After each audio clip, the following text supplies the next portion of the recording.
Check this out.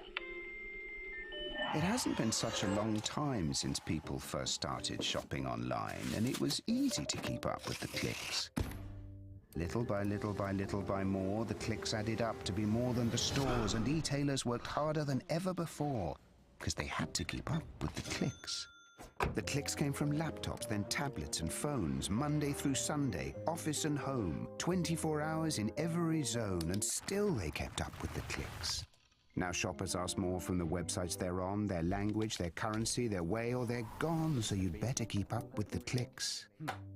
All of a sudden, there are so many must-dos if you want to keep selling, like delivery there, no there, or there. And make it tomorrow, first thing. No time for borders. Gotta stay in control to stay in the flow and continue to grow. But we'll help you.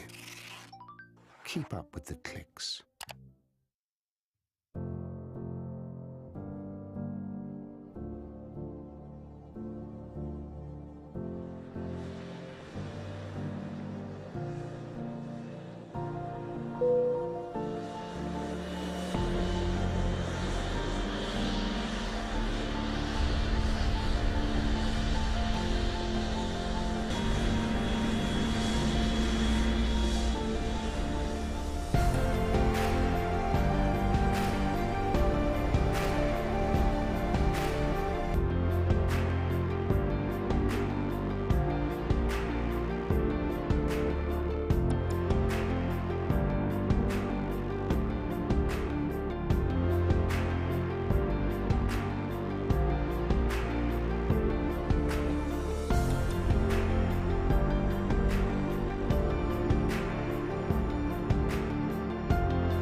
Τι είναι η ΕΟΠΕ?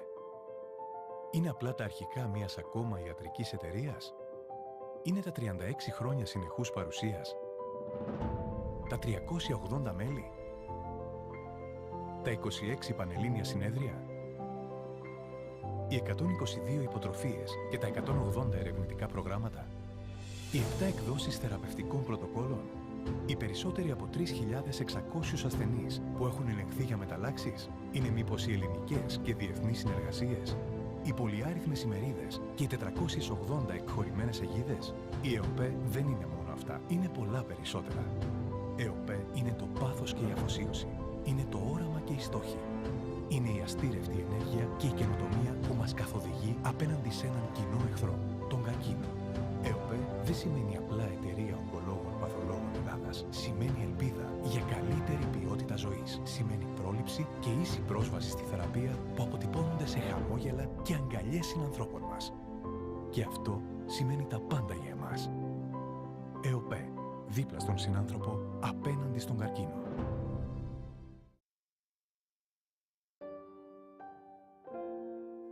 We try to remember that medicine is for the patient. We try never to forget that medicine is for the people. It is not only for the profits. The profits follow, and if we have remembered that, they have never failed to appear.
Check this out. It hasn't been such a long time since people first started shopping online, and it was easy to keep up with the clicks. Little by little by little by more, the clicks added up to be more than the stores, and e-tailers worked harder than ever before because they had to keep up with the clicks. The clicks came from laptops, then tablets and phones, Monday through Sunday, office and home, 24 hours in every zone, and still they kept up with the clicks. Now shoppers ask more from the websites they're on, their language, their currency, their way, or they're gone, so you'd better keep up with the clicks. All of a sudden, there are so many must-dos if you want to keep selling, like delivery there, no there, or there. And make it tomorrow. First thing. No time for borders. Gotta stay in control to stay in the flow and continue to grow. But we'll help you. Keep up with the clicks.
Τι είναι η ΕΟΠΕ? Είναι απλά τα αρχικά μιας ακόμα ιατρικής εταιρείας? Είναι τα 36 χρόνια συνεχούς παρουσίας? Τα 380 μέλη? Τα 26 πανελλήνια συνέδρια? Οι 122 υποτροφίες και τα 180 ερευνητικά προγράμματα? Οι 7 εκδόσεις θεραπευτικών πρωτοκόλων? Οι περισσότεροι από 3.600 ασθενείς που έχουν ελεγχθεί για μεταλλάξεις? Είναι μήπως οι ελληνικές και διεθνείς συνεργασίες? Οι πολυάριθμες ημερίδες και οι 480 εκχωρημένες αιγίδες? Η ΕΟΠΕ δεν είναι μόνο αυτά. Είναι πολλά περισσότερα. ΕΟΠΕ είναι το πάθος και η αφοσίωση. Είναι το όραμα και οι στόχοι. Είναι η αστήρευτη ενέργεια και η καινοτομία που μας καθοδηγεί απέναντι σε έναν κοινό εχθρό, τον καρκίνο.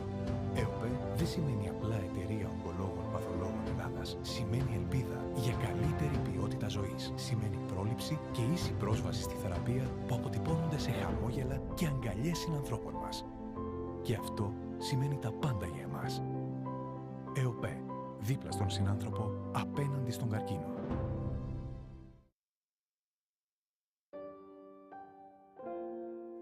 We try to remember that medicine is for the patient.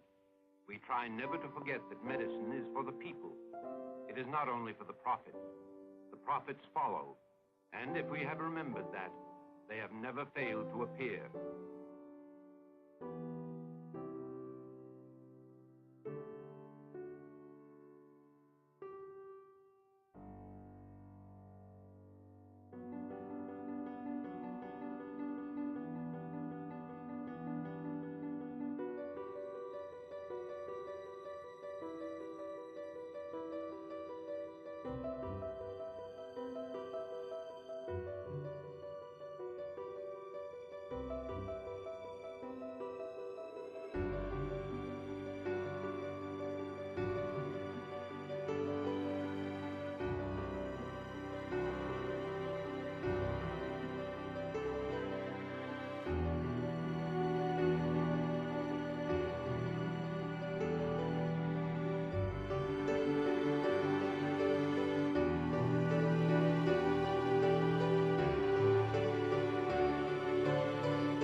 Check this out. It hasn't been such a long time since people first started shopping online, and it was easy to keep up with the clicks. Little by little by little by more, the clicks added up to be more than the stores, and e-tailers worked harder than ever before because they had to keep up with the clicks. The clicks came from laptops, then tablets and phones, Monday through Sunday, office and home, 24 hours in every zone, and still they kept up with the clicks. Now shoppers ask more from the websites they're on, their language, their currency, their way, or they're gone, so you'd better keep up with the clicks. All of a sudden, there are so many must-dos if you want to keep selling, like delivery there, no there, or there. And make it tomorrow. First thing. No time for borders. Gotta stay in control to stay in the flow and continue to grow. But we'll help you. Keep up with the clicks.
Era.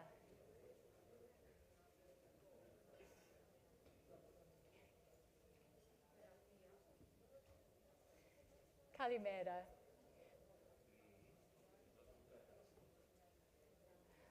Hello, my name is Mary Bussell. I'm with Economist Impact, and I am delighted to welcome Commissioner Kerekidis, Minister Pelevres, distinguished guests, ladies and gentlemen.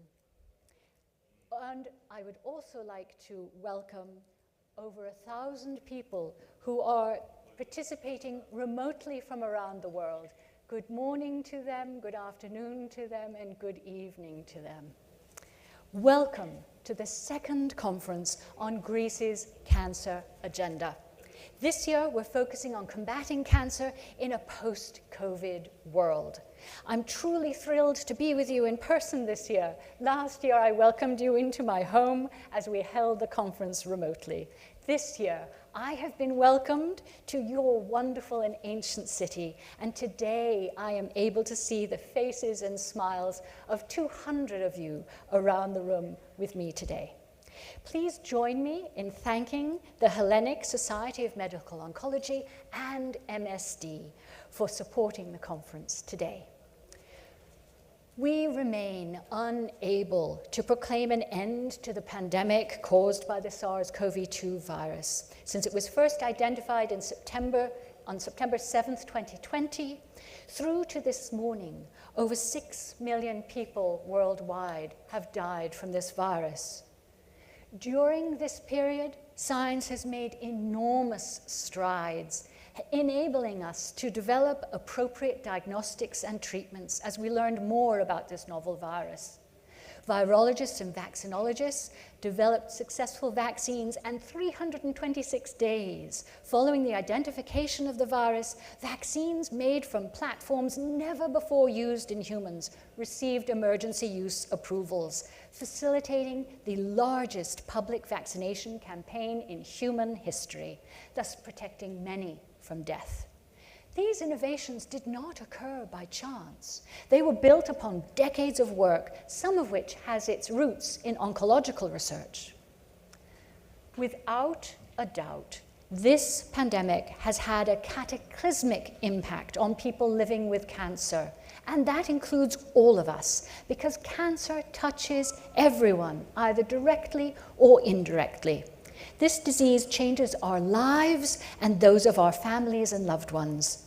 Cancer is our next global health crisis, and the COVID-19 pandemic has exacerbated this. Today, we gather to discuss how we can move the agenda forward to address cancer in Greece and throughout Europe, taking advantage of the knowledge amassed by researchers because we are at a precipice. Cancer will not wait for a pandemic to pass. In the past decade, cancer survival rates showed signs of improvement thanks to earlier detection and improved screening, yet we cannot return to how healthcare was delivered or life lived before SARS-CoV-2, because the pandemic has highlighted disparities in care that must be addressed. In the past 2 years, we've seen interruptions in screening programs and in-person care, disrupting early detection and diagnoses, and delaying access to treatment.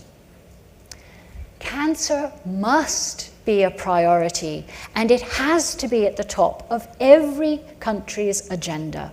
In 2019, WHO reported that cancer was the first or second leading cause of mortality before the age of 70 in 112 to 183 countries surveyed, causing 1 in 6 deaths worldwide.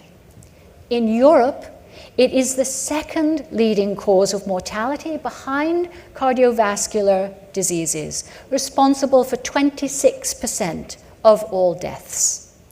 There is a significant risk that mortality rate will increase in the near future based upon our recent past and the challenges brought about by the pandemic.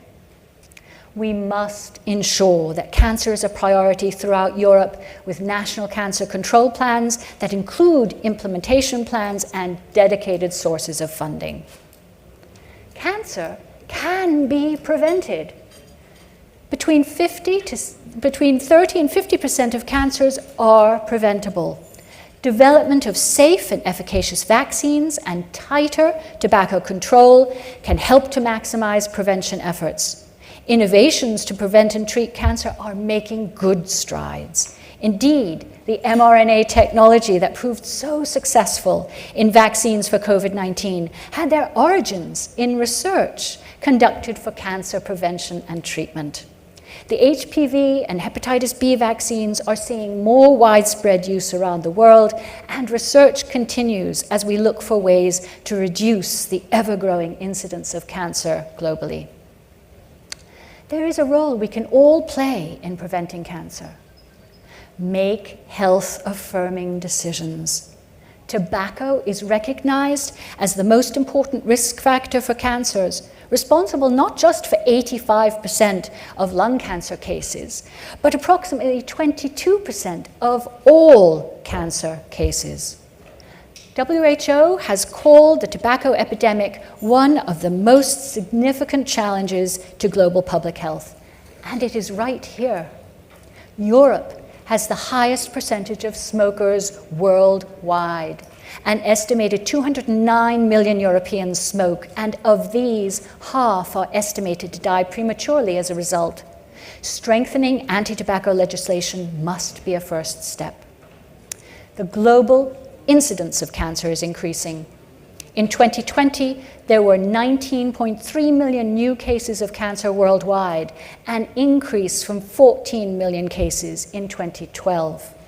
In Europe and Central Asia, 1 in 4 people will receive a diagnosis of cancer in their lifetime.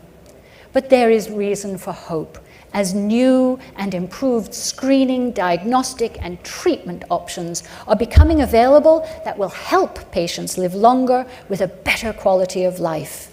So incorporating the knowledge and technologies into clinical guidelines and care pathways can help to guide health professionals to achieve better outcomes through improved recognition and treatment.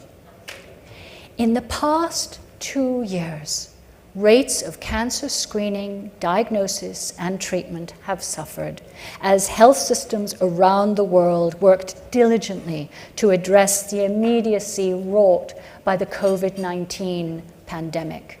For example, in Italy, colorectal cancer screening declined 46% between 2019 and 2020.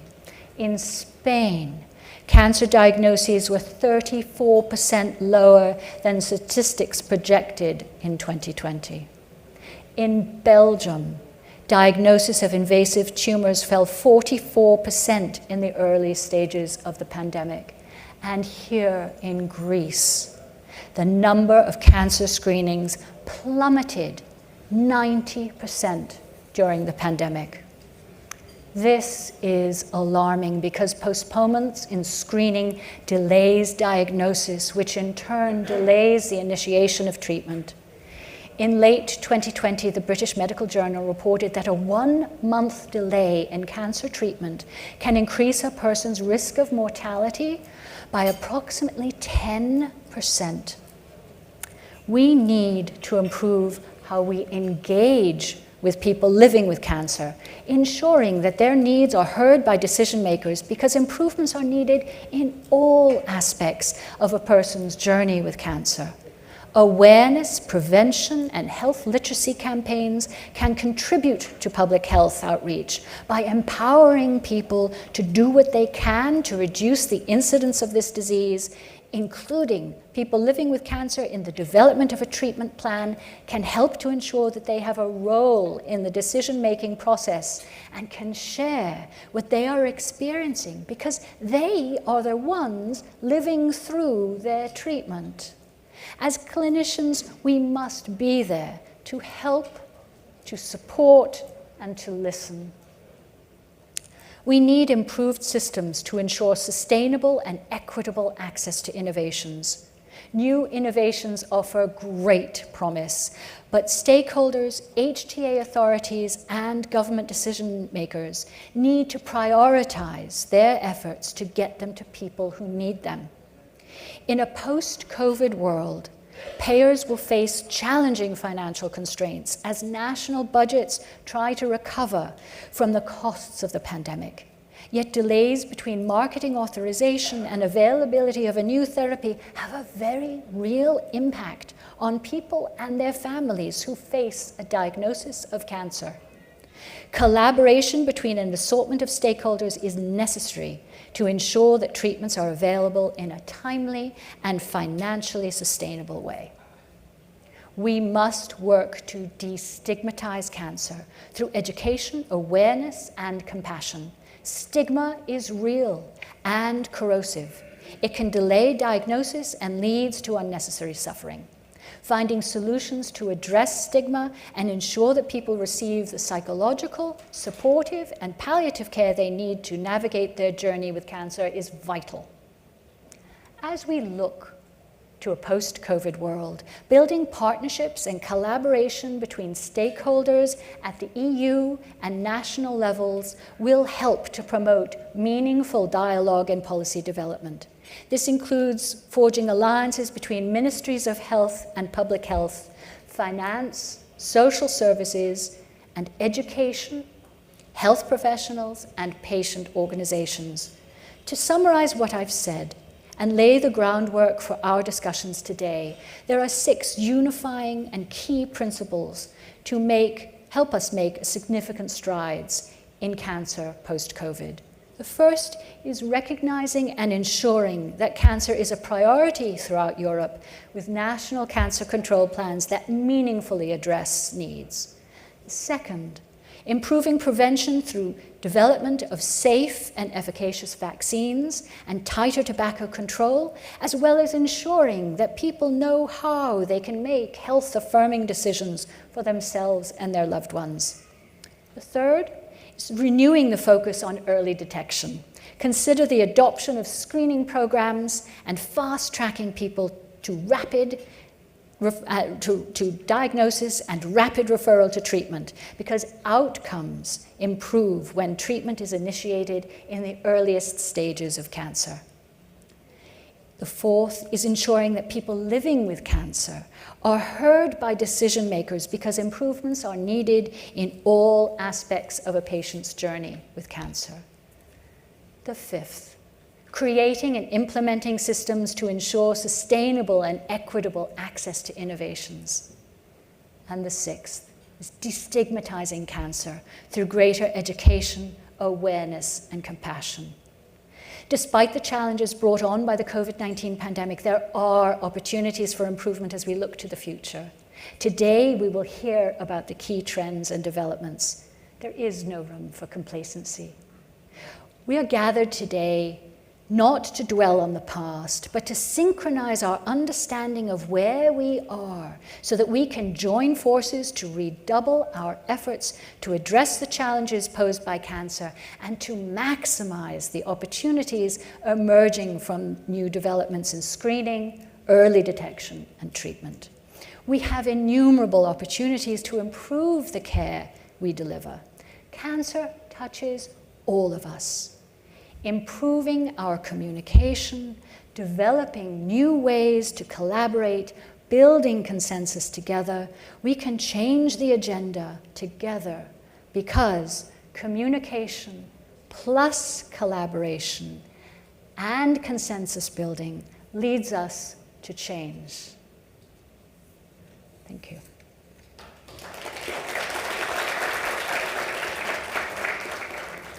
I'm now indeed honored to invite Commissioner Stella Kyriakides to the podium. Thank you. It's wonderful to have you with us today in person.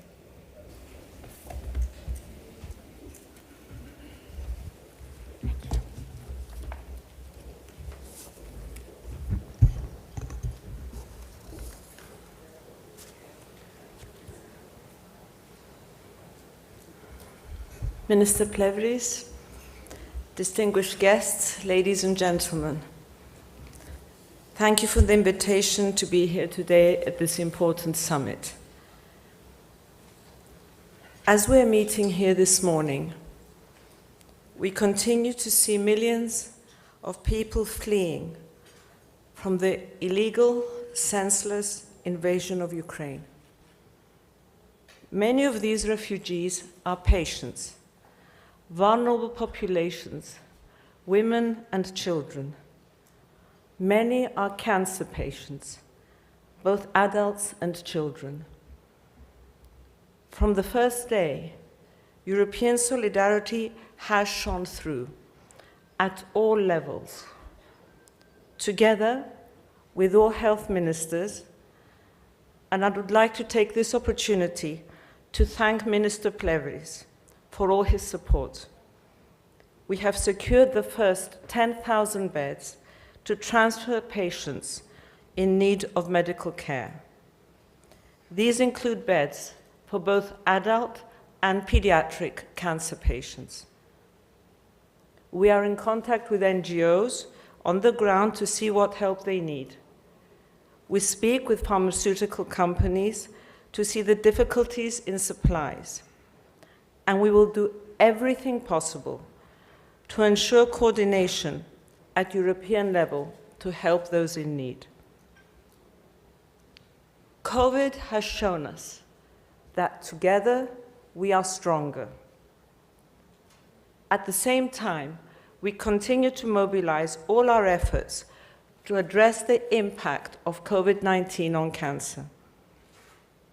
The pandemic, we should not forget, is still with us. But our European solidarity and working together has shown us that we can deal with unprecedented challenges effectively. And the fact that we are all meeting here today is proof of this. The past 2 days have added a new layer of challenges for patients and for healthcare professionals. At the same time, the pandemic's impact on cancer prevention and treatment has been severe and continues to be so. It has disrupted and delayed screenings and treatments and reduced access to medicines and follow-up care. It is today estimated that over 1 million cases of cancer remain untreated and undetected in Europe today. It has highlighted the tendency to underfinance and underprioritize our health systems. And it has clearly demonstrated the crucial importance of contingency planning to have the continuity of cancer care in future crises. These and the more immediate challenges and that we need to address when we look at continuing tackling cancer today. And I say and use the term continuing tackling cancer because throughout the pandemic, we have not taken our focus off cancer for 1 minute. And how could we? When 1.2 million people each year in the European Union lose their lives to this disease. Here in Greece, recent cancer statistics say that it accounts for almost 1/4 of all deaths. These are sobering numbers. And each of these numbers reflects a personal story. These are not just statistics. At the height of this pandemic, we launched Europe's Beating Cancer Plan. This is the first EU-wide plan ever. With this plan, we laid down the beacons that will guide our policy and our actions in the years to come. And 1 year later, we have put building blocks in place. Firstly, and perhaps I would say most importantly, inclusivity. Our cooperation includes all stakeholders and all policy areas. Thanks to this, we can take a comprehensive, joined-up approach to the challenges posed by cancer, the whole of government and across society in practice. Secondly, we are addressing every stage of the cancer patient's journey. That's why the pillars of our plan cover the entire disease pathway with ambitious flagship initiatives and actions. Thirdly, running through the entire plan, we have our cross-cutting themes of research, innovation, digitalization, personalized medicine, and crucially, access and reduction of inequalities. Fourthly, we need to deliver. So we have a public implementation roadmap which keeps us on track with a timeline and milestones, and which today shows how much we have achieved in a year. And last, but by no means least, we have substantial financial support for the first time of 4 billion euro to deliver what we have promised. Last year, we put almost 80 million euro into launching 16 major initiatives with the support of the EU4Health program. This year, we will maintain this momentum, focusing on prevention and diagnosis with over 100 million euro to address key health determinants, health promotion, and primary cancer prevention, knowing that 40% of all cancers are indeed preventable.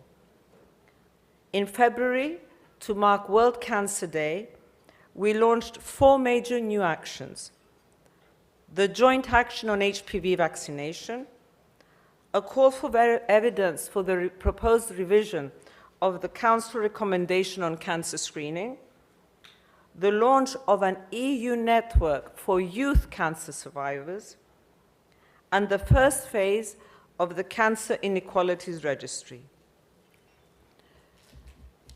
it is important to note that this will facilitate the high standard and quality assured diagnosis and treatment.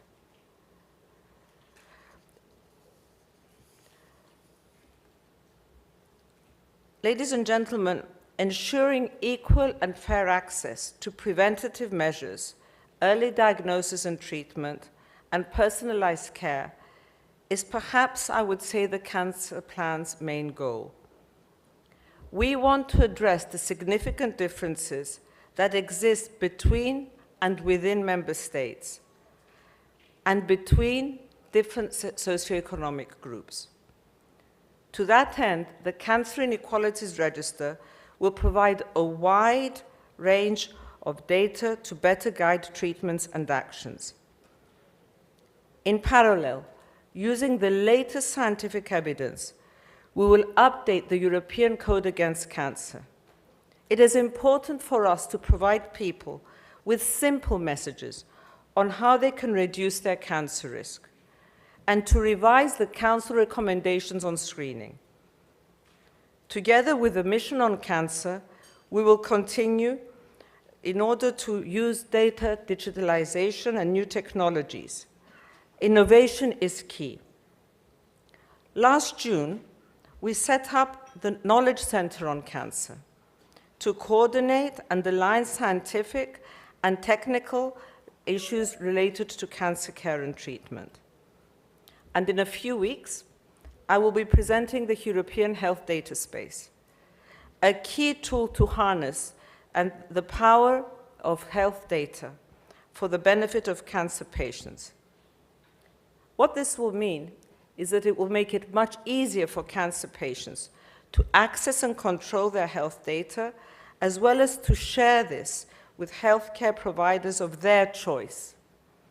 This can really help a lot of cancer patients who will need to be consulting different specialists, possibly in other EU countries, and it will facilitate research and innovation. Furthermore, we will set up the European Cancer Imaging Initiative to develop an EU atlas of cancer-related images, making anonymized images accessible to all stakeholders. And by 2025, in order to offer high-quality care for all, we are going to be creating an EU network of comprehensive cancer centers. This will help member states set up new reference networks in the more common cancers, but importantly, they will link existing networks relevant to the rare cancers. Ladies and gentlemen, it is important that we have this across member states, this cross-country cooperation, because this will facilitate the uptake of high-standard quality treatment and diagnosis. And we all know that in order to provide high-quality cancer care, we need to be able to have specialists, trained specialists. So we are launching an interspeciality cancer training program to improve the access of care and treatment for cancer patients and those who have lived through cancer. Ladies and gentlemen, it has been mentioned, but I will say it every time I get the opportunity. Delivering on the cancer plan, for many of us, is personal. It requires a team effort. And this is a commitment that brings us all together. It brings together the Council, the Commission, and the European Parliament. But your full commitment and strong cooperation are vitally important.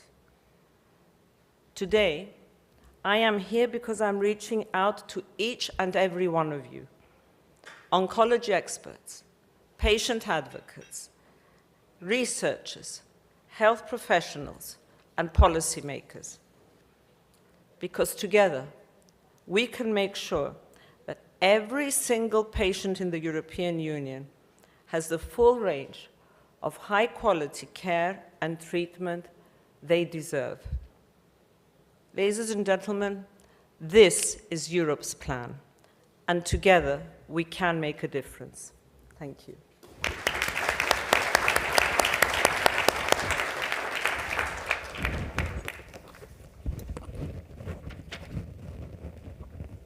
Thank you. Ευχαριστώ.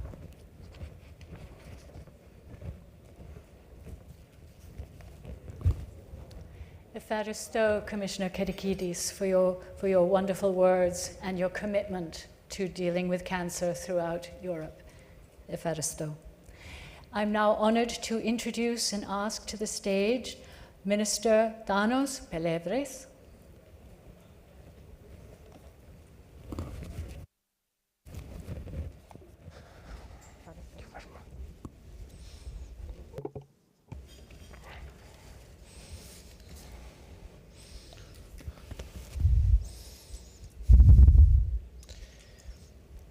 Κυρία Επίτροπε, Madam Commissioner, ladies and gentlemen, it is a great honor for me to be here in this conference, and it is a great honor to take the floor after the Commissioner, because during these difficult moments of the global community, because of the COVID and attack to Ukraine, Commissioner Kyriakidou is the one who has shown European solidarity for all, a legacy that will follow EU.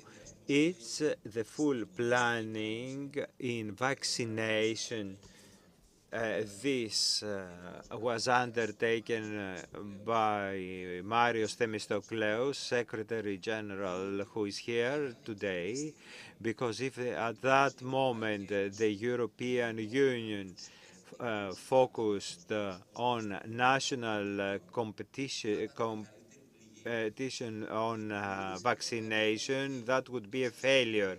Solidarity in vaccinations and treatment is the legacy for what we have always visioned, an integrated European Union where all peoples will be one, European citizens. And the legacy of this solidarity is the reaction of EU in this illegal invasion at humanitarian level, sanctions level, sanctions that are to the detriment of the European states.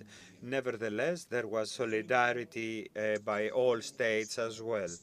Today, focusing on this important issue, the actions that should be promoted in the European level should focus on patients above all.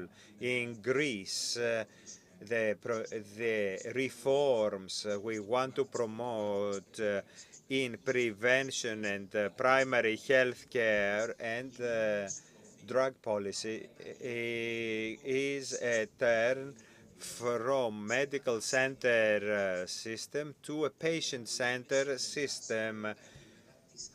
We need to follow the needs of patients at all levels, and cancer patients are or should always be dealt with compassion and be supportive as a state.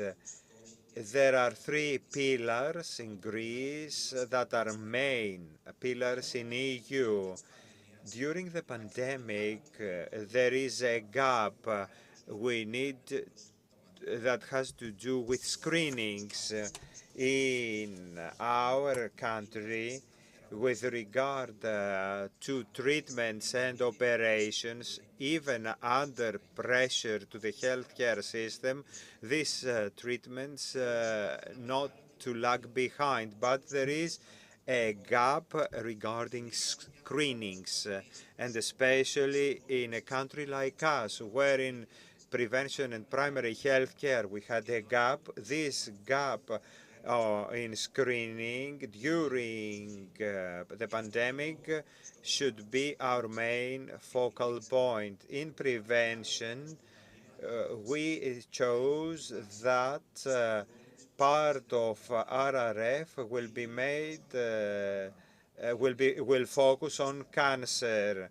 At the end of March, we will start the breast screening program, something that the Prime Minister has already announced and will have the name of Office Γεννηματά. So, taking into consideration the organization that we have achieved during COVID, we will have text messages to thousands of women to have a free mammography, and then the results will be checked by a doctor. It will be a screening. We won't invite the patient to go to the doctor for this screening, but we will send an SMS to the patient and we will guide them. Then, after July, we will have the programs that have to do with cervix and colorectal cancer. And with cervical cancer, for the first time, we are in cooperation with EU by 2030 to have abolished cervical cancer, and it is a strategy that concerns both boys and girls. Well, for boys, that was a taboo in our country. So we start in prevention, this part as well, believing that we will have response and parents will understand the importance, and we will have a digital health book allowing to see the ages that need to be vaccinated. During treatment, we will introduce more treatments to the benefit of patients. And the particularity of our country with closed budget and clawback, we will try with new directives for the first time to estimate the treatment value of medicines, even in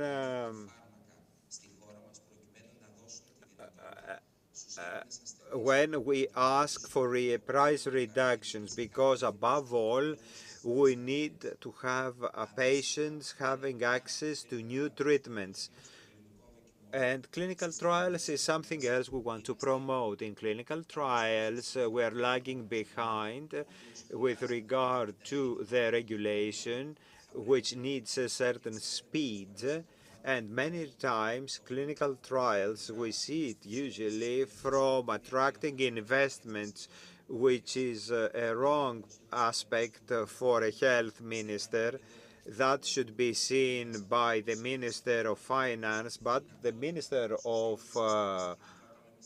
Health should see it as an opportunity for patients to have access to better innovative treatments. All this framework, we want to integrate it in an action starting from prevention, screening, fast treatment, and access to innovative treatments. And even though our country received a lot of pressure during the past wave of COVID, now we are at de-escalation. All ministers of health, in cooperation with the commissioner, have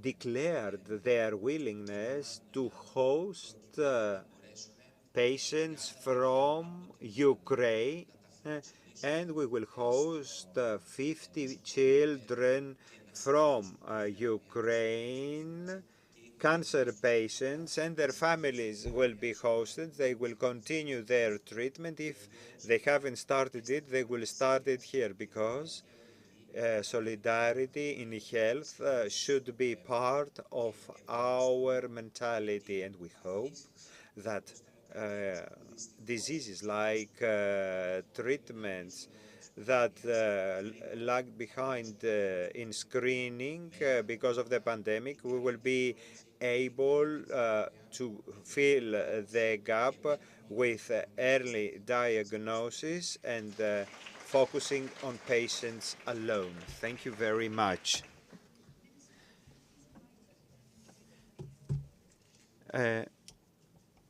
For your words.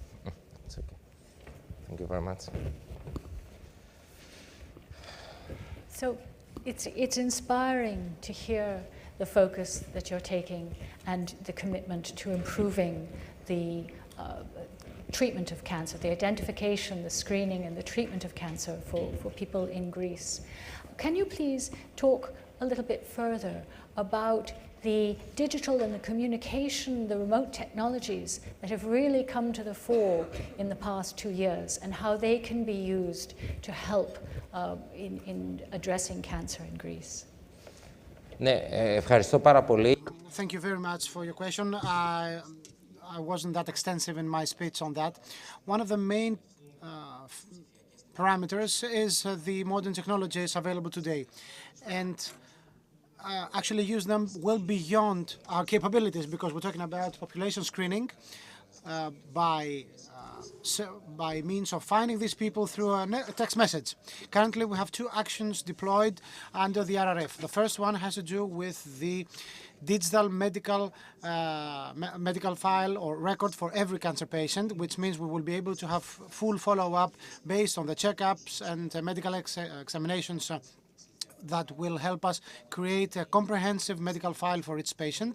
And correspondingly, we want to have a full holistic monitoring of the patient's status using digital technologies from day one of his or her diagnosis or examination.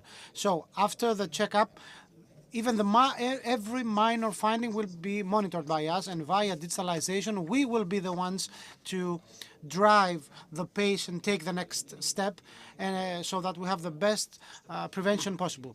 At the same time, because of the fact that in our country, we have a lot of islands, insular territories, we will have to expand teleconsulting or remote consulting services so that checkups do take place, but we will be able to have immediate feedback by specialized centers remotely.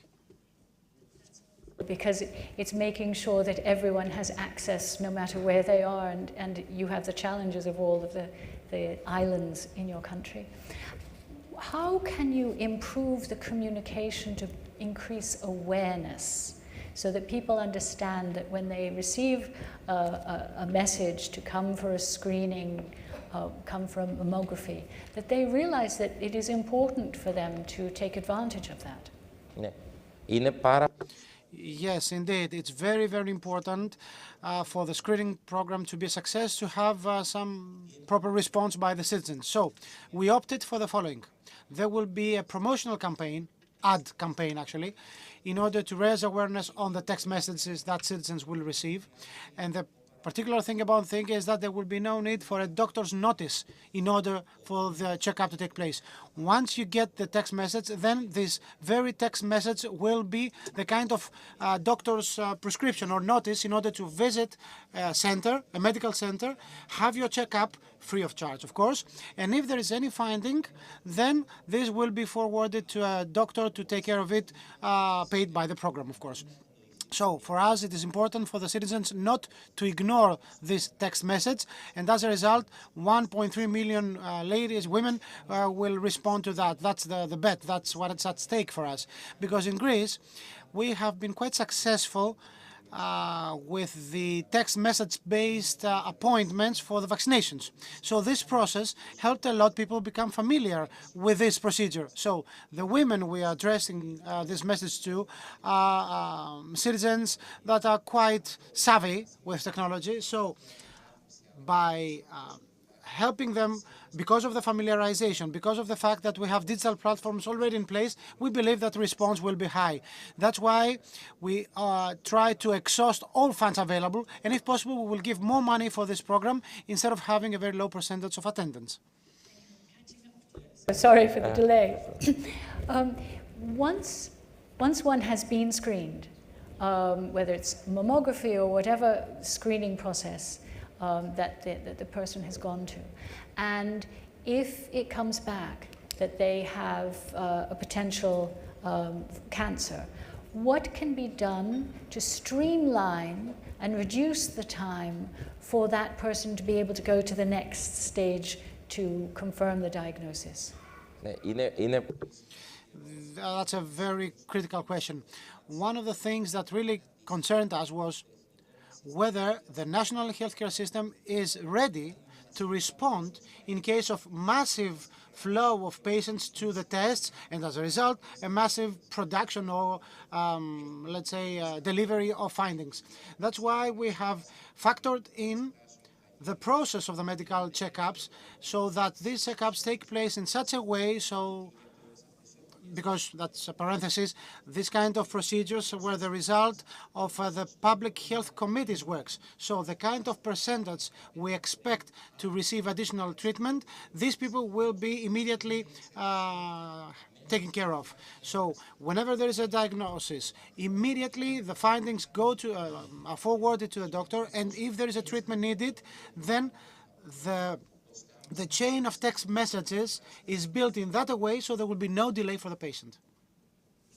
We know that there's no room for time to be wasted. Time is of the essence, and once that diagnosis has been given, patients need to be moved very swiftly to treatment. What can be done to make sure that the time is maximized and there is no delay? Yes, you understand that this process is dynamic. We believe that we have, let's say, unfolded this program to such a scale so that the screening that will lead to treatment will be immediately handled. This is the bet for us. We want to have prevention on the one hand, but immediately after diagnosis is completed, we will be able to communicate that to the patient in order to receive a treatment. This is why we will start this process with specific age-based population groups. It won't be a massive program. Firstly, we start with those age groups in which we have evidence that they are more risky of not having screening tests in the past, no mammography, etc., so that we will start treatments with them immediately if needed. And then, as time develops, starting from April onwards until December, we will have the entire target population screened so that there will be no delay in other treatments that need to be performed. That's really important because time really is of the essence, and making sure that people are aware of that, and having the public work in collaboration with the healthcare professionals to make sure that they're getting the treatments that they need. It's vital. Thank you.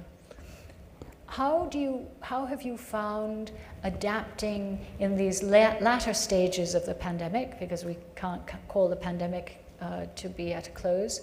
How have you found this now, the challenge of addressing the needs and the pressures of the pandemic with ensuring that the systems are moving forward in the oncology space? Θέλω να είμαι ειλικρινής. Let me be honest with you. I'm not a doctor, and my approach is the approach of a citizen when it comes to the NHS. Truth be told, at the onset of the pandemic, Greek citizens would expect from the NHS to fail to make ends meet, because the perception we used to have about our healthcare system was not the best, to put it like that. And this doesn't relate only to cancer. We're talking about in general. Within the last couple of years, we strived to reach the European averages. For instance, ICUs, we went from 550 to 1,300. And the great bet for the day after is, because the pandemic is not over yet, we're currently discussing with Madam Commissioner about that, because especially from springtime, from fall onwards, we might have a different evolution of the pandemic. So the great bet at this moment is to communicate to our citizens that we want, in the post-COVID era, to build such a healthcare system that will be able to respond to all needs, and cancer represents a first priority, because we truly believe that our patients have to have access to the best possible treatment, and that's why we are in consultation with pharmaceuticals that operate in this field, so that the best drugs, the best medicinal products are still available in the Greek market with specific discounts. And this is a main priority for us, to show that the new NHS starts having full respect to the patient, to the oncological patient, as its starting point. We have a set of measures, prevention down to treatment, that will help citizens understand that there is something truly changing in the Greek healthcare system. Thank you for your commitment, and thank you for doing all that you're doing to improve this journey for people with cancer. Thank you very much. Thank you. Thank you.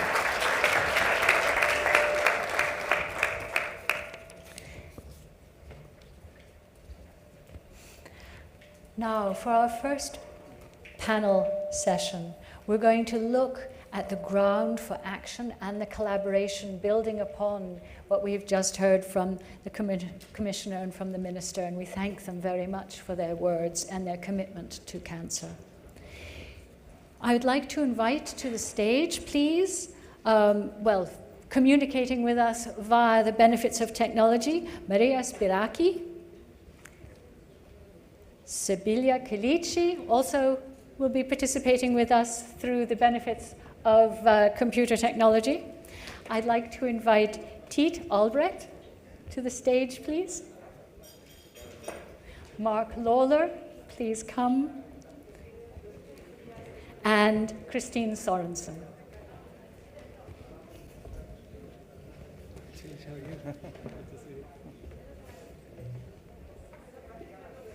Good morning.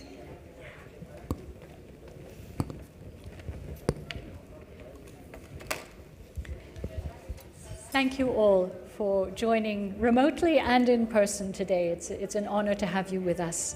May I please turn the microphone over to Maria Spiraki, and so we can hear your comments. Hello? Yes, hello and welcome. Good morning. Good morning. Good morning. Thank you for having me. Good morning from Brussels. First of all, I would like to thank the organizer for this particularly interesting event. It's an honor for me to participate in this event in the presence of Commissioner Kyriakidis and Minister Previs. I would like to start with my slides, starting with the first slide, and the second one, please. And I would like to focus on just only one number presented in my first slide. According to 2020's research in population of Western countries, the number of individuals living after a cancer diagnosis is growing by approximately 3% annually. They currently represent more than 5% of the overall population in several countries. This means in Europe, it is 12 million people. In that direction, we start working in the European Parliament on the Europe Beating Cancer Plan. And it is important to say that we've done our job. In the Parliament, we conclude our job. And I was very honored to participate in this effort as a full member of the Becker Committee, which was the ad hoc committee responsible for the EU Beating Cancer Plan. Now, and please go to my third slide, it is important to explain on which parameters this new plan is based. It is based on prevention, to prevent the preventable. It is based also in early detection and diagnosis, intervene early.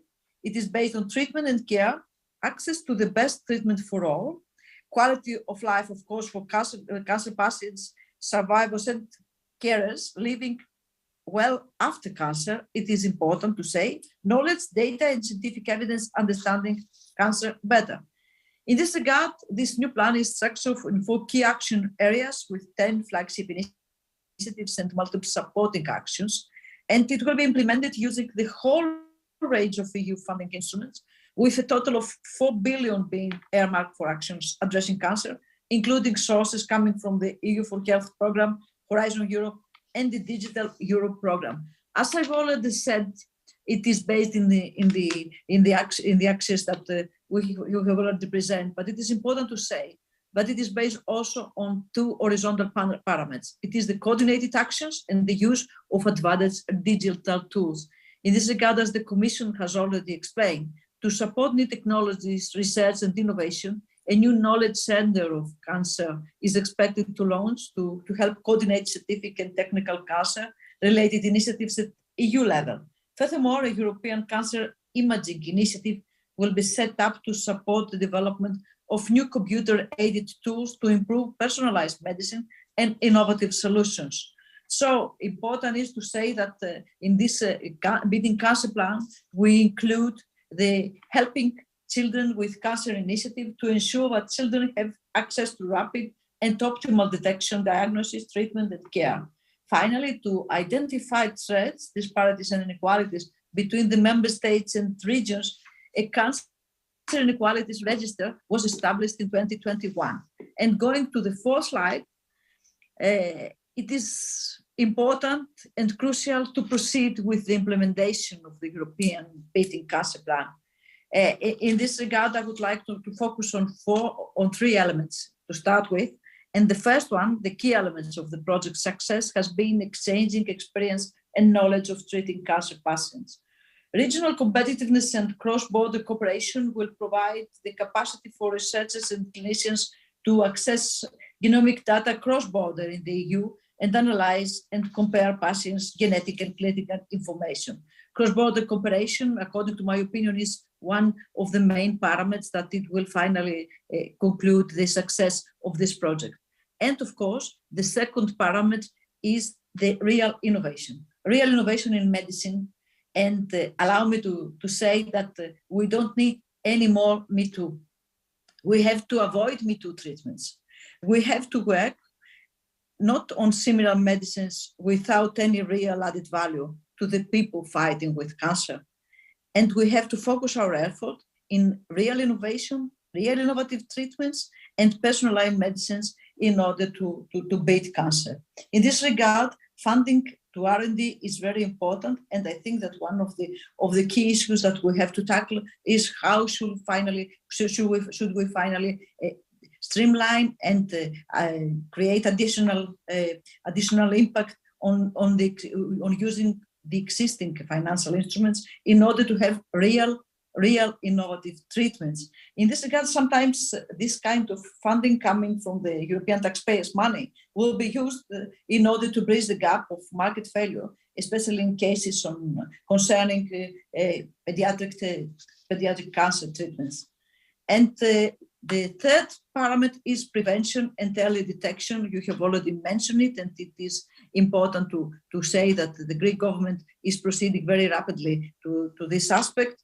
I would like also to say that vaccination programs are very, very important.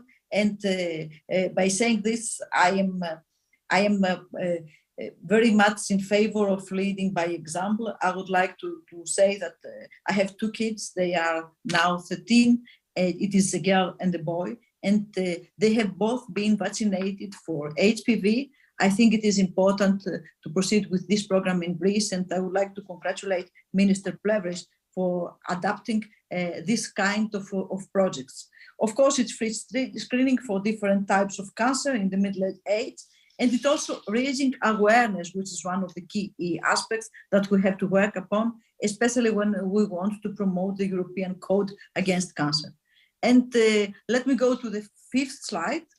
to say something very timely and relevant to our discussion, because the Minister has already mentioned it, and it is important to say that the clinical trials regulation entered into force on the 13th January of 2022 is aimed to ensure the EU offers an attractive and favorable environment for carrying out clinical research on a large scale with high standards of public transparency and safety for clinical trial participants. This regulation enables sponsors to submit the online application via a single online platform known as the Clinical Trials Information System for approval to run a clinical trial in several European countries, making it more efficient to carry out such multinational trials. The regulation also makes it more efficient for EU member states to evaluate and to authorize such application together via clinical trials information system. So the purpose of this regulation is to foster innovation and research in the EU, facilitating the conduct of larger clinical trials in multiple EU member states. And of course, other key benefits of the regulation include improving information sharing and collective decision-making on clinical trials, increasing transparency of information on clinical trials, and ensuring high standards of safety for all participants in EU clinical trials. Allow me to say that it is a huge opportunity for Greece.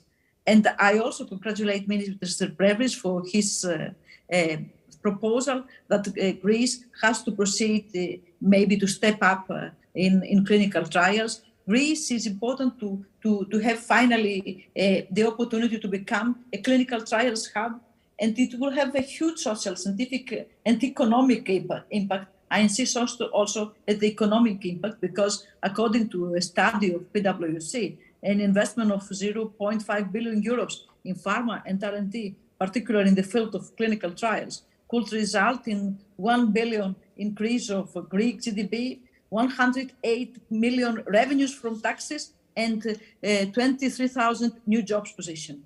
And by concluding with my last slide, I think that it is important to build upon experience. Gathering policy, intelligence, and building skills for increased impact is a collective exercise. The most important step we have to succeed is, until now, is the fact that the full cancer community across Europe was engaged in the design and will be engaged in the implementation of Europe Beating Cancer Plan. That will assist in get things right first time. Once again, thank you very much for the invite, and I'll be at your disposal for the next hour for any possible question. Thank you very much once again. Thank you very much, and thank you for sticking with the time. Thank you. I would now like to pass the microphone over to Sibilia Kilici. Good morning, everybody, and thank you very much for the invitation. And it's really an honor also to be part of this panel. I will maybe go back to a bit of data, not to repeat too much what has been said until now, but just to put things in perspective. So cancer causes 1 in 4 deaths. This was said by Commissioner for Health, Stella Kyriakides, this morning. It's the second place of leading causes of death, illness, and disability in many European countries. And if you just look at 2020 data, it's 2.7 million people in the EU that has been diagnosed with cancer, 1.3 million of individuals that have died from it, and it's estimated to increase by 24% by 2035. And the overall cost and economic impact of this exceeds 100 billion euro annually. Out of this, 13% of cancer diagnosed annually are attributed to carcinogenic infections, such as viruses and bacteria. And among most important infections associated with infections-related cancers are HPV, human papillomavirus, and hepatitis B. Human papillomavirus infections causes cervical, vaginal, vulval, anal, penile, oropharyngeal cancers in both men and women, and hepatitis B lead to liver cancers. If you just look at Europe, for instance, you will have 53,000 new cervical cancer annually attributable to HPV infections, and 60,000 annual deaths attributable to liver cancers. And if I just looked at this statistic for Greece, just for cervical cancer, for example, it's about 700 new cervical cancers annually in Greece. which actually leads the cervical cancer to the 10th leading cause of female cancer in Greece, and the first most common female cancer in women aged between 15 and 44. And what is important is, in fact, both of these infections, hepatitis B as well as HPV, can be effectively prevented with primary prevention, such as vaccination. Only vaccination can really claim preventing effectively those cancers with short-term evaluated effectiveness. Highly effective vaccines against hepatitis B have been available for several decades, and many European countries offer hepatitis B vaccination in their routine immunization programs for children and adults, and the efficacy of effectiveness of HPV vaccination and protections against HPV infections, genital warts, and high-grade cervical lesions, including a reduced risk of invasive cervical cancer, has been established.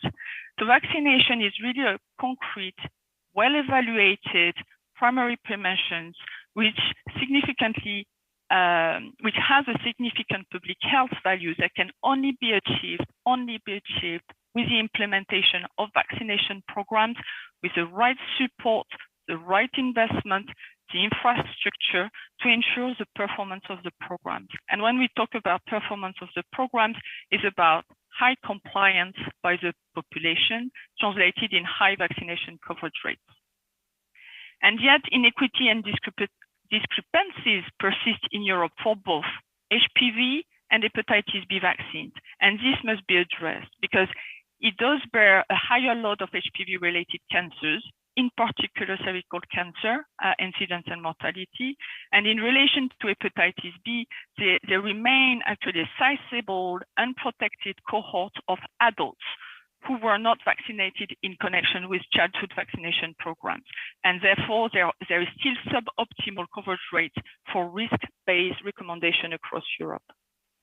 If I just give an example, a much more concrete example of the situation, HPV vaccination is available since 2006. The post-marketing authorization has been delivered for these vaccines in 2006. So more than 15 years later, and in most of the European countries, European countries, they hardly manage actually to reach relevant and significant coverage rate to protect their targeted population. And most of the time, there is no timely monitoring of the vaccination coverage rate for this vaccination. Unfortunately, when we look at Greece, for example, although the data are not easy to find, but the HPV vaccination coverage rate is also low, estimated to be around 30 to 40%, and the HPV prevalence remains high. Lack of resilience of immunization programs is also important to address, because if we look at what happens with COVID-19 pandemic, for instance, it did create a significant disruption of the routine immunization in children, but also in adolescents and adults. And we have seen in Greece, notably with regards to the drop in the HPV vaccination coverage rate, which was already not optimal, a drop by 40 to 45% in the vaccination. So here's the EU Beating Cancer Plan, which sets clear targets for HPV vaccination with 90% coverage rate for girls and increasing vaccination for boys by 2030 towards eliminating HPV-related cancers on one side, but also on improving access to and uptake of vaccines against hepatitis B in order to reduce living cancer, represent a unique opportunity for the elimination of vaccines-preventable cancers in the European Union. In addition to that, the cancer plan really states that dedicated union funds will support member states' efforts to extend routine vaccination against HPV for boys and girls in order to eliminate cervical cancer and other cancers caused by HPV. And this is completely linked with the objectives set by the WHO that calls for the elimination of cervical cancer by 2030. Also, the recently announced joint action on vaccination to support member states to increase public understanding and awareness of HPV and promote vaccination uptake, again, shows the willingness of the EU to support the member states in the implementation of vaccination program against infections-related cancers. So these actions really contribute to key targets of the cancer plan to eliminate cervical cancer by vaccinated against HPV. So the member states' action here is critical. It is critical that the member states update their national cancer control plans and strategy to reflect the European Beating Cancer Plan's objectives and targets, make use of all available EU funding instruments to implement actions at national level, to prioritize a life course routine immunization to include and support vaccines against preventable disease and cancers. So life course is going beyond the pediatric vaccination and really ensures that we support adequately the adolescent and adult immunization program. Ensure sustainable performance, including through robust data systems in the implementation of the public health measures from prevention to care against HPV-related cancers and disease. We need data, we need timely monitoring of the uptake. We need to have timely monitoring of the disease as well, and robust data systems is critical. And last, we also need to engage sustainably in the fight against hepatitis and deliver on the primary prevention and goal of vaccine against hepatitis B. And if I just conclude, because here is where I wanted to conclude, the elimination of infections-related cancers is within the reach of all countries. And through the widespread access to hepatitis B and HPV vaccination, screening and treatment, boys and girls who are born today could live to see a world free of these cancers. And this is a unique opportunity. I pause here. Thank you very much. Thank you very much. Thank you for your words. I would now like to invite Tiet Albrecht to talk. And you have a presentation. You're welcome to do it from here or at the podium, whatever is most comfortable for you. We could get the pointer, we could do it from here. Yes, yes. Oh, it's being delivered for you, yes.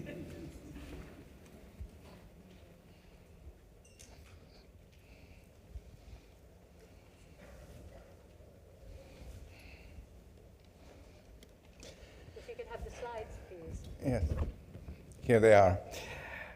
So, thank you for the invitation, for the opportunity to speak. This important event. It's nice to be back in Greece. I've been here on an event organized by the Hellenic Cancer Patient Organization in just 2 months before the pandemic started. So definitely we heard a lot about the Europe's Beating Cancer Plan, and I would like to reflect on its potential impact. It's the first time that the European Union takes action on at the supranational level for a structured and, let's say, infrastructural approach. So we had initiatives on public health because that's usually in the domain of the European Union, of the European Commission, but this time it is something that addresses the infrastructure and the national cancer policies as well.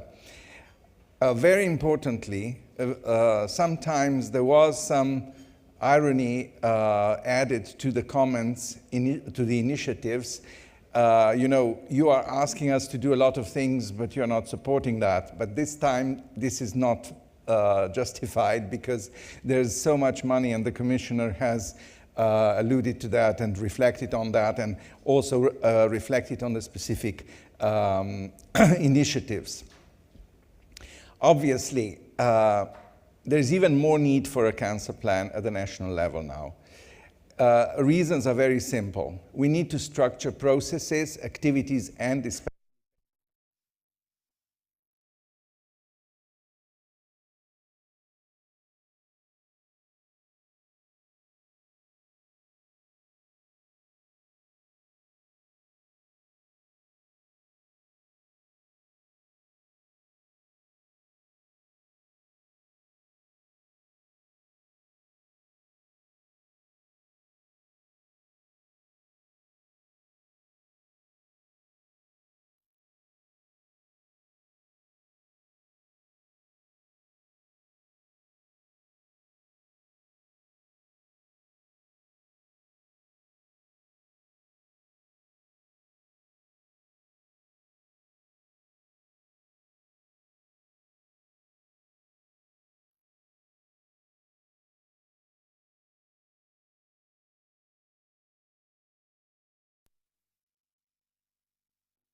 doing it. And there are a few issues. Realistic objectives, clear targets, not fantasy targets, but ones that can be reached. Priority setting. We cannot do everything in 5 years. We have to push some things for further along the road. Especially identification of gaps. Special stresses on registries, survivorship, and quality in all aspects of cancer control. This cannot be overly stressed. Finally, patient active involvement and participation in all phases of the process. I'm the one who usually promotes how successful the collaboration at the European level in projects and with the support of the European Commission could be. We have run 3 successful joint action programs, and the first one provided a guide for European good quality national cancer control programs. The guide is free to use, and it's very useful as an orientation. We don't call it a template because it's not one. The forthcoming joint action starting next year will further elaborate on the guide. I will just briefly touch upon the topic that we have an expert on here, so I will not try to take the place of Christine, but I think that we have seen so many challenges to health literacy, and some of our old paradigms simply don't work anymore. And we had negationism, fake information, no-vax movements, and we do not want that to contaminate our struggle against cancer. We have to be very careful, and the previous speaker alluded to the ambitions to eliminate cervical cancer, and we need the full collaboration of the populations. We cannot have this big disparity that we have sometimes seen with COVID vaccinations. But we all have to take part in that. Thank you very much. Thank you very much.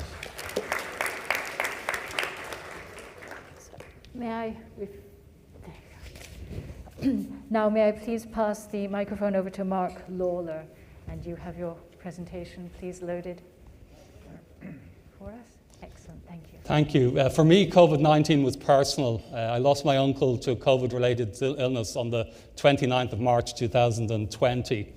And one of my colleagues, Edward Radoliak, who's an oncologist in Croatia, while reaching out to me to sympathize with me on my loss, said this chilling statement. He said, people are starting to fear a COVID-19 diagnosis more than a cancer diagnosis. But where was the evidence?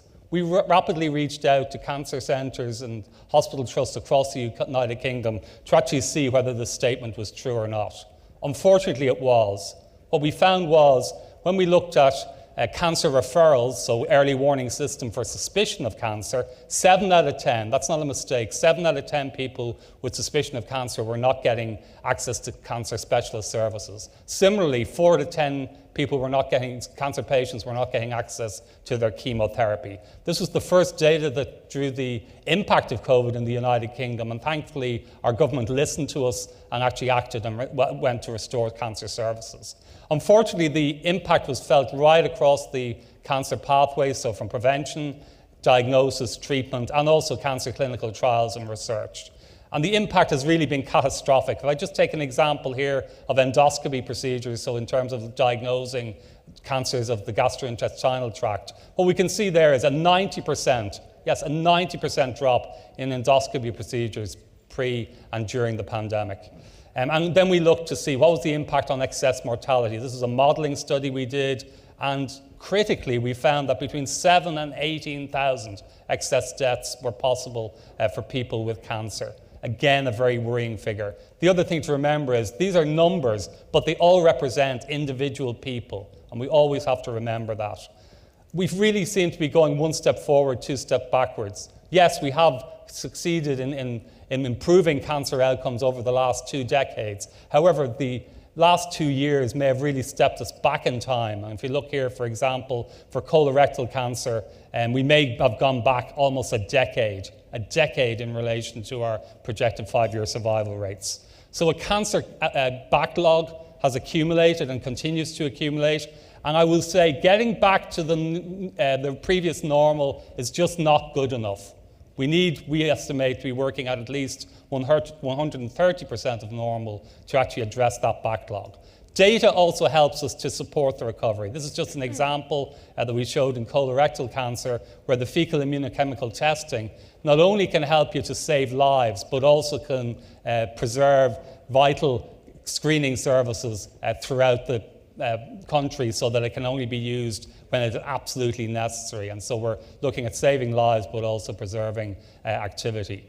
We presented this data to the European Cancer Organization and to WHO Europe. Immediately, the European Cancer Organization launched a special network on the impact of COVID-19 on cancer, which I'm proud to co-chair with Miriam Cruz. We rapidly convened a group from across Europe, cancer patients, healthcare professionals, experts, and we came up with a 7-point plan to build back not only better, but smarter. You can see cancer backlog at the top of the agenda, but also very important, restoring the confidence of European citizens and European patients in cancer services. And you can see there, workforce, strengthening cancer systems, critically rapid deployment of cancer intelligence, and a number of speakers have touched on that. Critically, our message was, don't let cancer become the forgotten sea in the fight against COVID-19. Cancer needs to be at the top of the recovery agenda, as both Mary and the Commissioner has said. And so we then set up a Time to Act campaign. So a campaign that combined a data intelligence study with particular messages to across Europe, which we presented to the European Beating Cancer Committee in May 2021. Here's just some of the data that's come from this. 100 million, that is not a mistake, 100 million cancer screening tests were not performed in Europe. And the impact, as the Commissioner said, 1 million cancer patients could be going around with a cancer diagnosis they don't know they have. We're in a race against time to identify these missed cancer cases. This data intelligence then has informed the Time to Act campaign. What we say is cancer won't wait, neither should we. We've translated into 30 languages. Our messages are very clear. For citizens and patients, don't delay. See your doctor if you have warning signs of cancer. Cancer services are safe. For healthcare professionals, because many of them have shown anxiety, signs of clinical depression, really, we can help you. You're not alone. But critically, for policymakers, for health system leaders, and for governments, cancer must be put back on top of the agenda. Every action that we do now will save lives going forward. And we've now had a European launch, which the Commissioner very thankfully hosted for us. I'd like to thank the Commissioner both personally and on behalf of the European Cancer Organization for her efforts in relation to cancer. We've now had launches in 12 European countries. I'd love if Greece could be the 13th, so come talk to me afterwards. And also, really, it's a Europe-wide campaign. Every action, as I said now, really can be beneficial to European citizens and citizens from Greece. Thank you very much. Thank you very much. Really appreciate your work and your efforts, and I hope that we can get Greece on your agenda very quickly. Now I'd like to pass the microphone over to Christine Sorensen. Thank you. Yeah. Good morning, everyone, and thank you so much for the invitation to be here. Tiet Albrecht has followed me, I think, in the last 10 years, trying to get health literacy on the agenda, and we are trying to succeed on that mission. But EU has put us on another mission, the cancer mission, to improve the lives of more than 3 million people by 2030. As we hear from our colleagues here, we are currently going backwards, and we need to change the direction. And Beat the Cancer plan is one of the tools we have to turn the tide. And in the Beat the Cancer plan, cancer literacy, health literacy is mentioned. And what is health literacy, you might ask, because for many people this is a new concept. It's really about the knowledge and motivation and competencies that people have to access, understand, appraise and apply information to make decisions concerning healthcare, disease prevention and health promotion in everyday life, to maintain and promote quality of life during the life course.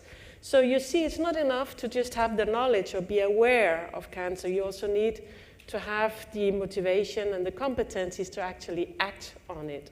And it's not only about treatment, it's also about prevention, and it's about staying healthy in everyday life, not only in when you're in touch with the clinical settings. And also, health is not the end goal. Quality of life is the end goal. And I think that's particularly important when we talk about cancer and decisions that have to be made on the cancer journey. We have seen from research that health literacy, or the lack of health literacy, or limited health literacy, has crucial impacts on activities.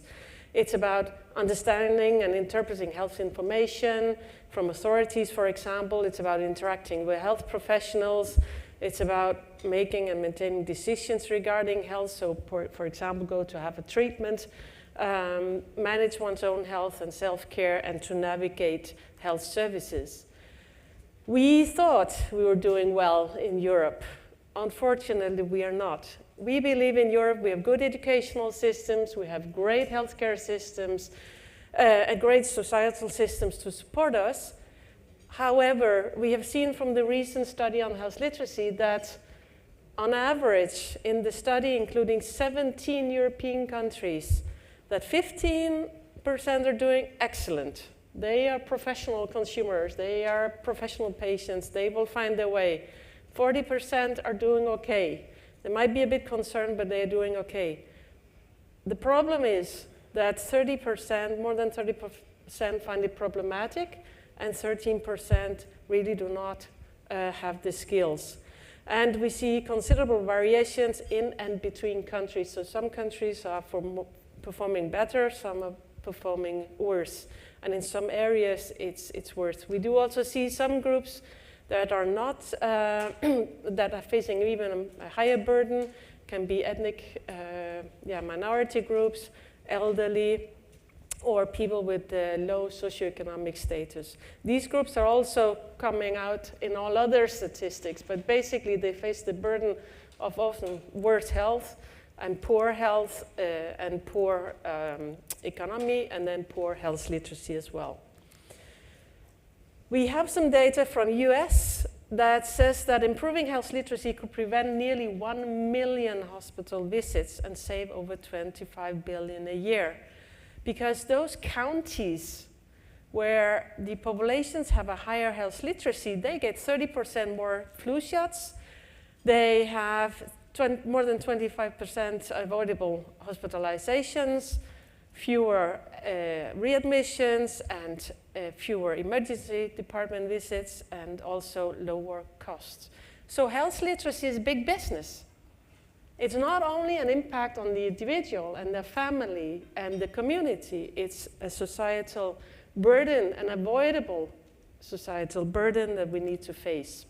And some countries have done it already. They have developed strategies, action plans. You have some examples here from Germany and Portugal and Scotland. Norway just launched one last year, where health literacy is made a priority. Austria, for example, has had limiting health literacy as one of the 10 national health goals. And we see a concrete impact when we look across the cancer spectrum here. It's influencing the cancer journey, when you know about your cancer profile, predisposing factors, and what you need and what can enable you to combat it. We have just heard about Ted Albright's work on the National Cancer Control Plans, and I analyzed them a couple of years ago before the corona, and we saw that 5 countries have already included cancer literacy, and I hear now some good information that we will have it also in the new joint action plan. Really, it's about making the match. It's about not only looking at people's skills to deal with the system's complexity, but also that we as systems become much better in tackling and managing people's complexity, and cancer is indeed complex. This is my last slide here. We can do it by looking at the smallest detail of information and communication, how we communicate in plain language, for example, if we make products more easy to use, if we make lower barriers for interaction and with services, do not postpone any plans from the system side, if we enhance the capacity of our workforce to deal with health literacy, and if we study the beliefs and the values of the target groups that we work with. So please be health literacy champions in whatever capacity that you are. Face this challenge, be the change, because cancer literacy matters. Thank you. Thank you. It's really vital as we navigate our way to a post-COVID world that we really take advantage of the impact that improved understanding, improved awareness, improved communication all has its roots in improving health literacy among the populations, across the populations, because that's how we can then start to see better screening, better access to diagnostic technologies, and better compliance with treatments. And it has its roots in health literacy. So thank you. I think that unifies our discussion today. In the next 5 minutes, I'd like to be able to open the floor to anyone who has questions. And if people are sending questions in remotely, we will be happy to have those presented as well. So I'm just looking, there's a bit of a light, sorry. If I can see anyone who has a question, please stand up. Yes, please, the gentleman in the corner. Could you please remove your mask so we can hear you more clearly? Yeah. Oh, is it the cameraman? I apologize. Yeah, sorry. You stood up just when I asked people to stand up, so I apologize. Any questions? No. Well, so while people are thinking of questions, oh, yes, there's one. Oh, yes, please, please, would you stand up? Good morning. Very nice to be and hear from you all. A question from Professor Albrecht. What are the crucial 2 or 3 factors that can help a nation, a member state, to establish an effective European beating cancer plan? And what is the level of collaboration with the Commission on this? Yeah, very good question. The first one is a bit easier maybe to answer than the second one. Definitely allocated budget. The countries that have had successful national cancer plans traditionally, historically, Denmark, Norway, England, France, had very dedicated budgets. It was not the budget only to cover some new service, but overall the comprehensive budget that covers also research, for example. That's very important. Secondly, I will repeat it, although I mentioned it in my presentation, focusing on quality. Quality is always a challenge. You know, screening programs, buying the equipment is by far not the end point. We will have now most probably a new screening program coming up, given the recommendations, the one on lung cancer screening. We will have the same challenges again that we used to have with mammography screening, because it's a visual, we have new tools today. This is more Mark's department, but AI and so on. But quality will remain crucial. And the third thing, everyone around the table. With this, I don't mean only, of course, obviously the patients, because we were doing this for the patient, but also the professionals and, in some countries, the payers. If the payers are not involved, we don't know how we are going to instrumentalize. I think that for the Commission side, there are a number of instruments. Mission on Cancer, a special subgroup on cancer that includes also care. There is a big shift in the policies of the Commission, because in the past it was focusing on public health only. Now it is also dedicating a lot of resources to care, so to regulating and, how shall I say, improving care in every aspect. One thing that I don't know if it was mentioned indirectly by the Commissioner, yes, there is a knowledge center on cancer that has been developed now with the Joint Research Center in Ispra in Italy as a part of the Commission structure that will actually coordinate many of these recommendations. You know it probably as the seat of the European Cancer Information System, but also for the initiatives on breast cancer, colorectal cancer, and cervical cancer. Thank you. Just to add to that, I'm chair of the International Benchmarking Partnership, which is really comparing outcomes between countries who have similar healthcare systems. And I absolutely agree with Chief. We have a paper that we're just about to submit, which also shows the importance of having an implementation plan. So there's no point in having a control plan without an implementation plan. And as Chief said, absolutely the need for a budgeted plan as well. Thank you. Any other questions? Oh, I'm sorry. Yes, please. This lady in the front, please. Thank you. Congratulations for all you said. I would like to mention to Dr. Albert what you said about ISPRA. I'm participating there.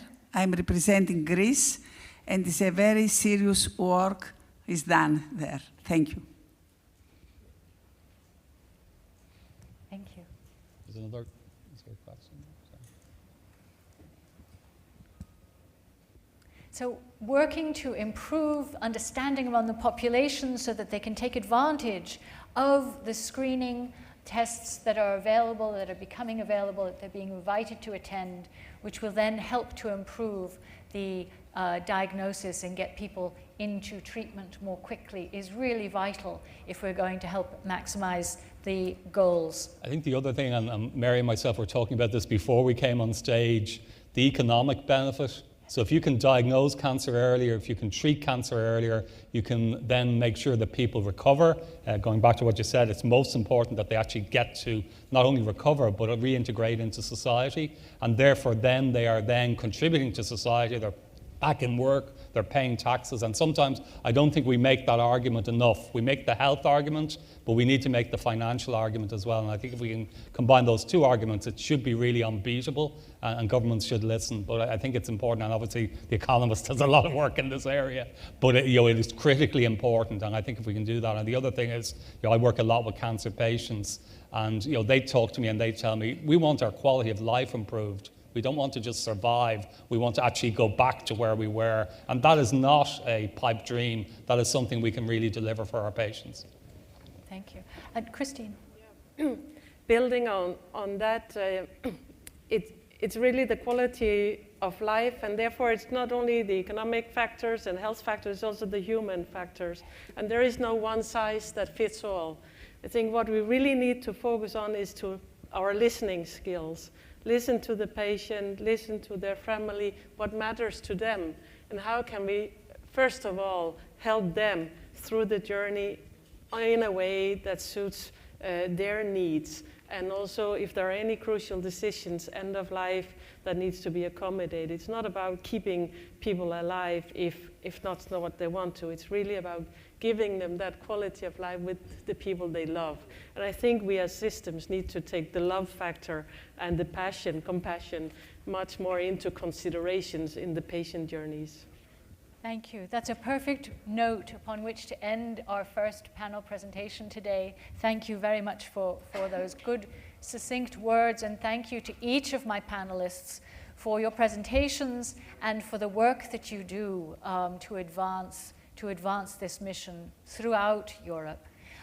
We're going to take a break right now for coffee, and we'd like to ask all of you to be back at 5 minutes to the hour so we can move on to our next panel presentation.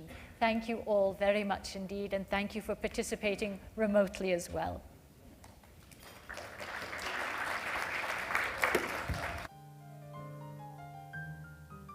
Oh yes, it is, you're right. We should have had 3.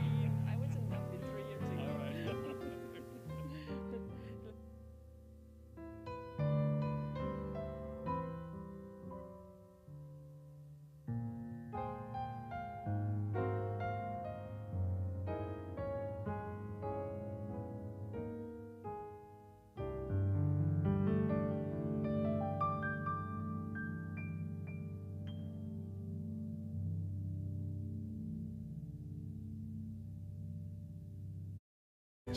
Οι πολυάριθμες ημερίδες και οι 480 εκχωρημένες αιγίδες. Η ΕΟΠΕ δεν είναι μόνο αυτά. Είναι πολλά περισσότερα.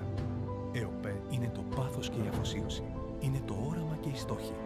Είναι η αστήρευτη ενέργεια και η καινοτομία που μας καθοδηγεί απέναντι σε έναν κοινό εχθρό, τον καρκίνο. ΕΟΠΕ δεν σημαίνει απλά εταιρεία ογκολόγων παθολόγων Ελλάδας. Σημαίνει ελπίδα για καλύτερη ποιότητα ζωής. Σημαίνει πρόληψη και ίση πρόσβαση στη θεραπεία που αποτυπώνονται σε χαμόγελα και αγκαλιές συνανθρώπων μας. Και αυτό σημαίνει τα πάντα για εμάς. ΕΟΠΕ. Δίπλα στον συνάνθρωπο, απέναντι στον καρκίνο.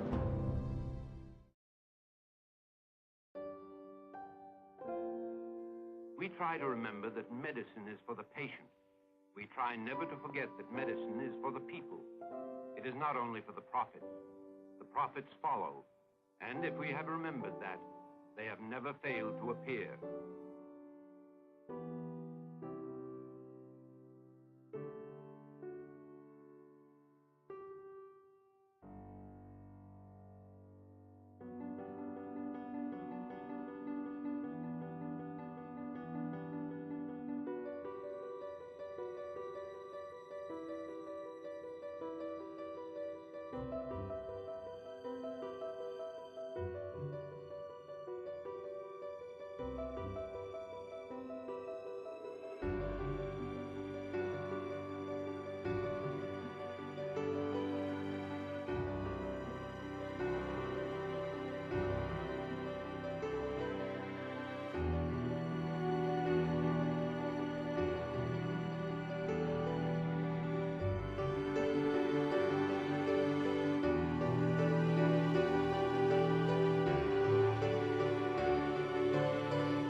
Check this out.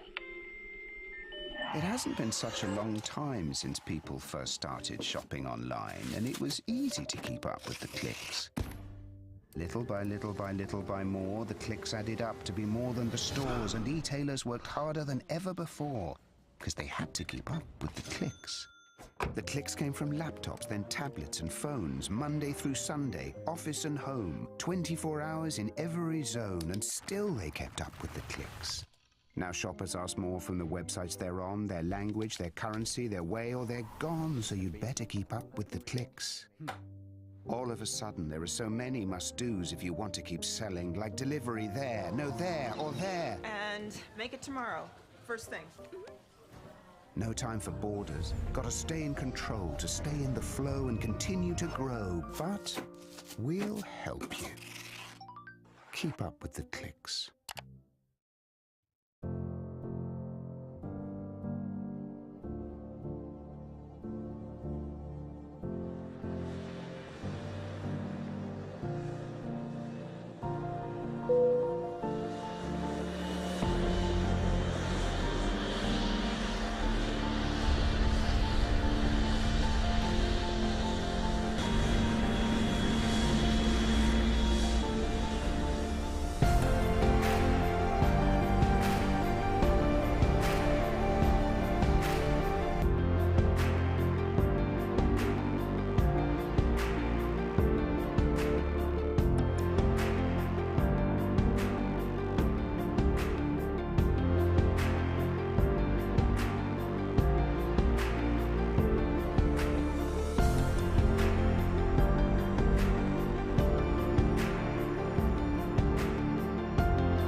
Τι είναι η ΕΟΠΕ?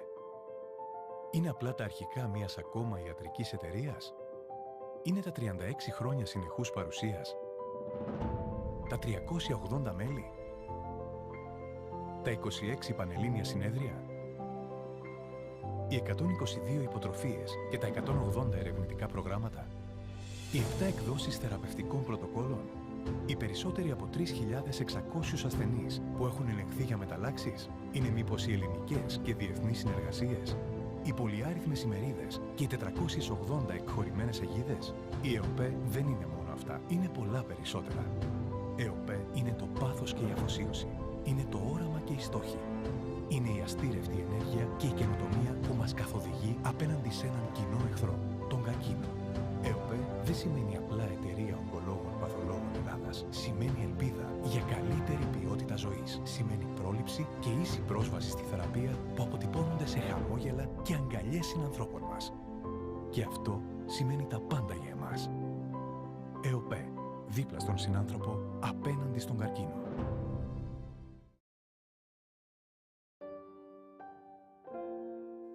We try to remember that medicine is for the patient. We try never to forget that medicine is for the people. It is not only for the profits. The profits follow, and if we have remembered that, they have never failed to appear.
Check this out.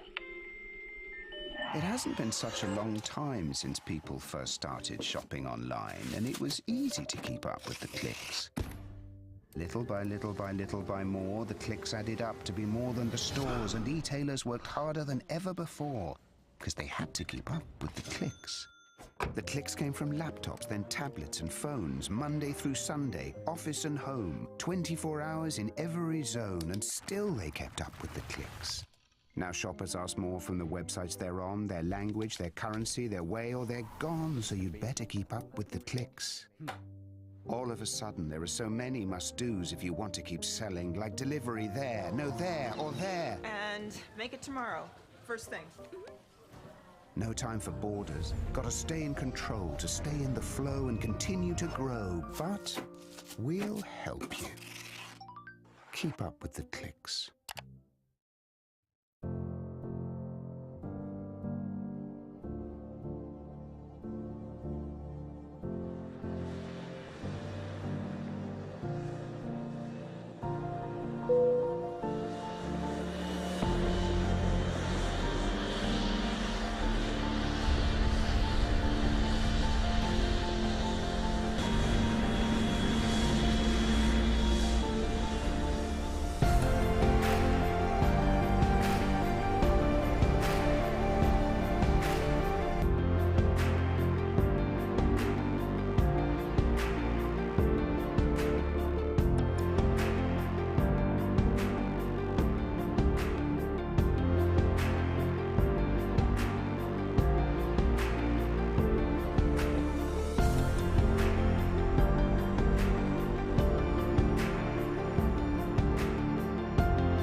Τι είναι η ΕΟΠΕ? Είναι απλά τα αρχικά μιας ακόμα ιατρικής εταιρείας? Είναι τα 36 χρόνια συνεχούς παρουσίας? Τα 380 μέλη? Τα 26 πανελλήνια συνέδρια? Οι 122 υποτροφίες και τα 180 ερευνητικά προγράμματα? Οι 7 εκδόσεις θεραπευτικών πρωτοκόλων?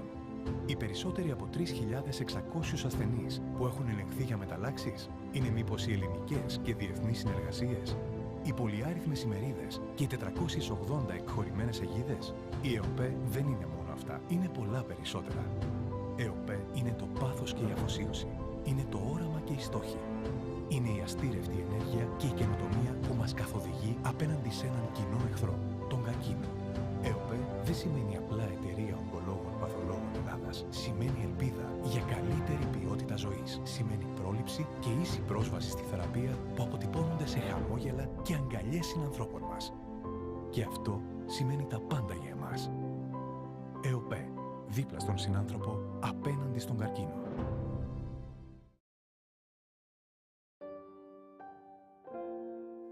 We try to remember that medicine is for the patient. We try never to forget that medicine is for the people. It is not only for the profits. The profits follow. And if we have remembered that, they have never failed to appear.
Ladies and gentlemen, may I please invite you back to your seats?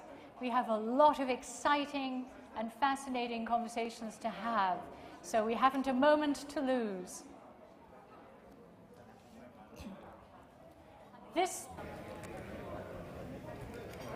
The panel discussion that we're going to have now is going to be looking at preventions and what are the steps that we can take to improve the situation here in Greece and throughout Europe. I am delighted to be able to invite the panelists to the stage. Irini Agapadaki, please come forward. Athena Christopoulou, please come forward. Welcome. Amanda Sisiri, please come forward. Welcome. Yanis Tunatas is participating remotely, so I'd like to welcome. And Nicholas Soulakas. Sorry, did I? Please say your name. Soukalas, I apologize. I will be approaching fluency by the end of today, I hope. So thank you very much for bearing with me. May I please start by asking each of you to please, if you could stay within the time constraints. It enables us to have a better discussion at the end, and I don't want to have to cut anybody off. So I appreciate and I'm grateful for you for your time. So may I pass the microphone over to Irini Agapataki? No, I'm Mrs. Christopoulou. Oh, excuse me.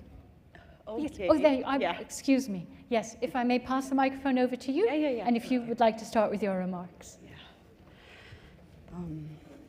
Καλημέρα σε όλους. So, good morning, everyone. I will talk about the framework of the National Strategy of Public Health.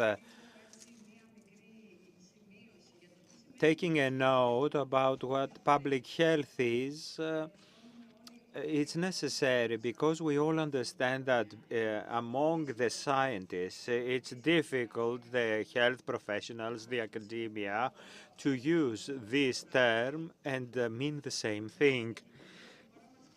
Public health in our country is rather neglected, but came in the limelight because of the pandemic. That has pros and cons. The cons is that it might focus on immediate needs. That is why we have the political authorities to focus on future needs of the country. We use this term to talk about HNS or the health state services, but it's not that public health. The World Health Organization talks about the art of promoting health, preserve life at the level of population. So there is a shift from the service model to anthropocentric model, and we talk about three things: social social determinants of health, social inequalities in health, and social gradient.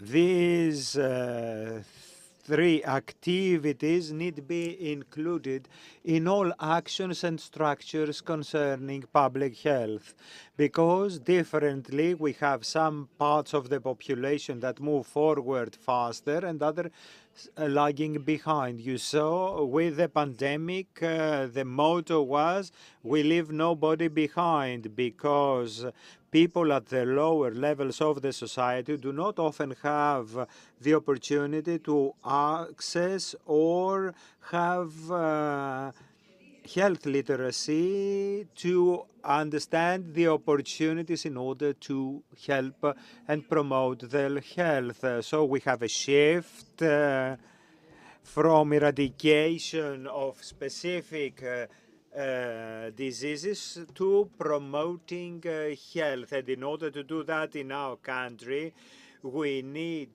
to focus from the responsive approach to a model of reform and recovery. From the P's, we go to 3 R's or 3A in Greek.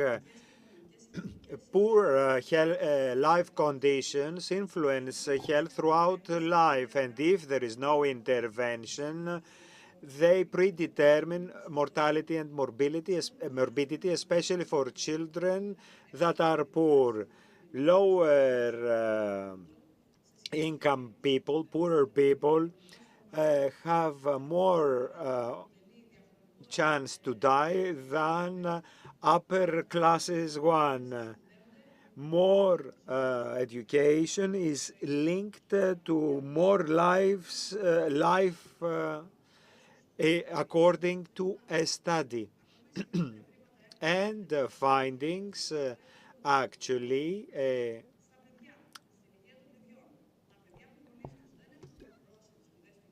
show us that educational level is important to health.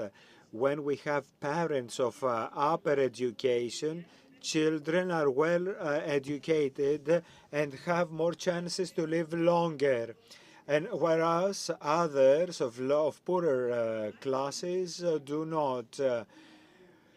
For most countries, the focal point now is social protection. In this framework, the government is focusing on the national plan, action plan for public health, and focusing on prevention, primary, secondary, and tertiary. And the minister already mentioned all these actions taken.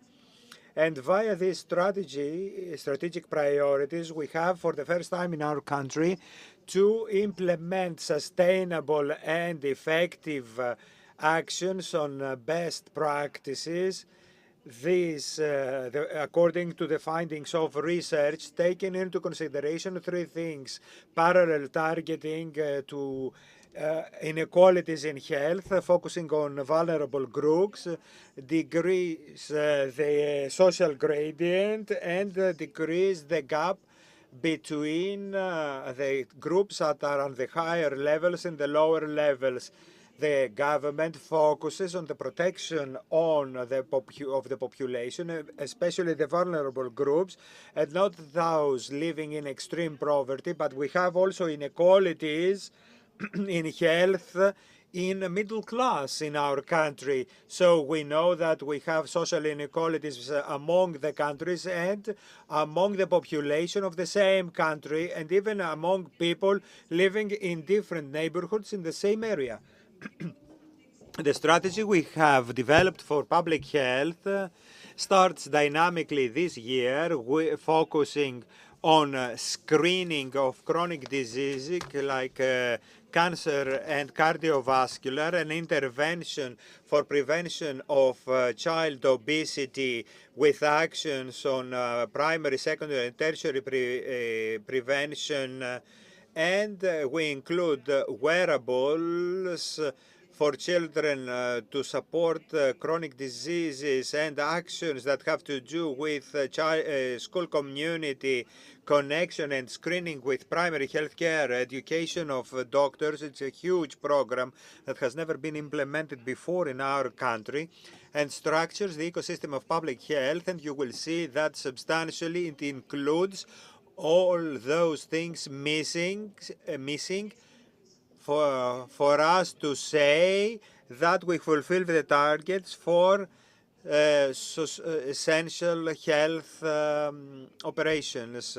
And we are going to implement an action that has been developed by the American Child Society, approaching family-centered care and focusing on the health of the mother, the child, and the family with an integrated model that does not leave aside mental health problems, behavioral problems, or development problems. It is a framework that can offer a lot in preventions, and we know that children 2 years after the pandemic are quite vulnerable.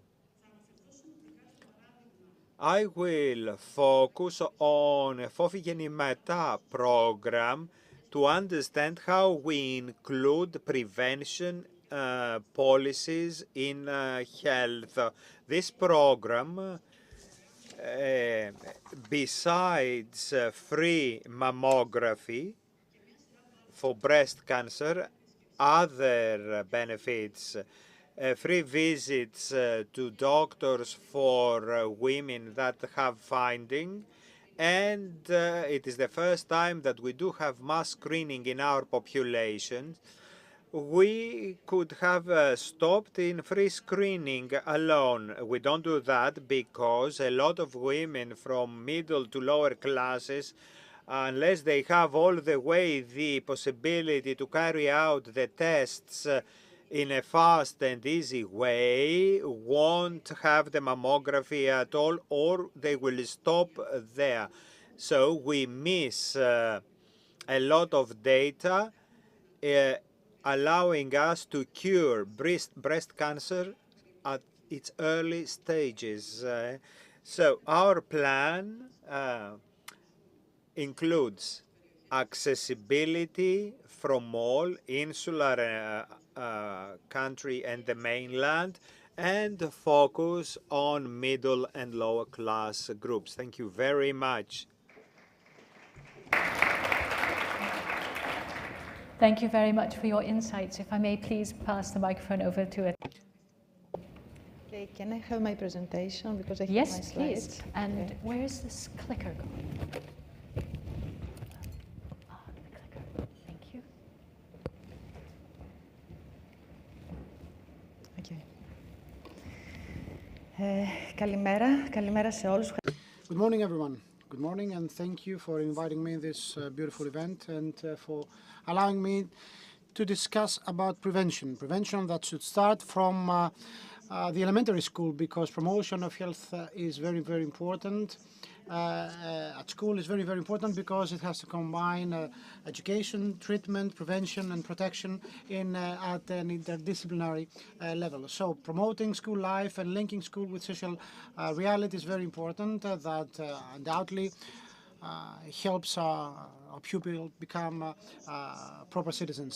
The aim of promotion of health at school is to improve also mental, physical, and social health of pupils by allowing them to have certain skills and critical thinking, and on the other hand by upgrading the natural and social environment they live in.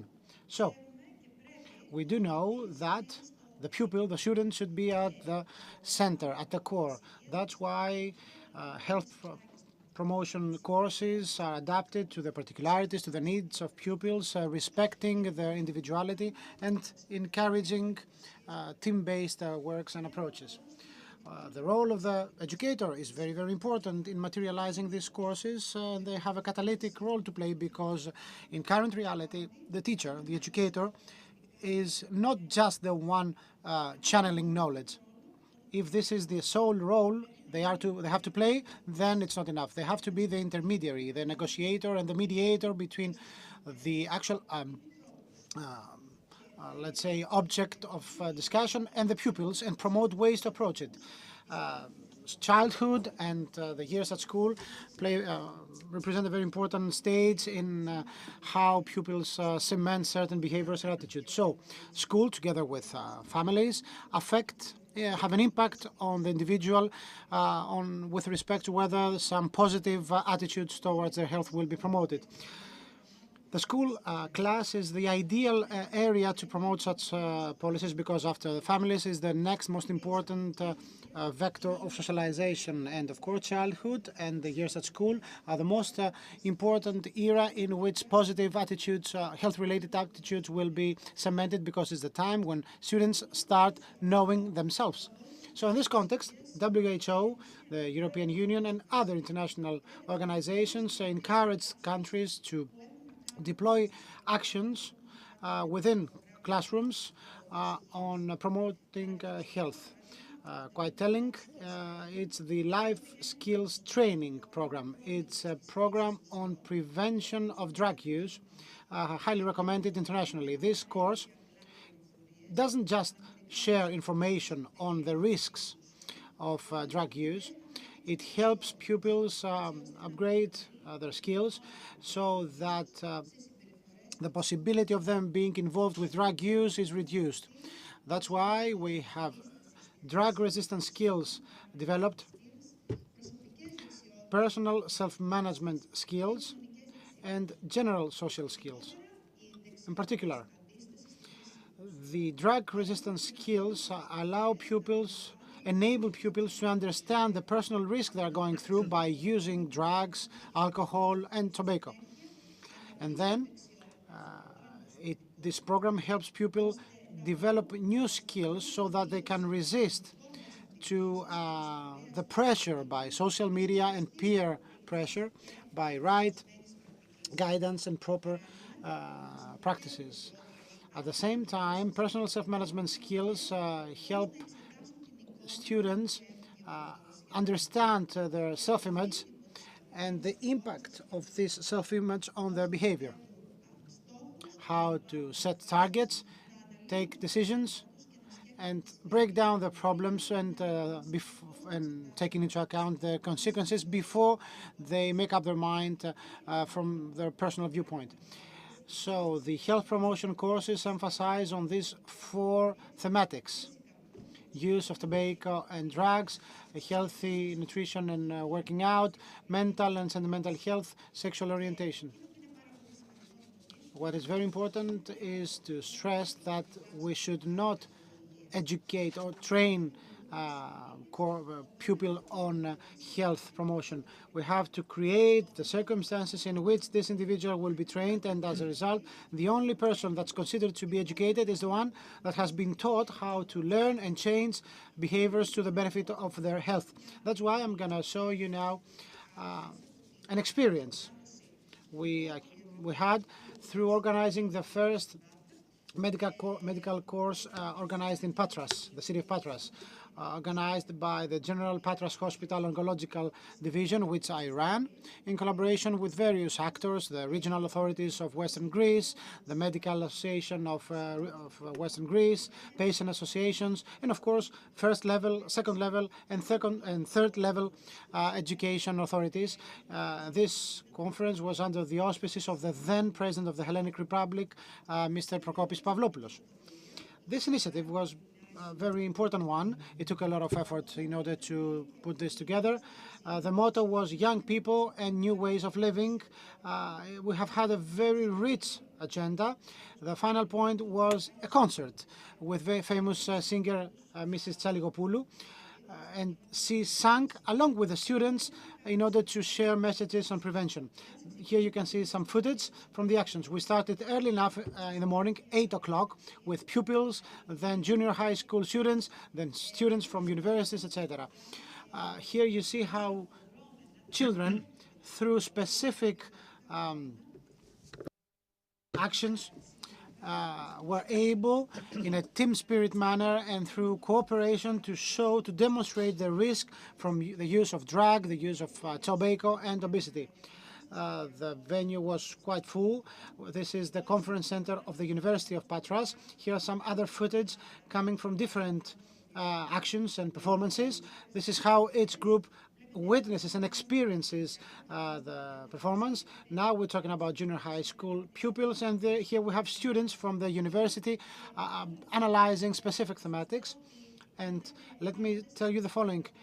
We have had educators, teachers and doctors moderating every session, together with health professionals. And we didn't omit to invite artists, Olympic medal winners, because they are the role models of today's students. And last September, we had a very important action in the context of the Cancer Prevention Week. Here you see actions involving pupils. Every child holds a balloon painted with a very famous cancer ribbon, plus a message on cancer prevention. Here you see the balloon. Here, that's an example. I eat healthily. Healthy nutrition, that was the message.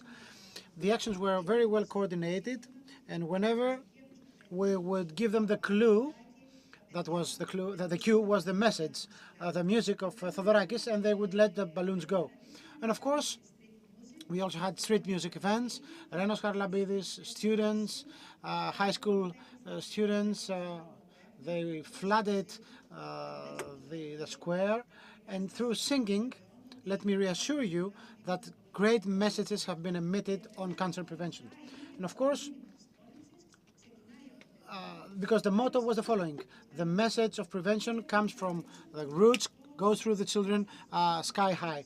And of course, I have to emphasize on Fair Life initiatives on the prevention of lung cancer, a very, very important program on raising awareness and prevention, a new Fair Life run campaign against smoking.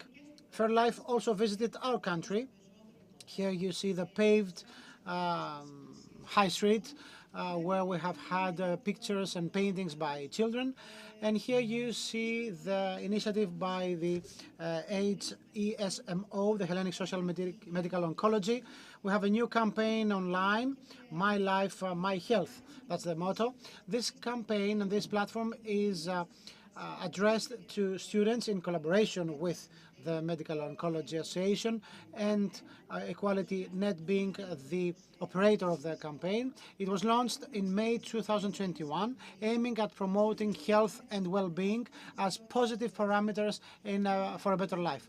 It's a very, very important raising awareness campaign for students against smoking. It includes a set of actions and seminars addressed to pupils, parents, and the new generation, in order to show the risks of tobacco addiction, to show the benefits of a balanced nutrition and daily working out, proper management of our feelings, and by showing them the importance of having good and quality interpersonal relationships. This program is included in the Action for a Better World in the context of the 17 SDGs under the UN.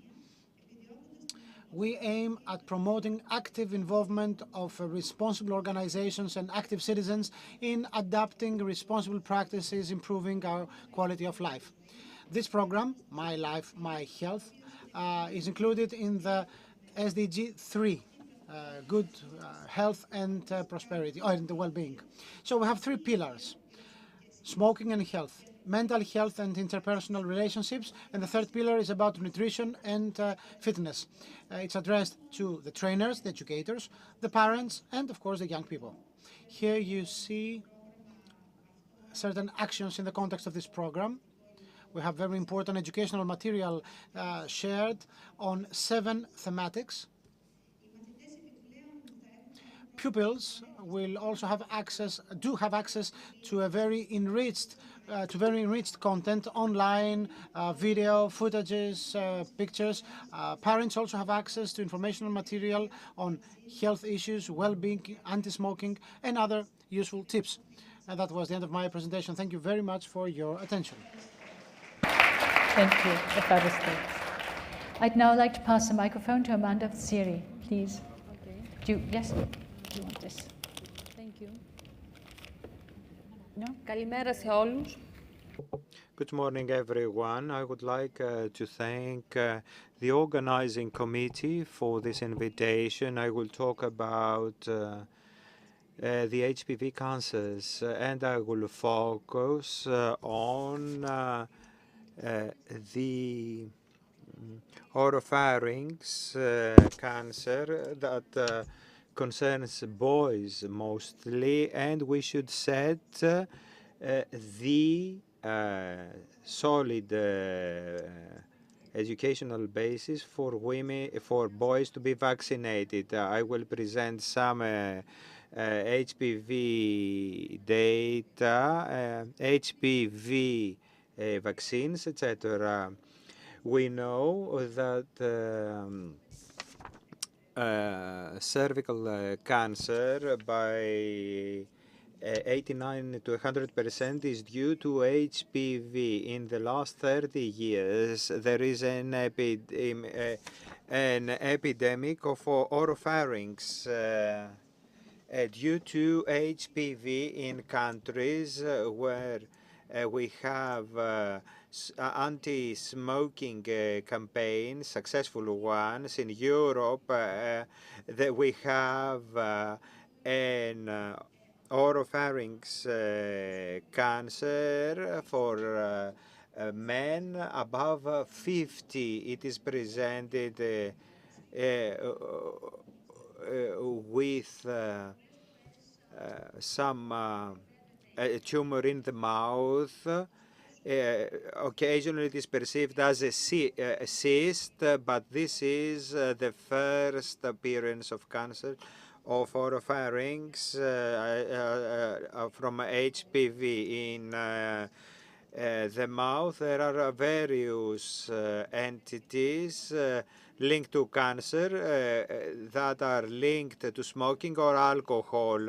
HPV cancers have better survival. We see the epidemiological associated data from Sweden. We see that the frequency in oropharynx due to smoking is decreased, but increased because we have a high consumption of alcohol. It's most popular cancer in men, and it has exceeded in the United States the cervical cancer. HPV are various cancers linked to that, not only the cervical one. So we have infections, very frequent ones, 14 million new infections are jotted down in the United States yearly.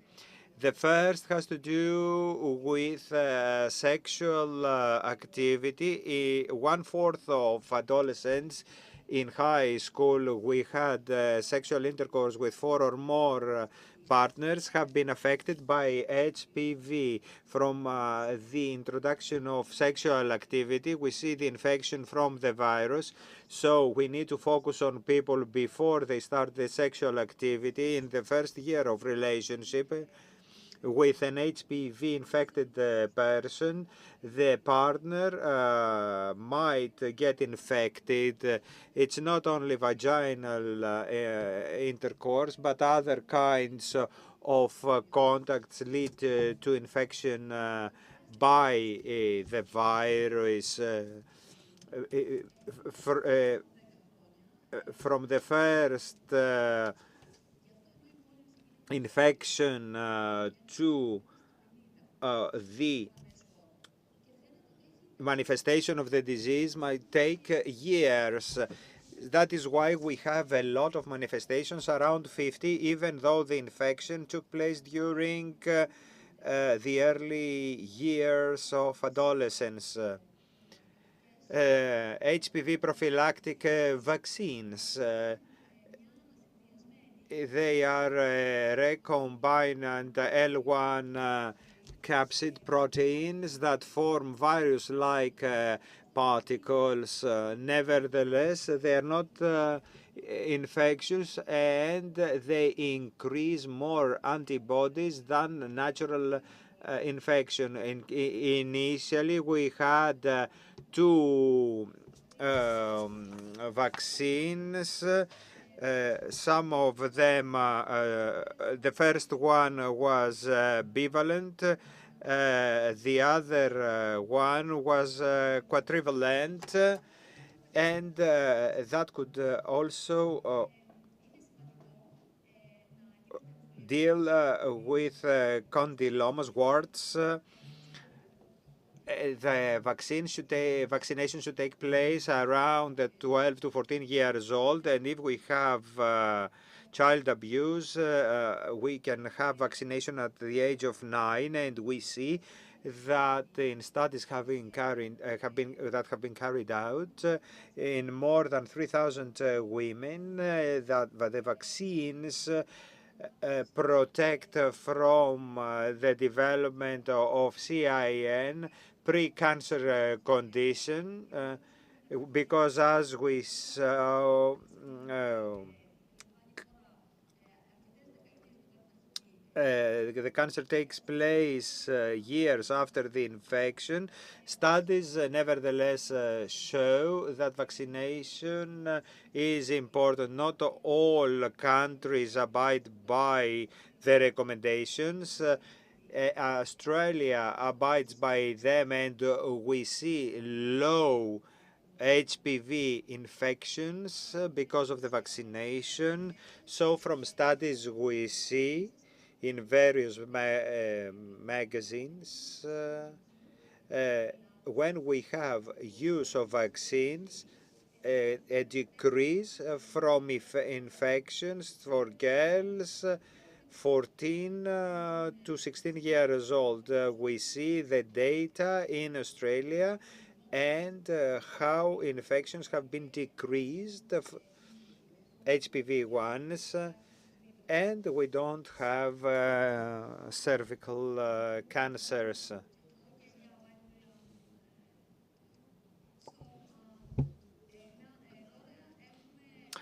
And now we have 9-valent vaccine covering 9 subtypes, and there is an indication for boys in the United States from 13 to 21, and they should start from 11 because they start their sexual intercourses earlier.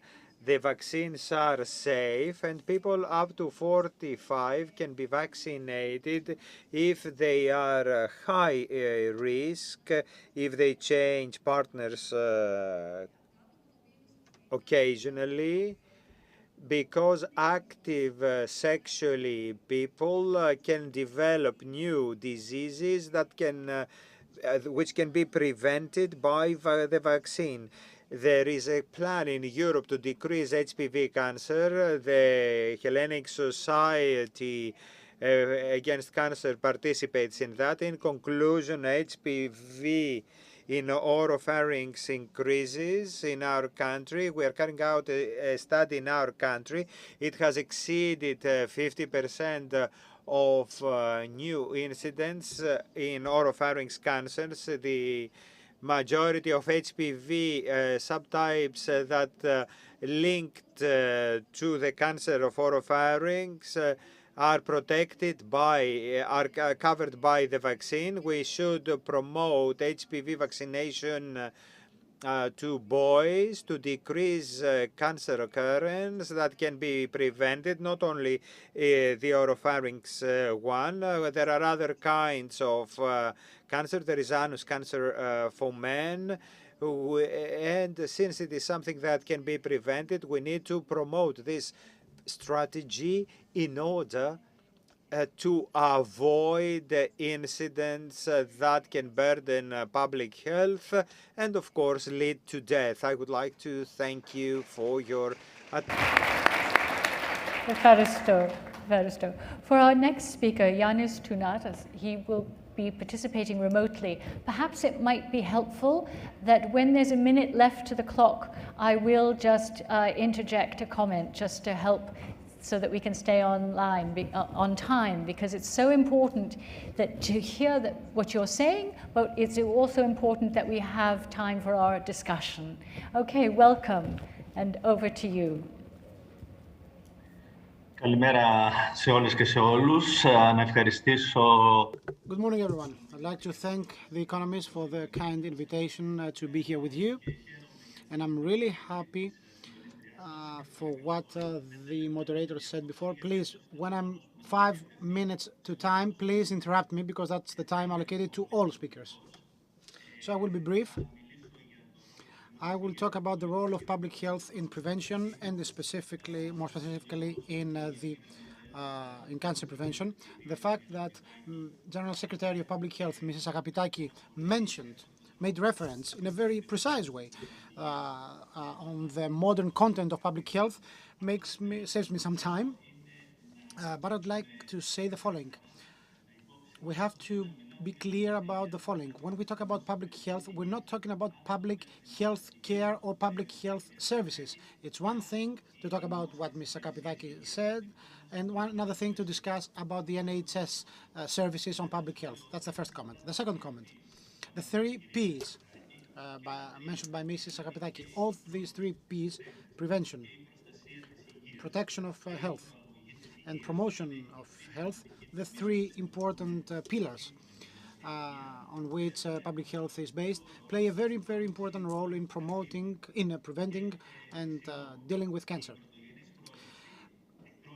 Firstly, prevention. It's split in 3 parts. We have the first level, second level, and third level, or primary, secondary, and tertiary prevention.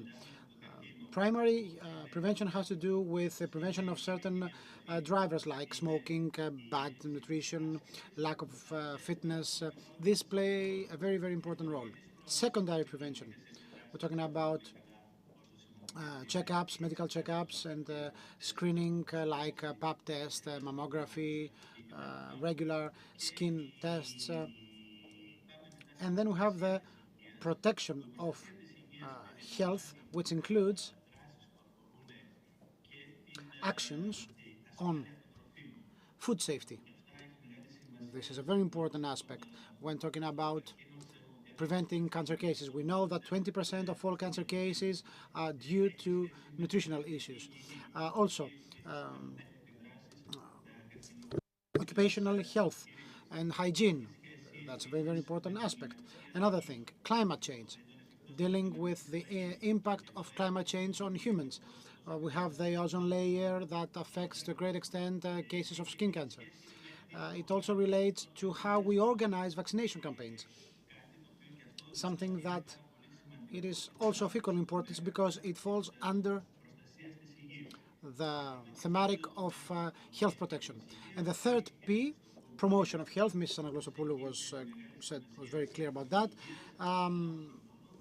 The education plays a very important role, but this also includes social parameters mentioned by Mrs. Agapidaki, apologies, and also the upgrade of our natural environment. So, health promotion comes into the game, into the play, in order to play a very important role in preventing cancer. In Greece, sadly, public health individually is quite isolated, let's say. It is sidelined. There have been very few steps taken until today to promote it. We hope that from now on there will be more steps taken because it's a very, very important field, not just for COVID-related purposes and for every future COVID-related, for COVID case, but for all reasons that will lead, that might lead to high incidence of cancer and prevalence of cancer. Currently, we have a country that ranks in the top 3 of adult and child obesity. Vaccinations against HPV, as mentioned by Mrs. Psiri, have a very low coverage, and basic checkups in the context of secondary prevention against cancer. Last health studies show that we are at very, very low percentages. We might say that 1 out of 5 women have their pap tests regularly. 4 out of 10 women have very rare pap tests. 1 out of 8 check for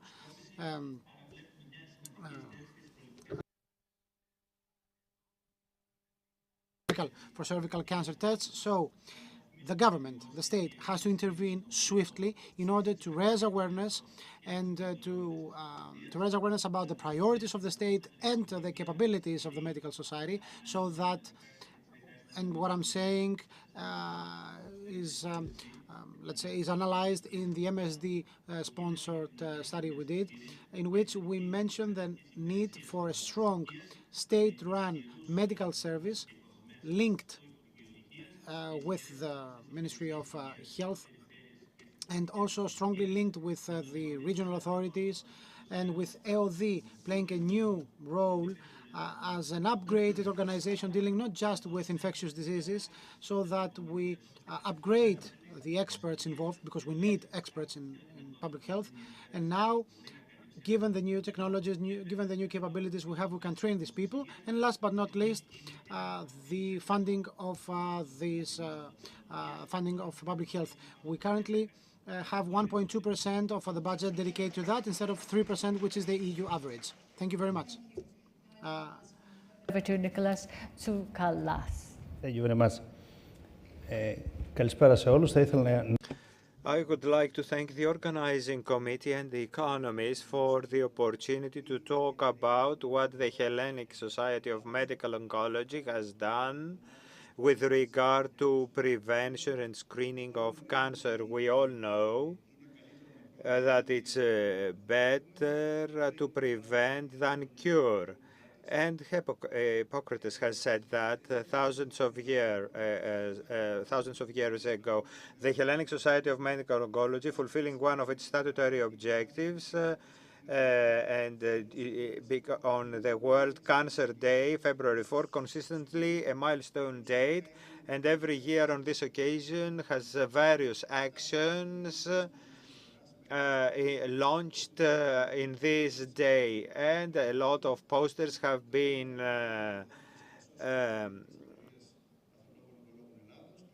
presented all over the cities, and with some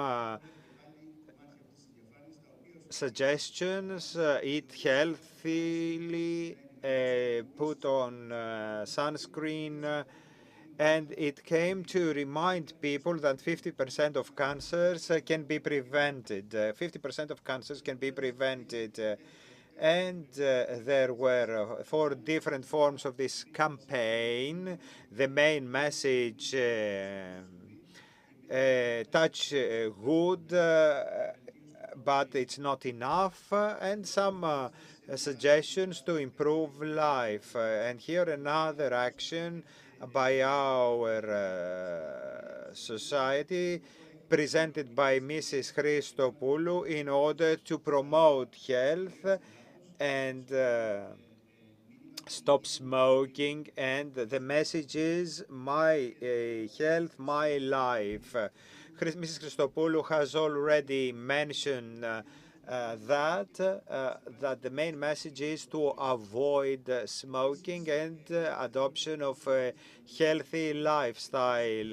We experience COVID, and last year on Cancer Day, we reminded everyone that we do not forget cancer. We do not forget prevention, primary and secondary. We do not forget our treatments.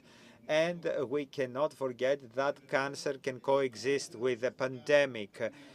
And at the same time, we had a campaign trying to encourage and inform patients and the general population that despite the distances and the pandemic, we need to understand that we are not alone. We encourage patients, families, and healthcare professionals against cancer.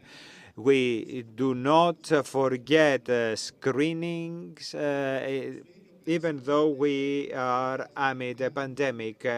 And in 2019, taking advantage of Athens being the world book capital, we tried to promote the on-time information in preventing cancer. In 2019, in an effort to raise awareness among people, the main message was we choose health, we protect our lives, and by recruiting a lot of artists, we promoted the interests of cancer patients. And we have prepared some TV spots, video spots, promoting this message by choosing our health with protect our lives, and other video spots saying that 50% of cancers can be prevented with a healthy diet, less alcohol and sugar. So stay healthy and protect yourself from the sun. In 2018, in the framework of this effort, we organized some seminars in the municipality of Peristeri, a neighborhood in Athens. EOPE, our society, participates actively in discussions and in meetings with the state, and promotes the education of oncologists in the framework of Oncology Academy. In conclusion, the developments in oncology are constant, and it is important to understand that prevention and early recognition of cancer is of paramount importance, and in order to decrease the options of having cancer, we need to adopt a healthy lifestyle, and of course, screenings are of paramount importance. Thank you very much. Efaristo, thank you. It's really important that prevention is indeed taken from a lifespan approach. We need to do everything we can to maximize our health from the very beginning of life throughout all of the stages of our lives. I'd just like, I'm afraid, to have 5 minutes for discussion, so if anyone would like to raise their hand to ask a question, please raise your hand or stand up. But as I look for, yes, please, the lady here in the front. Thank you. I have 3 points. I can tell all together? Yes, or please. One? Okay, thank you. Συγχαρητήρια στους ομιλούντες. Firstly, congratulations to the speakers. 3 comments and 3 questions, actually. First, to Mrs. Agapidaki, congratulations on the Fofi Genimata program. We heard the minister mentioning that before. You said something about a thing we didn't know.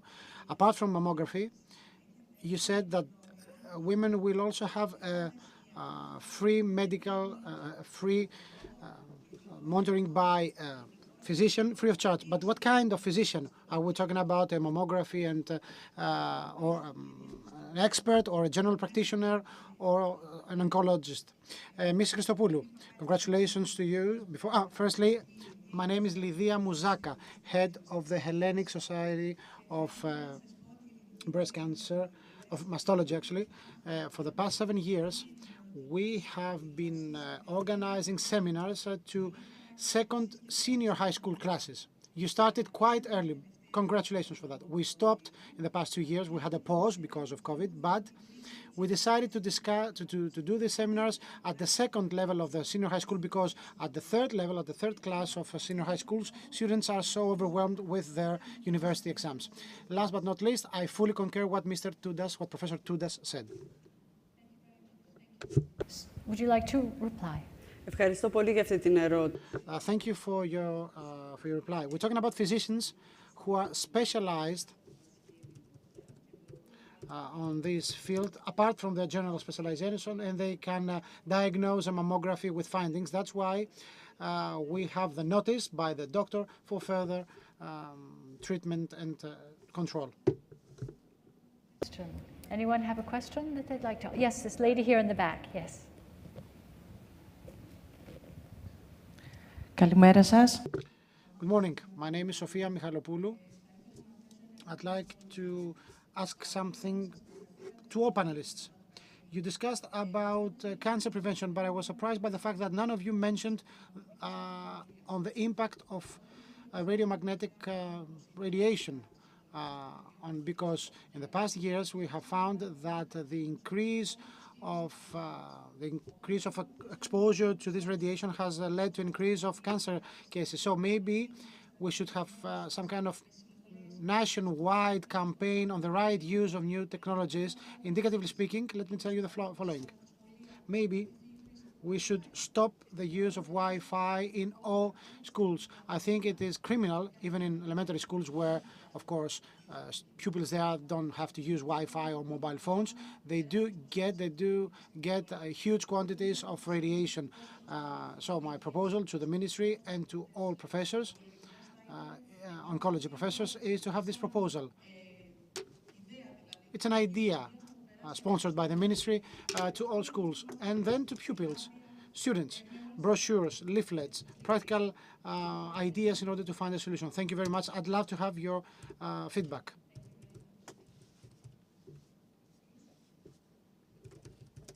Let me tell you that when we talk about prevention, we talk about both personal and general environmental parameters that might affect health. Whenever we have an evidence-based knowledge on the impact, on the negative impact on one's health, then we will take measures and nothing excludes the other. As far as I know, there is no study on the negative impact of Wi-Fi contributing to cancer genesis, tumor genesis, but we have studies on atmospheric pollution in which other parameters are considered and taken into account for cancer. And of course, this leads to certain possibilities of having tumors as a result of these parameters. It's off the mic. We're out of time for this session, I'm afraid, but thank you very much indeed, and I hope that if you have any further questions, you'll be able to ask the panelists when we break for lunch in a little while. I'd like to thank all of my panelists for this session today. Thank you.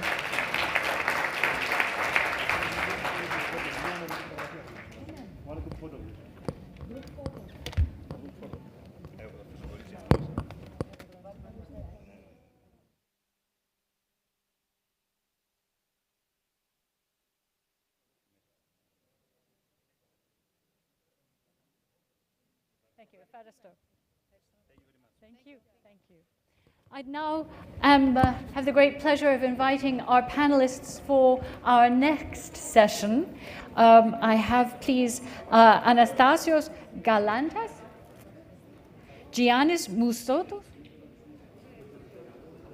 Elena Leandro. Corina Patelli-Bell is going to participate via wireless or by video connection, and Emmanuel Solutrus. Welcome. Hello. Please have a seat. Thank you. So the session now, we're talking about the next stage, the vital importance of early detection. So I'd like to first pass the microphone over to Anastasios Galantis. Gaitanis. Please excuse me, but thank you for your patience. It's okay. Thank you very much. Kalimera. Good morning, everyone. I would like to thank the economists for this initiative and the invitation to talk about important things in this panel and talk to you about the evolution of cancer imaging technology.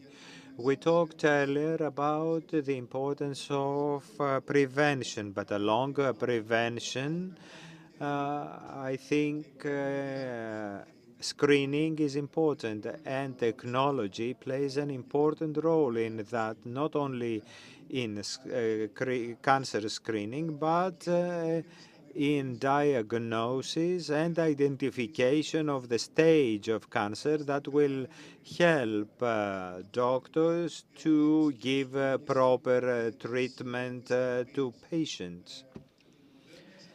The modern imaging methods are operating in a method to bridge diagnosis and treatment. And before we talk about them, we need to say that they are used in screening, mostly mammography, X-rays, chest X-rays, diagnosis of cancers and the different stages of the disease in order to identify proper drugs. The imaging methods can help in that, and assessment of treatment, if it was a successful drug, to continue with it or stop it, or follow up that has to do if we have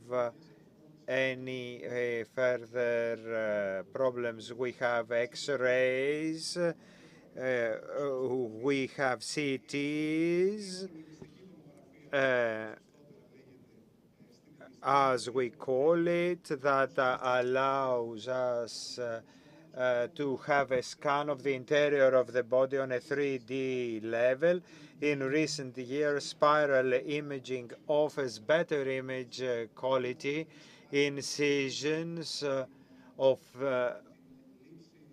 less than 1 mm thickness and less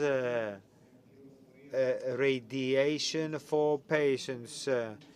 And we have molecular imaging, PET and SPECT. PET performs tomographic imaging of the distribution of the radiopharmaceutical drug within the body in organs exhibiting high metabolic function. Such organs are the heart, the kidneys that absorb glucose, but also cancerous tumors that have a high metabolism and consequently a high concentration of radiopharmaceutical drug. SPECT has a similar working principle to PET, uses a different pharmaceutical drug, and of course we have mammography for soft tissues. Two things about the future. And as a scientist, in my agency, we have been funded by the Recovery Fund and the Investment Bank to develop a radiogenomics unit, which is pioneering for Greece, and the texture features of a cancer tumor that may be extracted from an imaging system and not perceived by the human eye may be revealing of the degree of heterogeneity of the cancer. These characteristics can be biomarkers of changes at the gene level. So with radiogenomics, we can take the images and get the information on via AI and the gene information so as to see gene mutations at the molecular level before we have the images depicted. AI allows us in that way to connect. In our agency, we have been funded to purchase PET-MR and along with PET-CT, a cyclotron that will allow us to have research radiopharmaceuticals. And of course, we have the AI unit in cooperation with the research Center Archiridis, along with Mr. Daskalakis from MIT, to develop this infrastructure. We have other efforts all over Greece and all over the world for that. Hopefully, I kept my time. Thank you very much. To Giannis. Καλημέρα σας. He's remotely. Oh, sorry. Καλημέρα σας. Yes. Ελπίζω να με... Good morning. I hope you can hear me.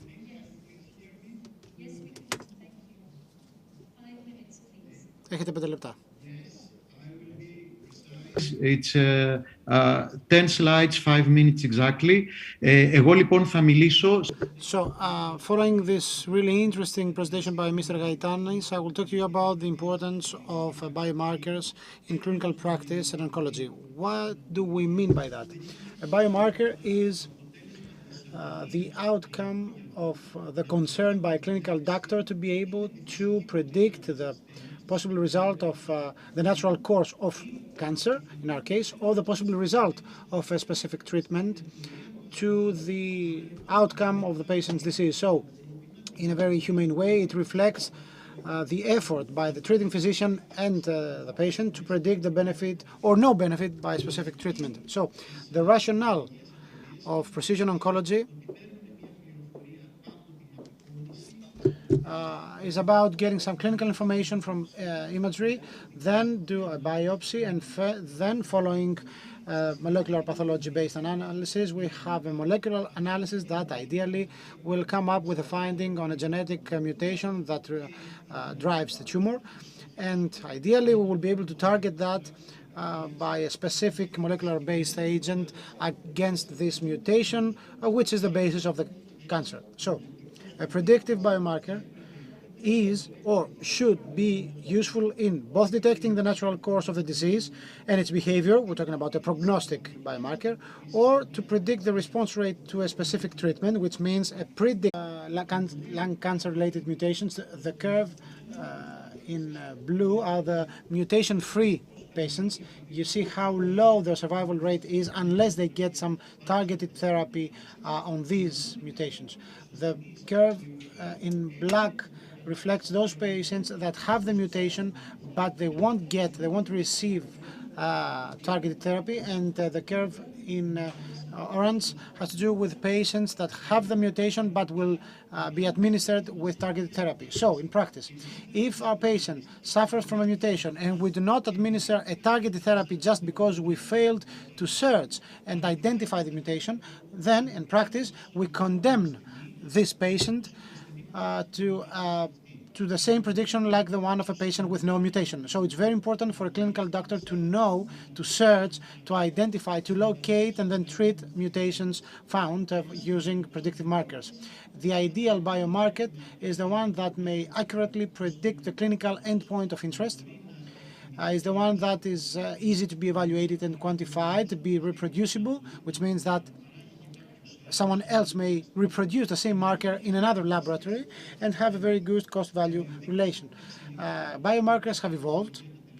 The same is the case with oncology over the past decades. We started with clinical and pathological statistical biomarkers, and now we moved to molecular biomarkers, genetic ones, and in the past 10 years we have the so-called genomic biomarkers. A very simple example of a biomarker, predictive biomarker, is the EGFR mutations in lung cancer, but we also have biomarkers related to immunotherapy, a hot topic over the last days. For instance, PD-L1. It's not the ideal biomarker, but it helps us understand what patients will most likely respond to immunotherapy. In our case, we're talking about lung cancer patients, but we also have other biomarkers that are the so-called biomarkers of resistance. If they exist, then we can predict the resistance to a specific treatment, which gives the clinical doctors with enough information on how to avoid this treatment. And I'm using the case of KRAS, the colorectal cancer. And over the past years, we have genomic markers. A very, very important development, the so-called genomic panels and signatures. They can help us identify the possibility of recurrence, the so-called recurrence score in the case of breast cancer, or they can be of prognostic nature, prognostic biomarkers, or we can have prediction of response to chemotherapy or molecular targeted therapy using the genomic signature, the so-called pharmacogenomics, as we call them in our case.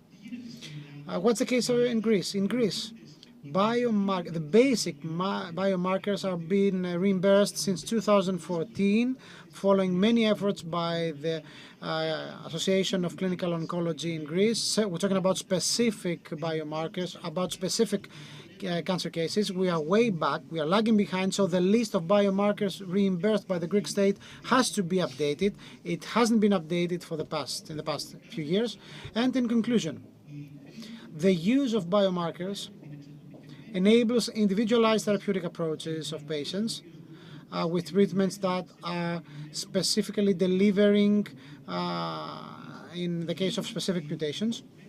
So rational use of biomarkers saves patients from unnecessary, redundant and potentially harmful treatments, and predictive markers have evolved from a simple collection of clinical data to complex models that encompass molecular markers and gene signatures, genomic signatures, and many of these models have not been prospectively validated and remain rather expensive, so that's why we need this kind of prospective studies. Thank you for your time. I hope I was on time. Thank you. Thank you. Now I'd like to pass the microphone over to Elena Linardou. Hi, hello. Καλημέρα σε όλους. Αν μπορώ να έχω τις διαφάνειες. If I may have my slides, please. prevention is of paramount importance, but screening is important. We need to have where we don't have manifestations yet. And it is of paramount importance to know that screening is needed, because if we have an early diagnosis in people that do not have the symptoms yet and be able to see the points of cancer, we can treat it earlier and more effectively. In cancer, in every type of cancer, every centimeter counts. If we see here the 5-year survival of lung cancer, if we can have a diagnosis of all our patients in stage 1, we can have a 5-year survival in the majority, more than 9 in 10. But if we have a diagnosis at stage 4, this 5-year survival drops, and only 1 out of 10 reaches 5 years. 3 are the main cancers we have screening programs for: cervical ones, breast, and colorectal. And if you see national cancer screening programs in Europe, there are only in 19 countries organized, well organized. There are some countries that do not have screening for colorectal. In Bulgaria and Greece, the circles have no color because there is no consistent screening programs for them. And we have heard the announcement by the minister in the morning, and we are happy to see that we are finally taking steps towards screening. Screening is important, is a process. It's not just a test. It is a process that includes inviting the population, then a test in a specialized center, and then it is important to see what is next. And this next should be determined for all those participating in the screening. This is the process and not just a test. That is why the World Health Organization says that if we want to start a screening, that should be delivered as a path, and those designing these programs should understand that this pathway has certain steps and everybody should follow them. Screening operates like a sieve, and we need to have quality assurance when we do screenings. 2 words about what we have today. Screenings in national health programs. Breast cancer screening, mammography, is currently the only screening method that has been proven to help women. It can decrease disease by 40%. It can decrease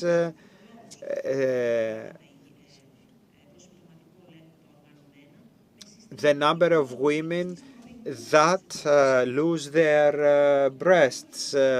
In cervical cancer, 9 out of 10 cancers can be prevailed if women participate in organized screenings. Colorectal cancer screenings, 4 out of 5 cancers can be prevented with fecal immunochemical testing. Today, we have various other cancers for which there is research, and there is lung and prostate cancers for which organized screening is suggested. And two things about lung cancer, because this is coming and it should come to our account.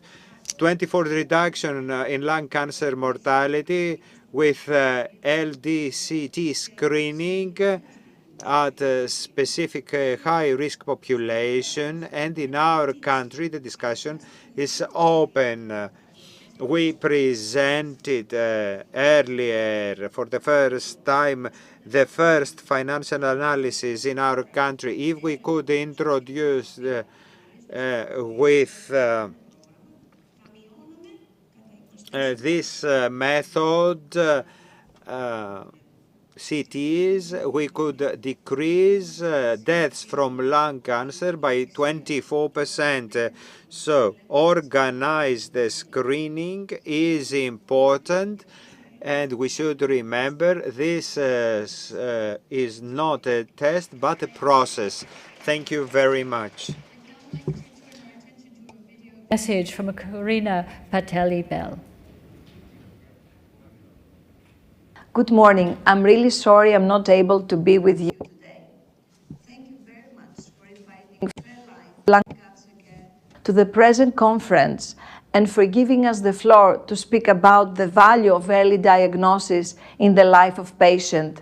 Sharing our remarks with each and every one of you is an honor and a privilege. Cancer is still a grand challenge, a challenge for research and innovation, a challenge for scientific communities, and naturally the biggest challenge for people and their families impacted by the disease.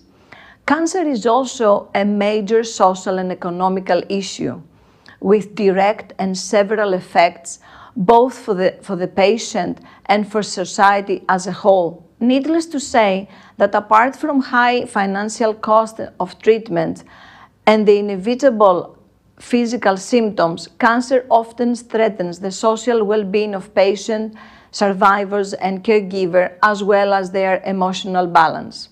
So how do we address this special aspect of the disease?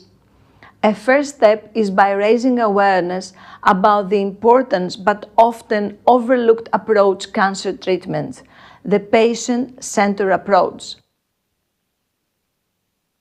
Patients have needs. They need to communicate their feelings and fear and to be understood throughout their illness. They need to be heard throughout the treatment, and they need to be respected for the end-of-life care. A second step is to ensure cancer care is both clinically optimal and patient-centered. Also, to reduce inequalities regarding access to innovative treatment and special care. Despite expectation to the contrary, health inequalities are increasing in many of the world developed countries, and we have to wonder, is this acceptable in the 21st century? The fight against cancer undeniably remains a top priority worldwide, with significant progress and many advances in treatment care over the past 10 years.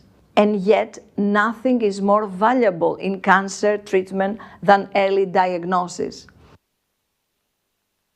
People diagnosed earlier with cancer are more likely to have lower treatment-related morbidity and improved quality of life compared to those diagnosed at an advanced stage. Early detection translates into more cure, longer survival, lower cost of care.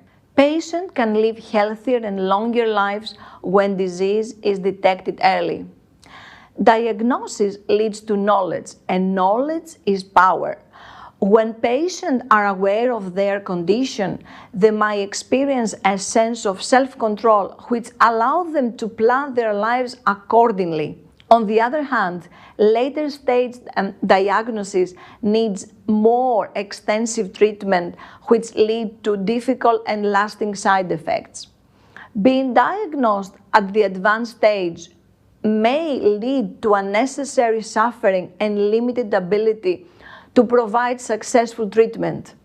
This applies especially to lung cancer, the invisible cancer, which is usually diagnosed late and is by far the leading cause of cancer deaths. We would like hereby to point out the necessity of extending cancer screening programs to include lung cancer in the Greek National Cancer Prevention Program Spiros Doxiadis. This is based on American and European researches, as well as the study conducted for the first time in Greece by the Health Policy Institute and Fairlife. The study findings were presented last November in our conference and documented a 25% mortality reduction by lung cancer screening with low-dose CT scan. Lung cancer screening implementation is therefore imperative, and we have to act fast. Another important issue is the stigma associated with lung cancer due to its close relation to smoking. Reducing the stigma is also a priority because it directly impacts research funding and support available to patients. At the onset of COVID-19 pandemic, several medical procedures were put on hold so as to reduce the risk of the virus spread in healthcare facilities. Moreover, unfortunately, many people avoided medical routine care during the pandemic because of concern about COVID. As a result, many opportunities of early detection were missed. But cancer does not wait, and there should be a policy intervention to prevent the effect of delayed diagnosis and care. So it is not an overstatement to say that early diagnosis of cancer is the door to future care and treatment. This is a multidisciplinary and a consistent effort by all of us. Let's act in concert and spread the message of early diagnosis through coordinated campaigns. Let's erase cancer stigma. Let's now secure a healthier and more humane future for the generation to come by implementing early detection programs followed by access to effective treatment, and thus ensuring that every single patient stands an equal chance against any form of cancer worldwide. I would like to end with a message from my daughter Melina, hoping that no other kids experience what my kids have been through losing their father from lung cancer. Thank you. Thank you very much. I'd now like to pass the microphone over to our commentator, Emmanuel Salustros. Yes? 2 minutes, please. Thank you very much for the invitation and for these amazing contributions. Just a couple of quick comments. Talking about the evolution of imaging technology, we have to find a balance between the penetrating capacity and better characterization of lesions. For instance, MRI may identify small minors in breasts, but it's poorly identifying them compared to classical mammography. Mr. Gaetanis told us that we have new tools developed in order to overcome this difficulty. When talking about biomarkers, sadly we cannot currently identify those members in our population that risk having neoplasias developed and target them. But we can discover early enough signs of cancer in the blood. The CHIP phenomenon is identified in 10% of all adults of more than 70 years old. But in the coming 10 years, no more than 10% of these people will develop a hematological neoplasia or a malignant tumor. What are we to do with the remaining 90%? How are we to keep them cool and calm?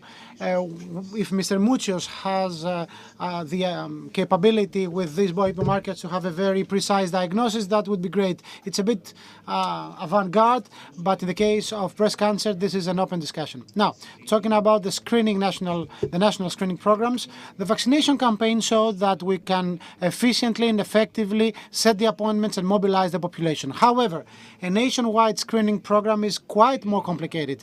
Mrs. Linardo gave a very eloquent description. Before we send the first SMS, text message, we have to have the pathway established in order to assess the findings of the mammography and at the same time provide the diagnostic and treatment-based solution. I think a simple appointment with the doctor to assess the mammography is not enough. Last but not least, the more complicated, the more perplexed this pathway is, the more difficult this process will be, and that's why lung cancer is a huge public health issue, but the pathway is extremely complicated. We lack PET, CT scans equipment, we lack a differential diagnosis capabilities. So I don't know if such a lung cancer screening program should be the first step in establishing a nationwide screening program. Thank you very much for your time. Thank you. We'll be talking more about lung cancer in a panel this afternoon, so thank you very much indeed.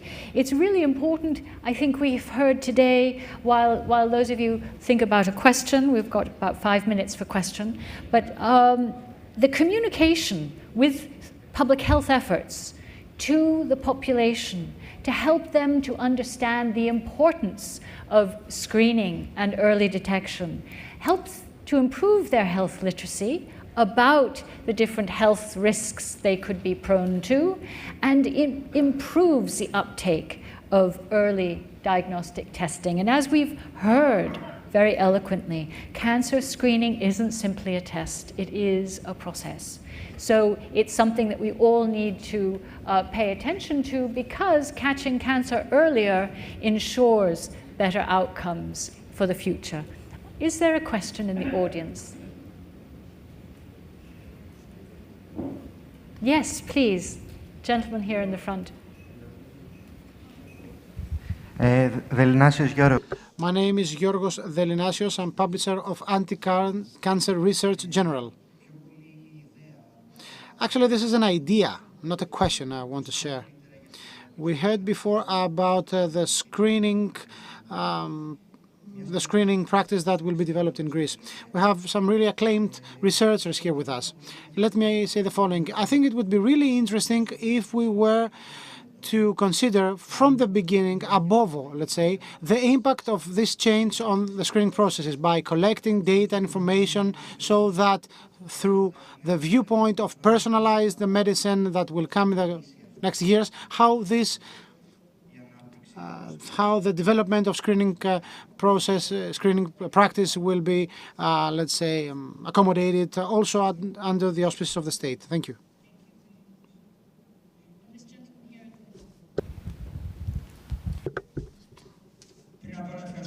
Firstly, I'd like to thank you for giving me the floor. 3 points. First one, congratulations to The Economist and all these amazing partners they have in Greece. Second, a personal issue. You discussed about the Center of Medical and Biological Research Centers and its evolution. Although I'm young, I had the honor of being one of the partners of late Professor Skalkeas, and I was responsible for fundraising. I think we did fine, and thanks to you, you have been able to build on that. I was really touched by this reference. Next point. The previous speakers and yourself made reference to many things on prevention, etc., etc. Let me say that in Greek universities, because I also have experience from universities abroad, we have 600,000 students. For good or for bad, almost 300,000 of them are women. Maybe it should matter if you have a presence in the Greek universities at least once every year in order to come in contact with the people who will be involved with that, and they believe that they will live forever because they are young. That's why they might ignore the problems that will show up in the future. So once again, congratulations to the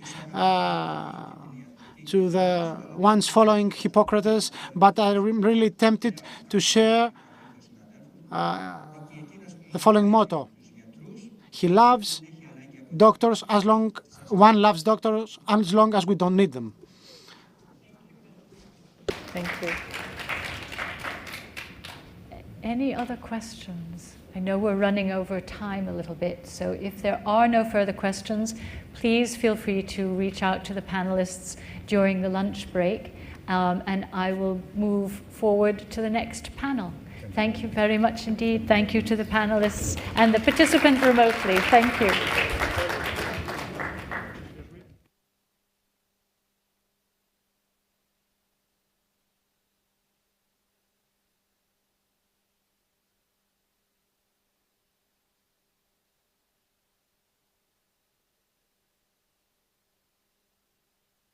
Thank you very much. Thank you. Our next panel discussion will be looking at the next stage. We're going to be looking now at disease management leading to survivorship. I have the honor of inviting Ioannis Kostopoulos to the stage, please. Anastasios Boutis. Kati Apollotis is going to participate via internet connection. Ioannis Boukvinas and Mikhail Nicolaou. Welcome, and thank you very much indeed. Hello. Hello, welcome.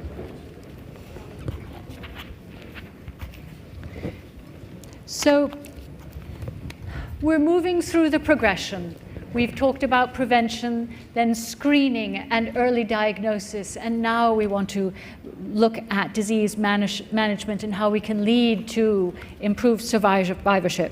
I'd like to pass the microphone over to you, and I'm pleased to point out that we have you down for about 5 minutes. There's a clock there, but it's not quite attuned, so I will give you a 1-minute warning if that's all right. He gave me 10 minutes, right? Okay. Excellent. Thank you. Can I have my presentation, please? And do you need the clicker? The clicker is right there. Thank you. Would you like this to clean it? That's fine. Yeah. Okay. I'll survive, I think.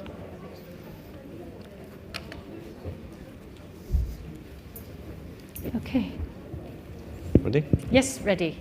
Is the presentation ready? Presentation, please.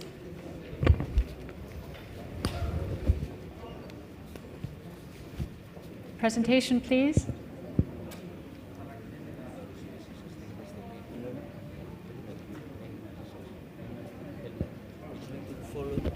Beg your pardon? Oh, okay. Yes, so maybe please come back to you. So if I may.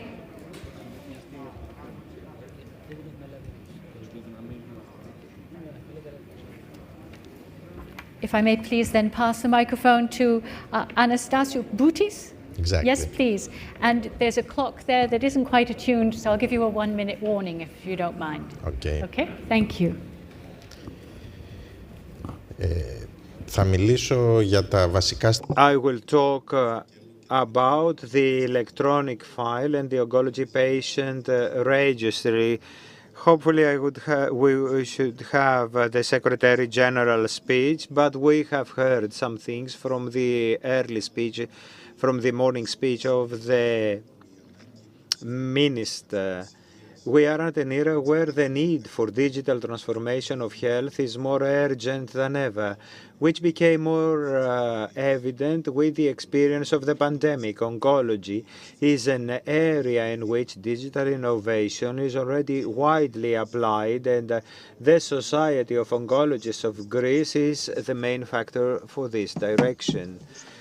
We have heard at some stages of the speeches the advantages of digitization of health. improving the communication between patient and doctor, the optimization of data for various purposes, and rationalization of the health services offered.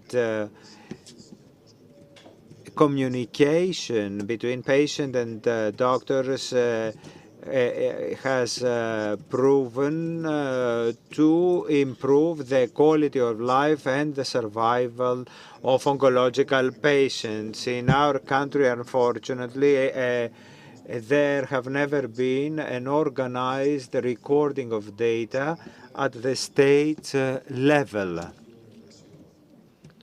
The creation of an official neoplasia registry, a cancer registry, is in the immediate plans of the Ministry of Health, and the EOP is a supporter of this effort, which will allow the collection of high-value data for the design of strategies in order to have prevention, screening, and treatment of various forms of cancer.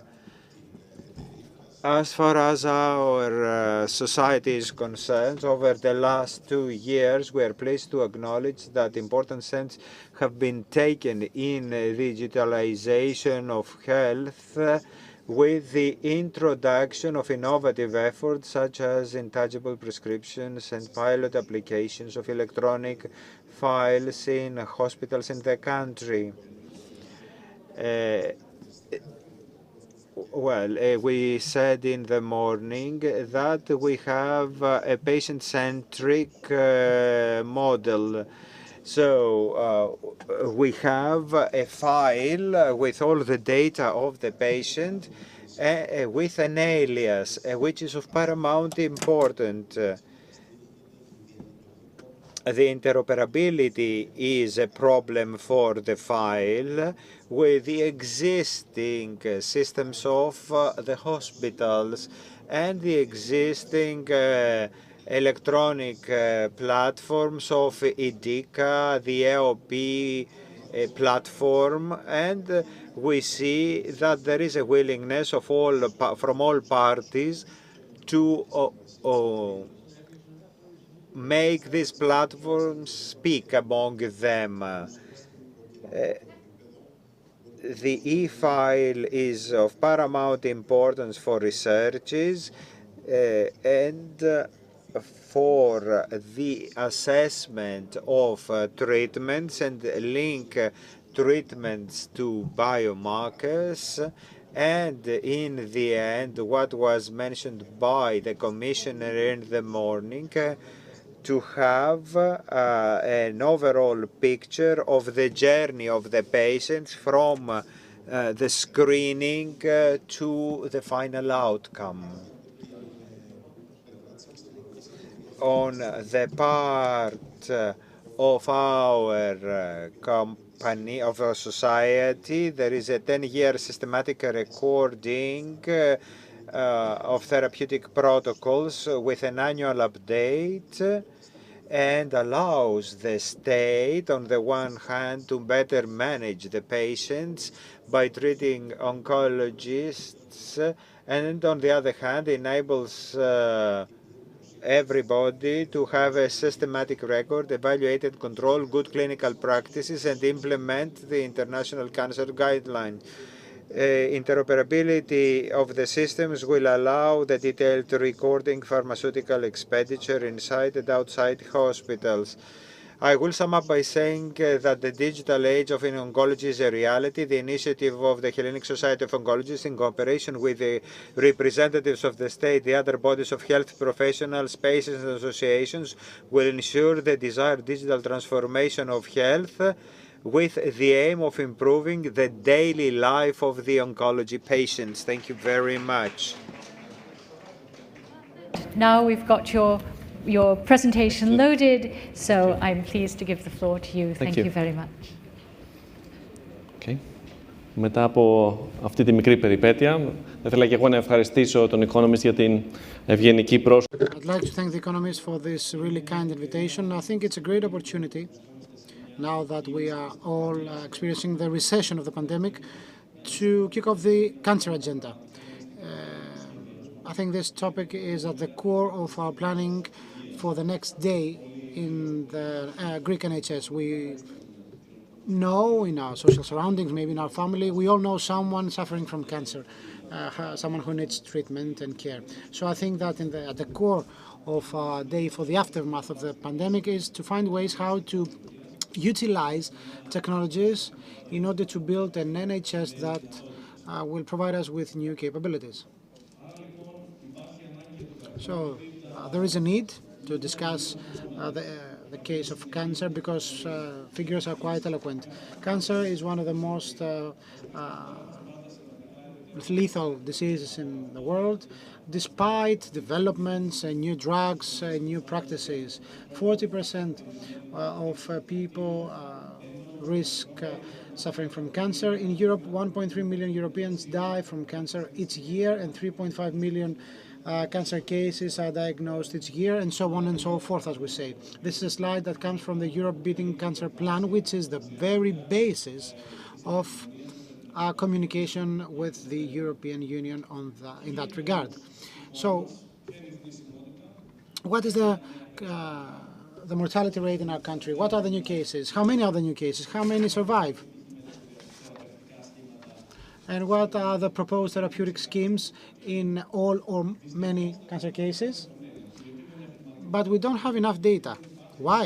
Because we have no digital infrastructure that would allow our country to collect, to assess, to analyze this data and provide the medical society and the pharmaceutical industry those really critical information and data to develop new treatments. We are one of the 5 European countries that have not yet developed or built a cancer patient registry. So it's a critical necessity for all of us to change our mentality and leave behind the pathogenies of the past.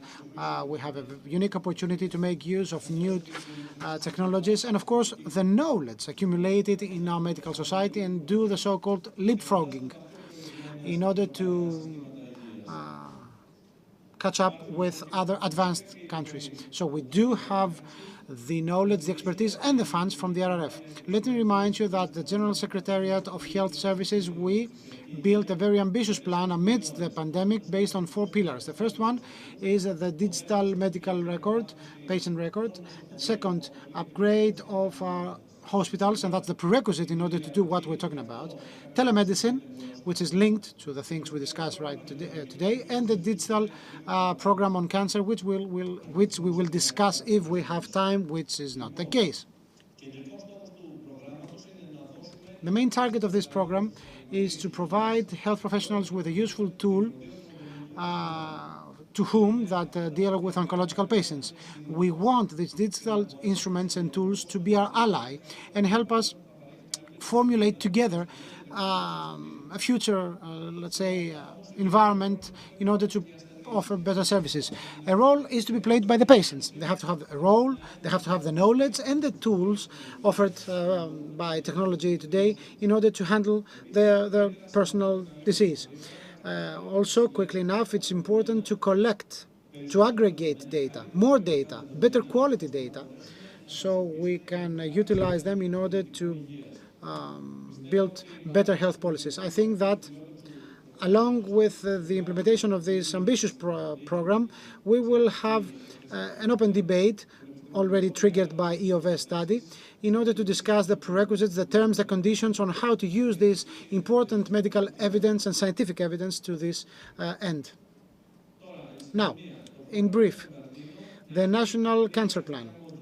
3 modules. We have the National Registry on Neoplasias or hematological diseases, as beautifully written in the technical sheet, updated by both state-run and private databases. Parameters will be fine-tuned later on.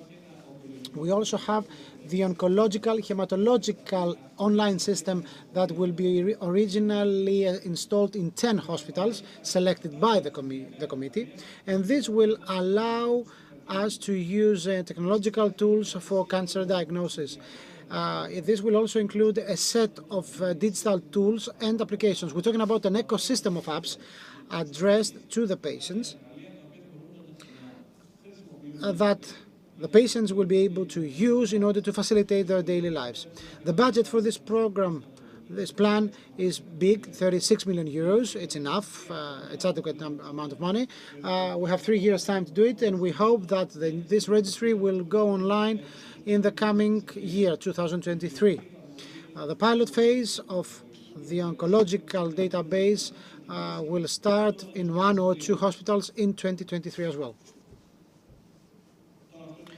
Now, that's the time plan. Now, we have the 3 modules. The first one, the National Registry on Neoplasmatic Diseases, that will allow us to collect data, the ones we don't have right now, on oncological patients, and reply to the scientific questions that science might have. So we will have to build an advanced registry using practices from best healthcare services abroad. That's why we are in direct contact with European countries in order to build this registry. The precise content of the registry will come up after our consultation, and in the coming months we will be able to develop the specific parameters. We also have the oncological hematological information system. It's a very innovative system that will be materialized in all 10 hospitals we will select. I think that's something that we really lack. It will drastically change the way we handle patients in our hospitals.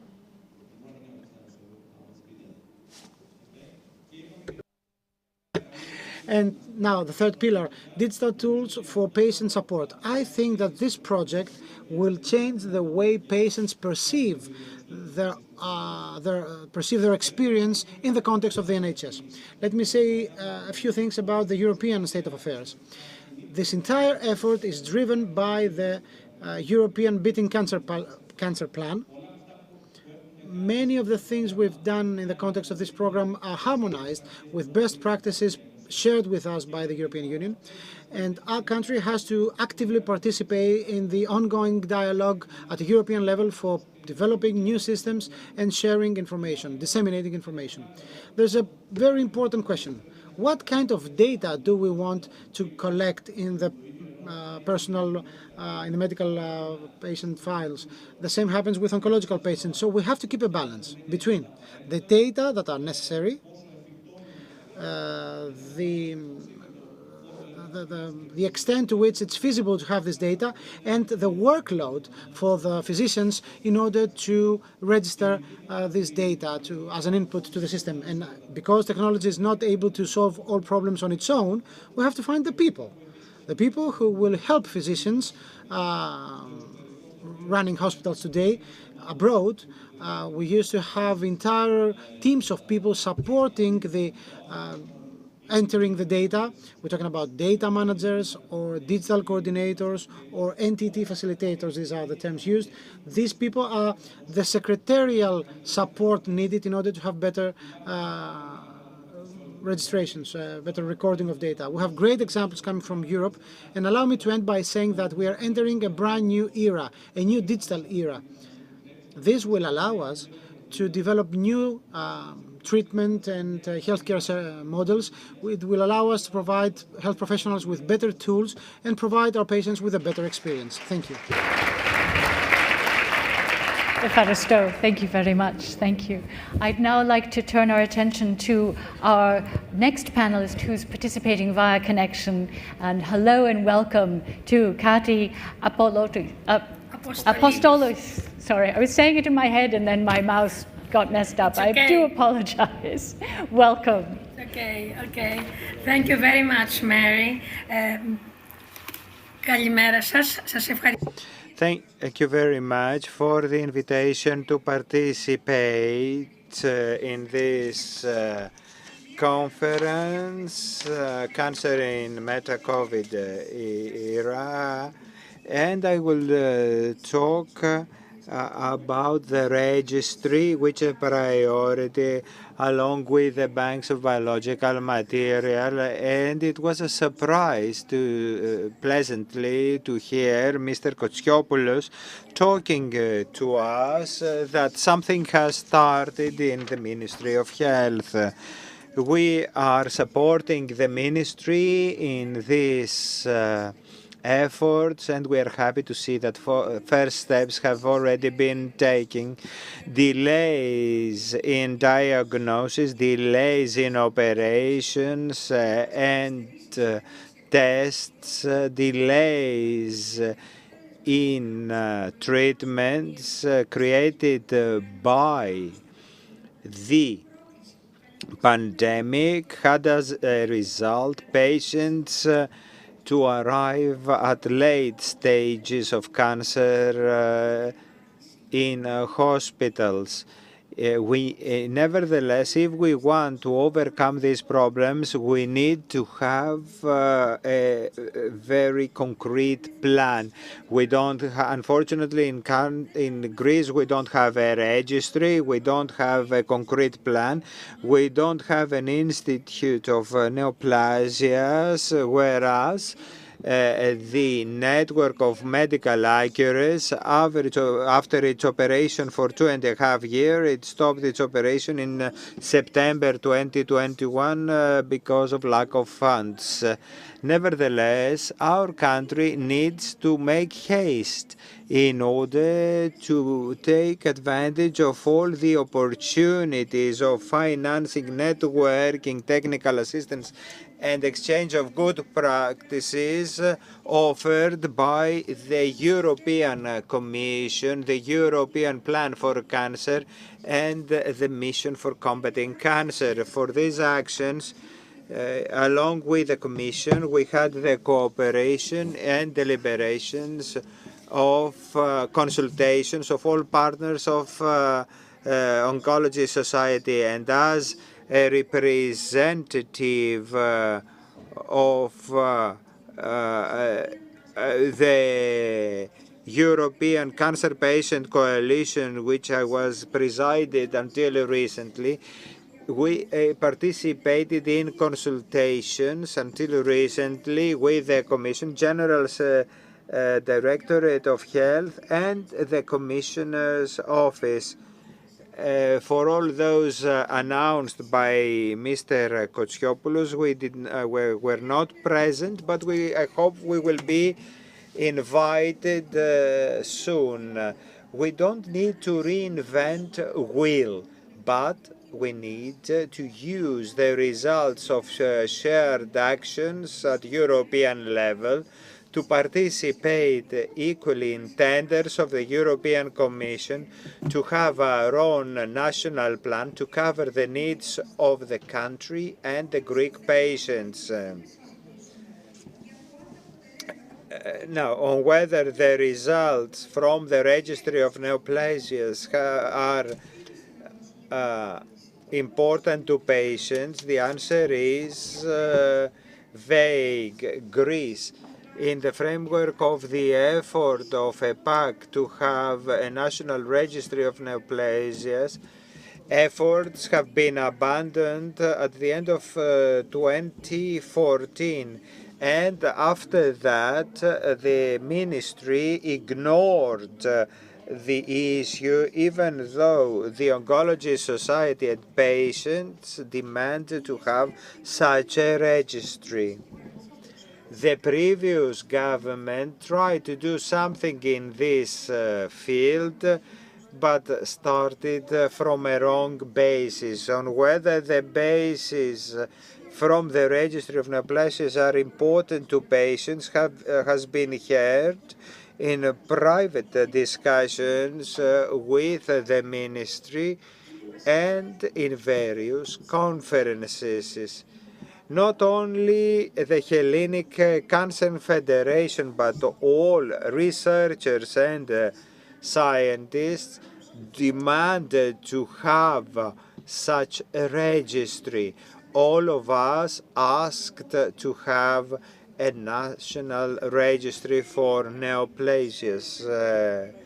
The National Plan for Cancer is an opportunity to support the registry using the European experience of the European Common Actions for Cancers, the technical assistance of Council of European Network, and the reach of information of European data space.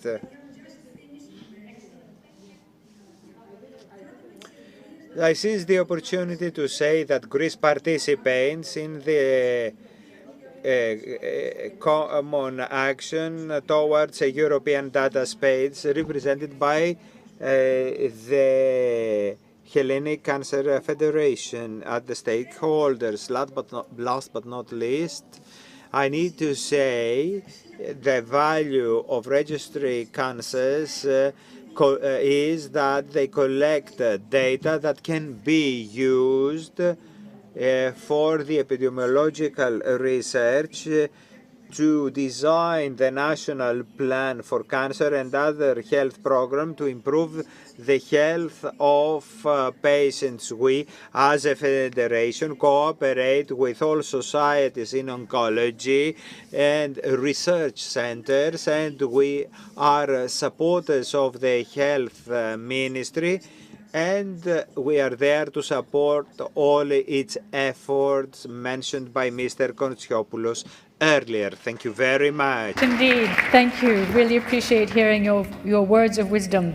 I'd like to now pass the microphone over to Yannis Boukovinas. Καλή σας μέρα και από μένα και ευχαριστώ τον Economist για την πρόσκληση. Hello, thank you very much for the invitation. I think that early diagnosis is an issue that has not been tackled by the European National Plan. We're talking about screening, but screening is something else from early diagnosis because we're talking about people with symptoms. So, following the pandemic, this is the impact of the pandemic on cancer deaths, and this is a study coming from the UK, based on 3 scenarios. We have the scenario A, the good one, the mediocre one, and the bad one. This is the number of cancer deaths that will be increased because of the impact of the pandemic. As Mrs. Bassel said in the morning session, a meta-analysis of studies that was carried out in 2020 on 2020 studies, not before that, we see that every month delayed in cancer treatment may raise risk of death by around 10%. Talking about 7 cases of frequent cancers. Amidst the pandemic, we have specific population groups like the elderly ones or the vulnerable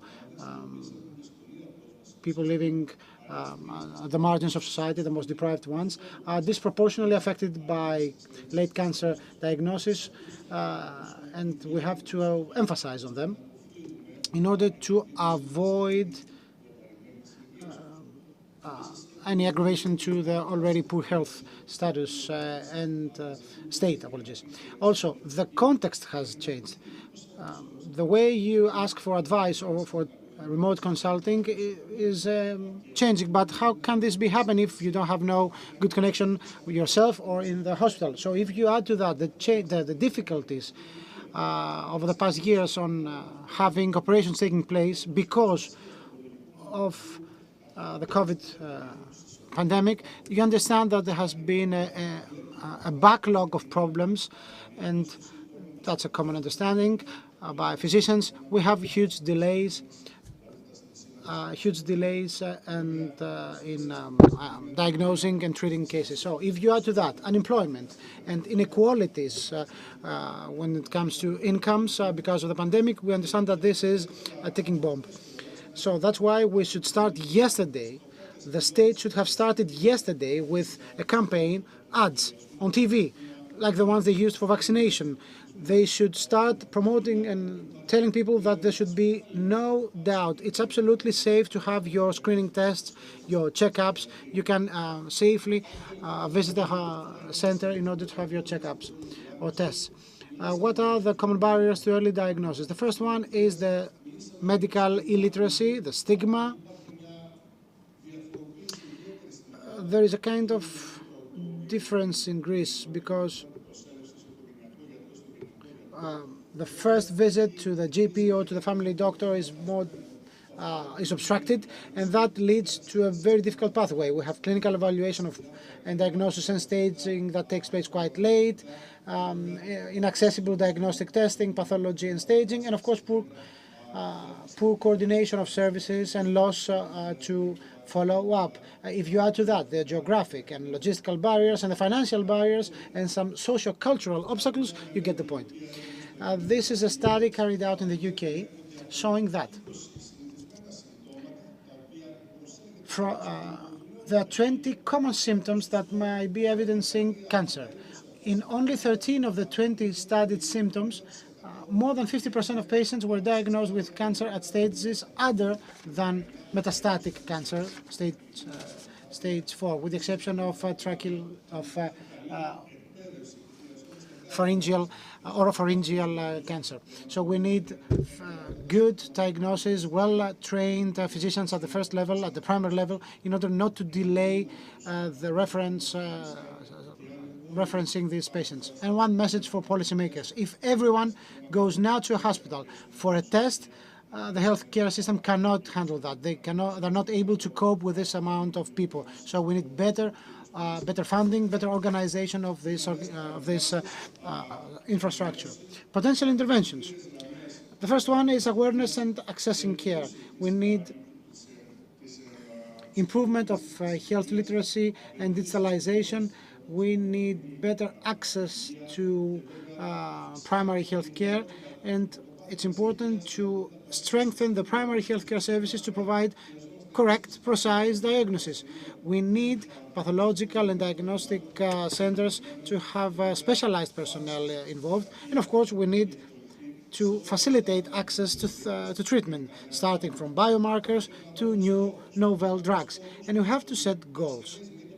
So a patient with a suspicious symptom has to be aware of that at a level of more than 80%.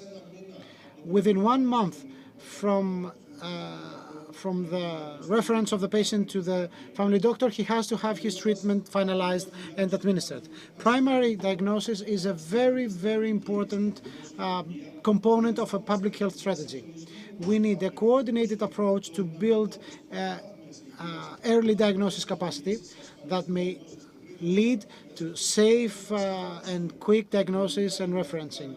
We have to go well beyond financial, geographic, logistical, and socio-cultural barriers. And I dream, as a previous speaker said, I dream of such a roadmap, like the one carried out by the Cancer Research UK on early diagnosis. And this is exactly what it should include. It includes everything from molecular medicine to digitalization, to incentivizing, to innovation. If you take all this together, then we will have no brain drain, we will save money, and we will create jobs in our country. And of course, we will promote innovation in our country as well. Thank you very much.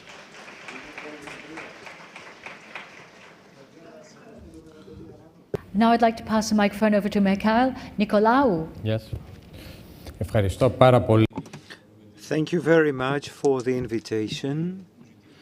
I was asked to talk about the value of end stage and end of life care, and talk about what we mean when we talk about the end stage. Well, we have two categories of patients. The first category is treated with drugs and be cured, but the second group of people, metastatic patients, we should help them have an operational status and have a quality life. So the second stage is in two categories, or the last end-of-life stage, when we have the palliative one, and has to do with the symptoms. Regarding the value of end-of-life care, we cannot easily identify the cost. In Eurostat, when they try to identify quality of life, they said that it has to do with experience of life, health, education, social relations, financial security, rights, and natural environment. But what is the status this moment in our country for the end of life?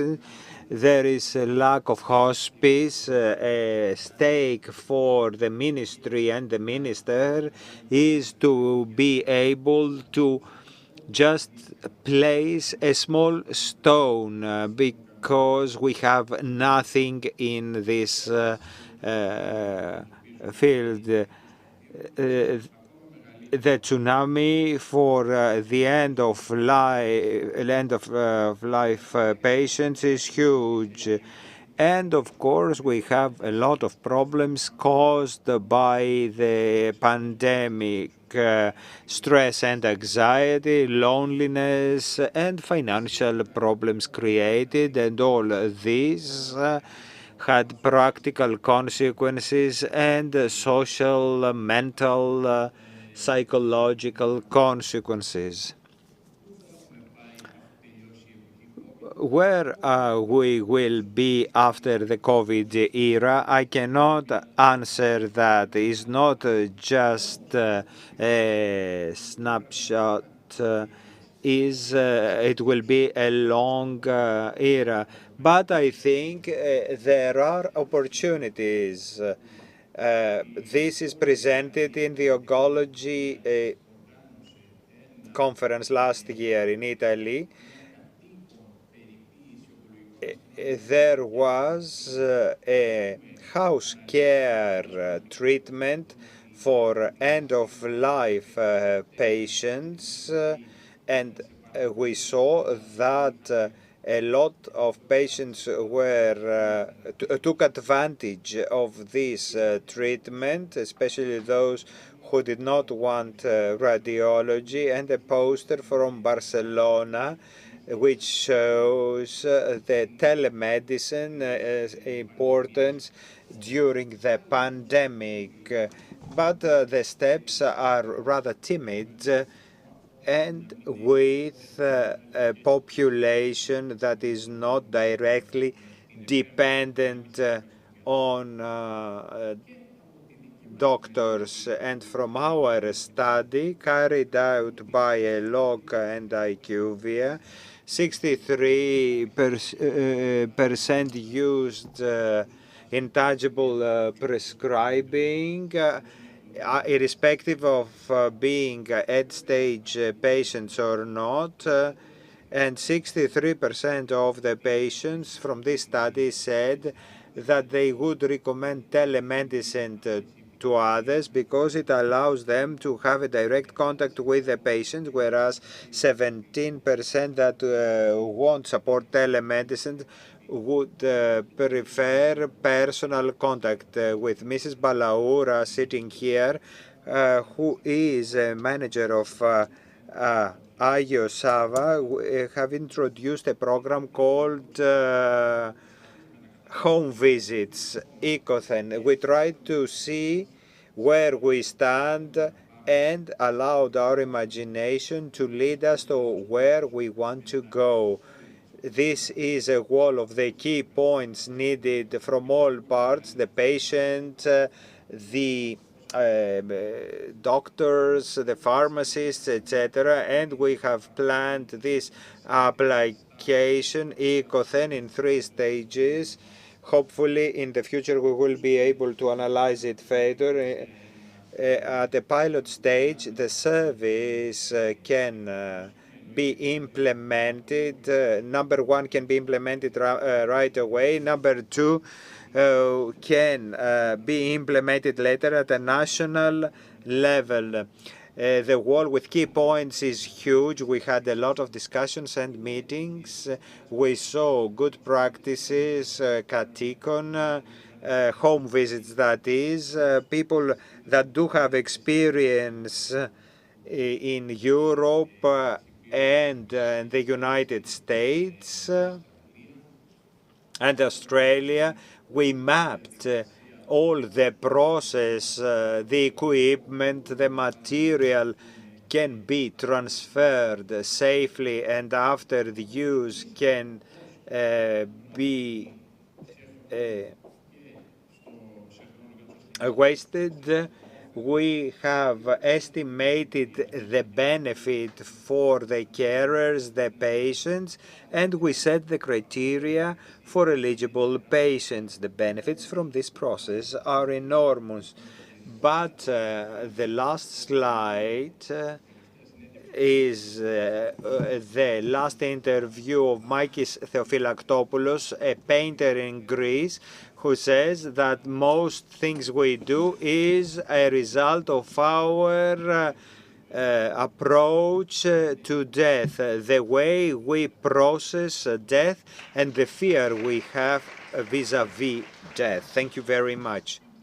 Thank you. So as I look around the room to see if there are any questions, it's really important, as we've heard today, to take advantage of the new digital technologies and the use of e-records, how we can improve the process of providing care for people living with cancer, improving their journey through this challenge. Please, over to Mr. Lawler.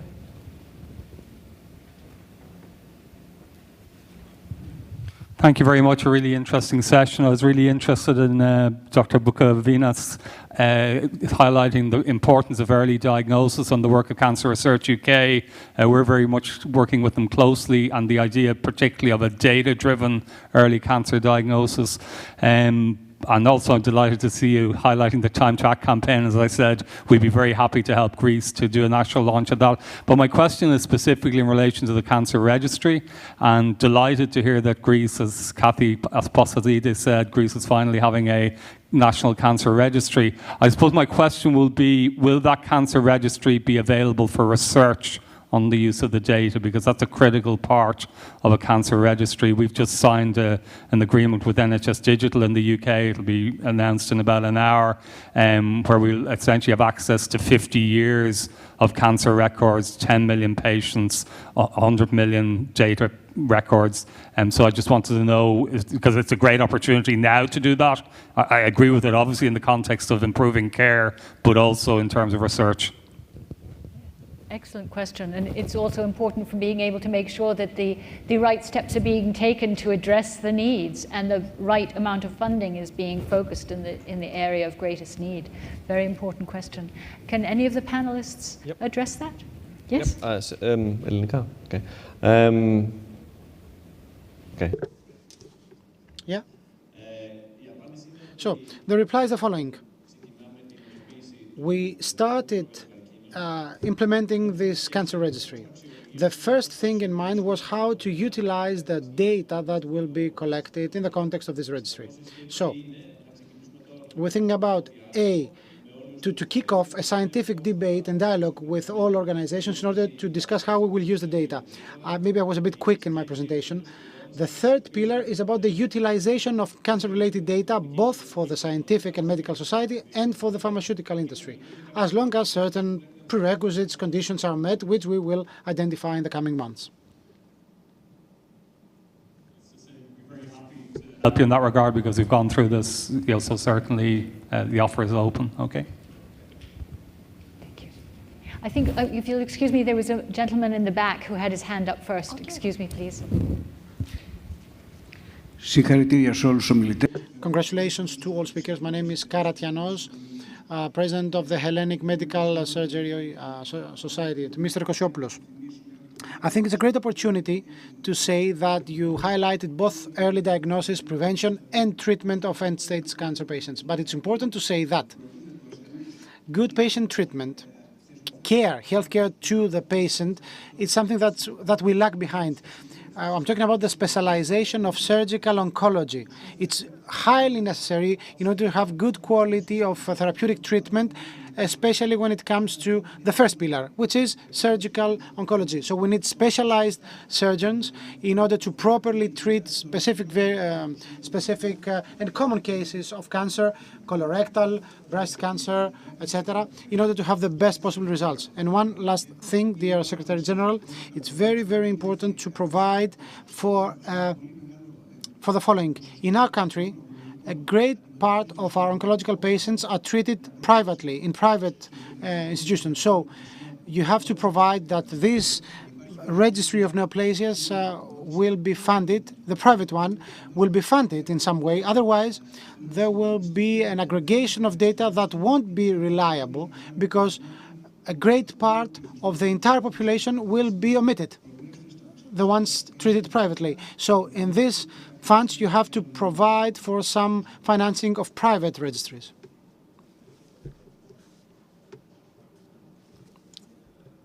If I may, his microphone is off. Please let him. All right. This registry will collect data from both private and public sector. So we have provisions for that indeed. Of course, we do not want to miss patients, those who have been treated privately. That's why we are in contact with the private clinics running this registry in order to conclude that.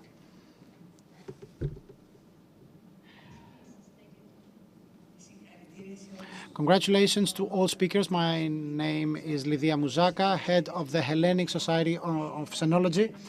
Allow me to add the following to what Mr. Nicolaou said. He said that in our country there is no last stage patient treatment. There is no room for that. Let me tell you that we have an amazing place called Galilea. It belongs to the Archbishop of Mesogia in Spata area. I said, yes, you're right. That's not how I phrased it.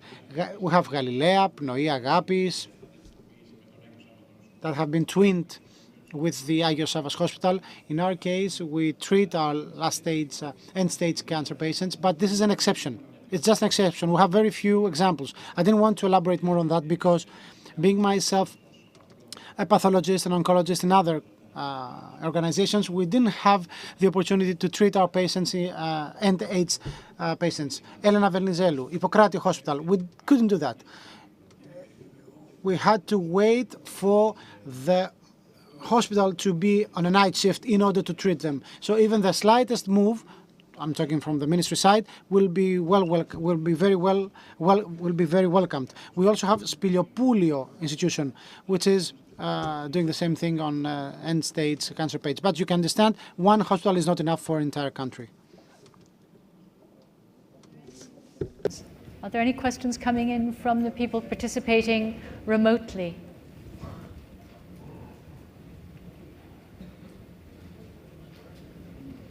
Yes, there's a gentleman over here.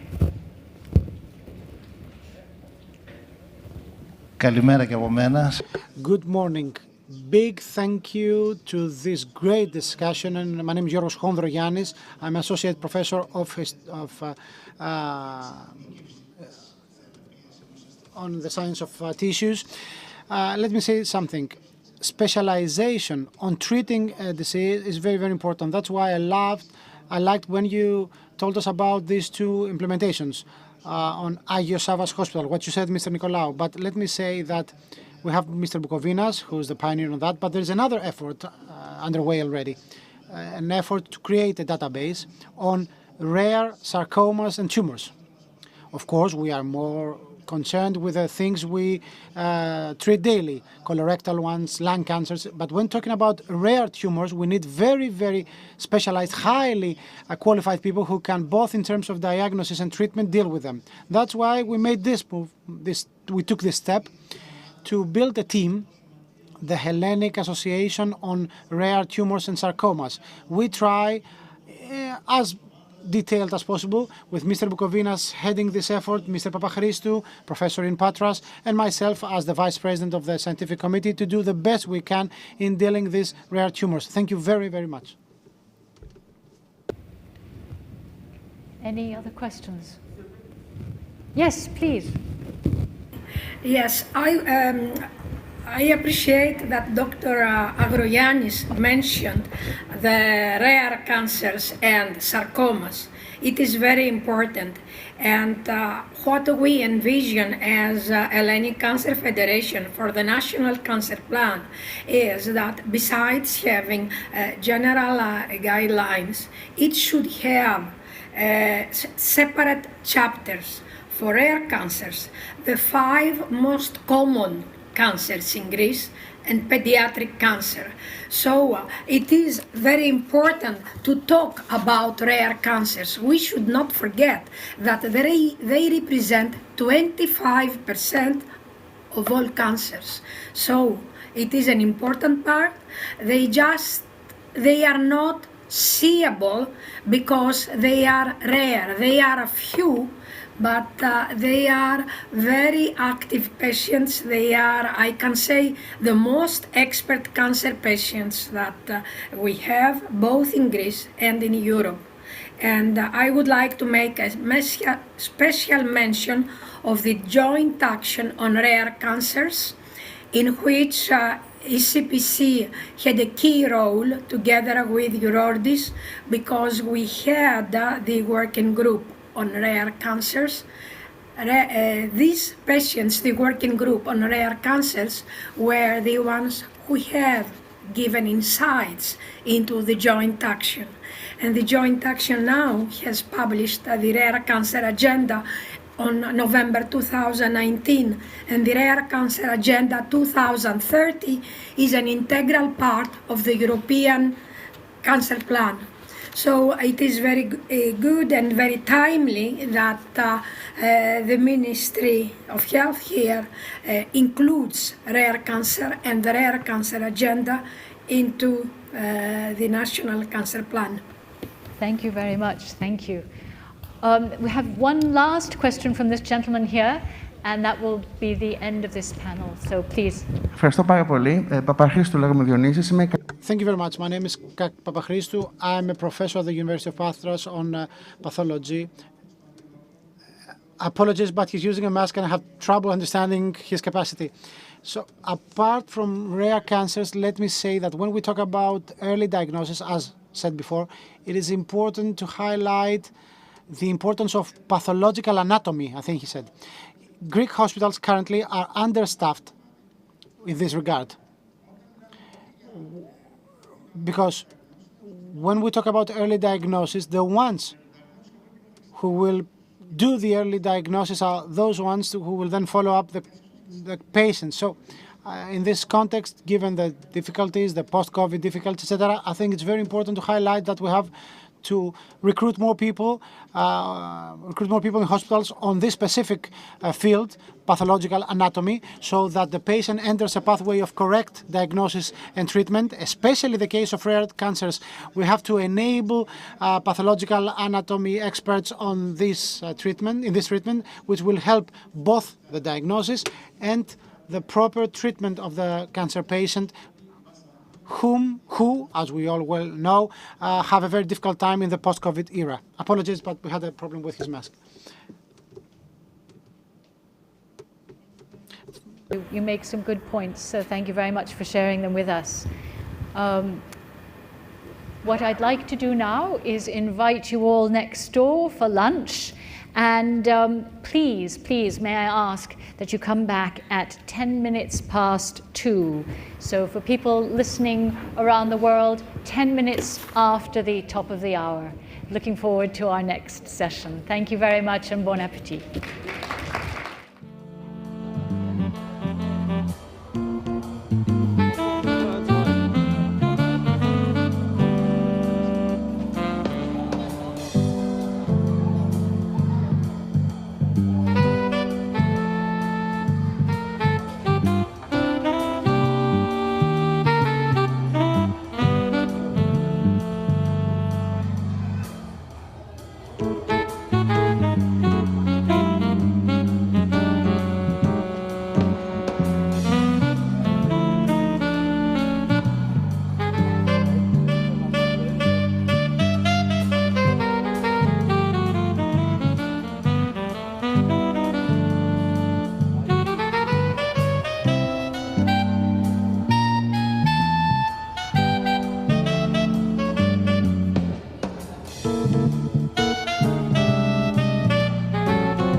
Τι είναι η ΕΟΠΕ?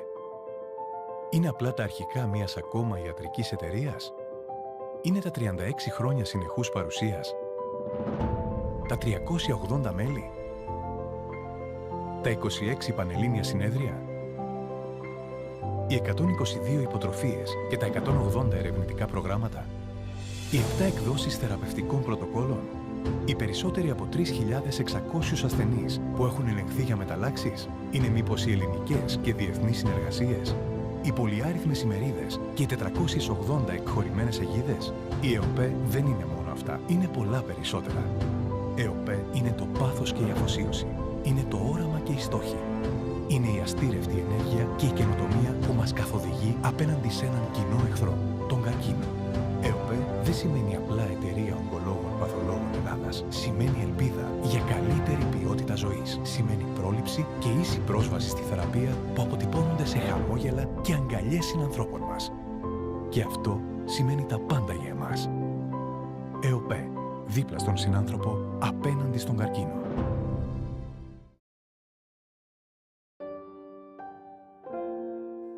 We try to remember that medicine is for the patient. We try never to forget that medicine is for the people. It is not only for the profits. The profits follow. And if we have remembered that, they have never failed to appear.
Check this out.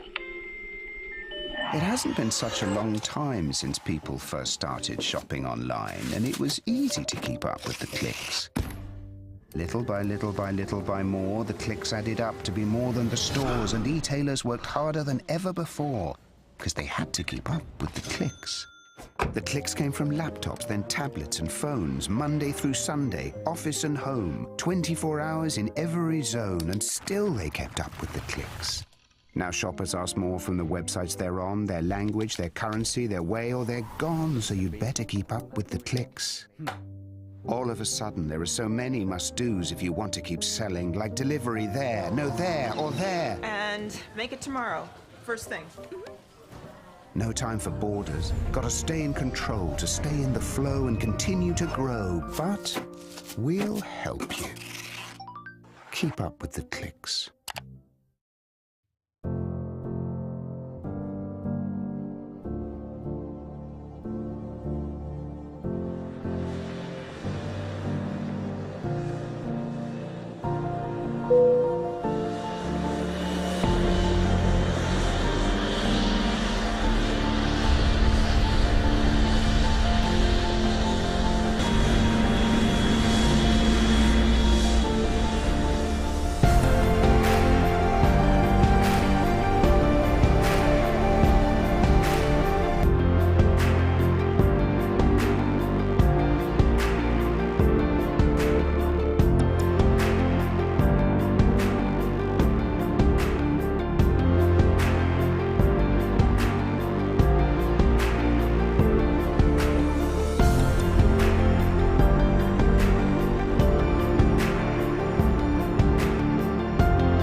Τι είναι η ΕΟΠΕ?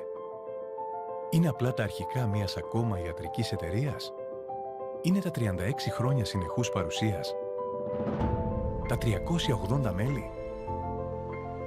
Τα 26 πανελλήνια συνέδρια?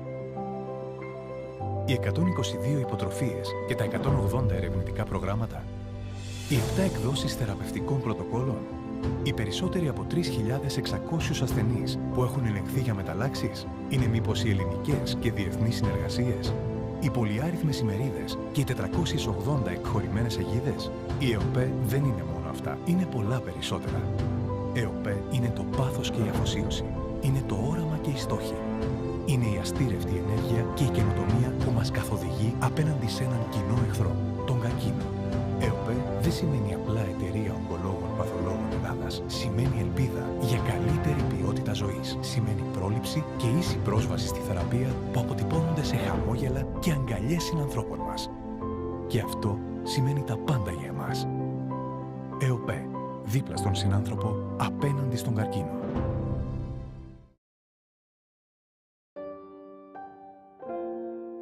We try to remember that medicine is for the patient. We try never to forget that medicine is for the people. It is not only for the profit. The profits follow, and if we have remembered that, they have never failed to appear.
Check this out.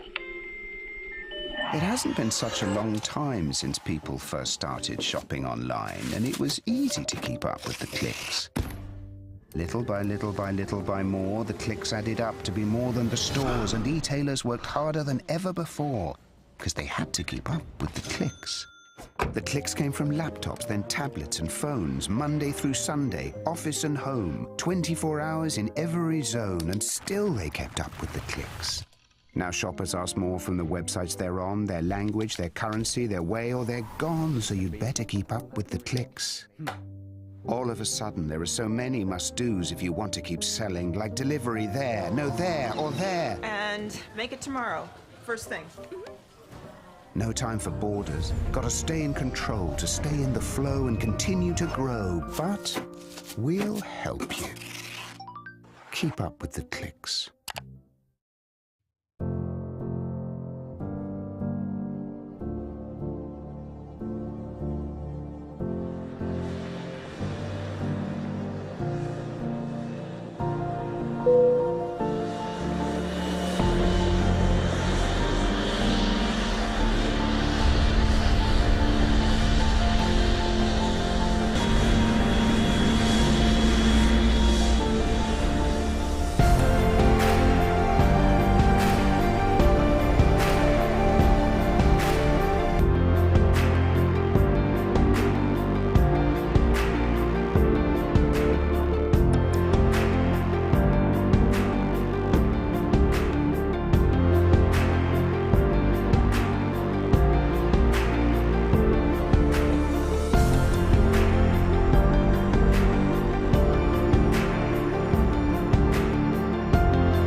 Τι είναι η ΕΟΠΕ? Είναι απλά τα αρχικά μιας ακόμα ιατρικής εταιρείας? Είναι τα 36 χρόνια συνεχούς παρουσίας? Τα 380 μέλη? Τα 26 πανελλήνια συνέδρια? Οι 122 υποτροφίες και τα 180 ερευνητικά προγράμματα? Οι 7 εκδόσεις θεραπευτικών πρωτοκόλων? Οι περισσότεροι από 3.600 ασθενείς που έχουν ελεγχθεί για μεταλλάξεις? Είναι μήπως οι ελληνικές και διεθνείς συνεργασίες? Οι πολυάριθμες ημερίδες και οι 480 εκχωρημένες αιγίδες? Η ΕΟΠΕ δεν είναι μόνο αυτά. Είναι πολλά περισσότερα. ΕΟΠΕ είναι το πάθος και η αφοσίωση. Είναι το όραμα και οι στόχοι. Είναι η αστήρευτη ενέργεια και η καινοτομία που μας καθοδηγεί απέναντι σε έναν κοινό εχθρό, τον καρκίνο. ΕΟΠΕ δεν σημαίνει απλά εταιρεία ογκολόγων παθολόγων Ελλάδας. Σημαίνει ελπίδα για καλύτερη ποιότητα ζωής. Σημαίνει πρόληψη και ίση πρόσβαση στη θεραπεία που αποτυπώνονται σε χαμόγελα και αγκαλιές συνανθρώπων μας. Και αυτό σημαίνει τα πάντα για εμάς. ΕΟΠΕ, δίπλα στον συνάνθρωπο, απέναντι στον καρκίνο.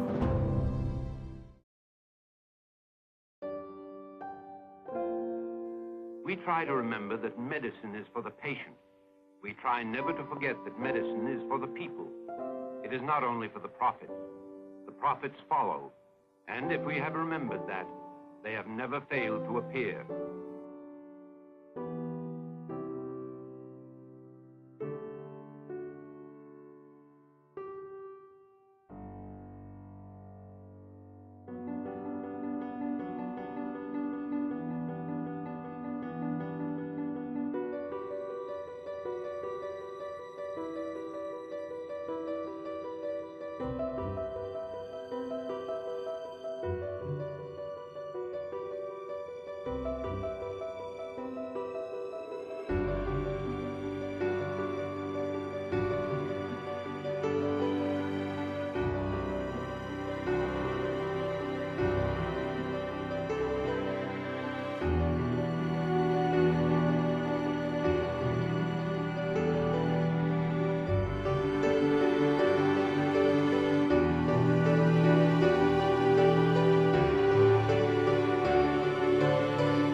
Check this out. It hasn't been such a long time since people first started shopping online, and it was easy to keep up with the clicks. Little by little by little by more, the clicks added up to be more than the stores, and e-tailers worked harder than ever before because they had to keep up with the clicks. The clicks came from laptops, then tablets and phones, Monday through Sunday, office and home, 24 hours in every zone, and still they kept up with the clicks. Now shoppers ask more from the websites they're on, their language, their currency, their way, or they're gone, so you'd better keep up with the clicks. All of a sudden, there are so many must-dos if you want to keep selling, like delivery there, no there, or there. And make it tomorrow, first thing. No time for borders. Gotta stay in control, to stay in the flow and continue to grow. But we'll help you. Keep up with the clicks.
Τι είναι η ΕΟΠΕ? Είναι απλά τα αρχικά μιας ακόμα ιατρικής εταιρείας? Είναι τα 36 χρόνια συνεχούς παρουσίας? Τα 380 μέλη? Τα 26 πανελλήνια συνέδρια? Οι 122 υποτροφίες και τα 180 ερευνητικά προγράμματα? Οι 7 εκδόσεις θεραπευτικών πρωτοκόλων? Οι περισσότεροι από 3.600 ασθενείς που έχουν ελεγχθεί για μεταλλάξεις? Είναι μήπως οι ελληνικές και διεθνείς συνεργασίες? Οι πολυάριθμες ημερίδες και οι 480 εκχωρημένες αιγίδες? Η ΕΟΠΕ δεν είναι μόνο αυτά. Είναι πολλά περισσότερα. ΕΟΠΕ είναι το πάθος και η αφοσίωση. Είναι το όραμα και οι στόχοι. Είναι η αστήρευτη ενέργεια και η καινοτομία που μας καθοδηγεί απέναντι σε έναν κοινό εχθρό, τον καρκίνο. ΕΟΠΕ δεν σημαίνει απλά εταιρεία ογκολόγων παθολόγων Ελλάδας. Σημαίνει ελπίδα για καλύτερη ποιότητα ζωής. Σημαίνει πρόληψη και ίση πρόσβαση στη θεραπεία που αποτυπώνονται σε χαμόγελα και αγκαλιές συνανθρώπων μας. Και αυτό σημαίνει τα πάντα για εμάς. ΕΟΠΕ, δίπλα στον συνάνθρωπο, απέναντι στον καρκίνο.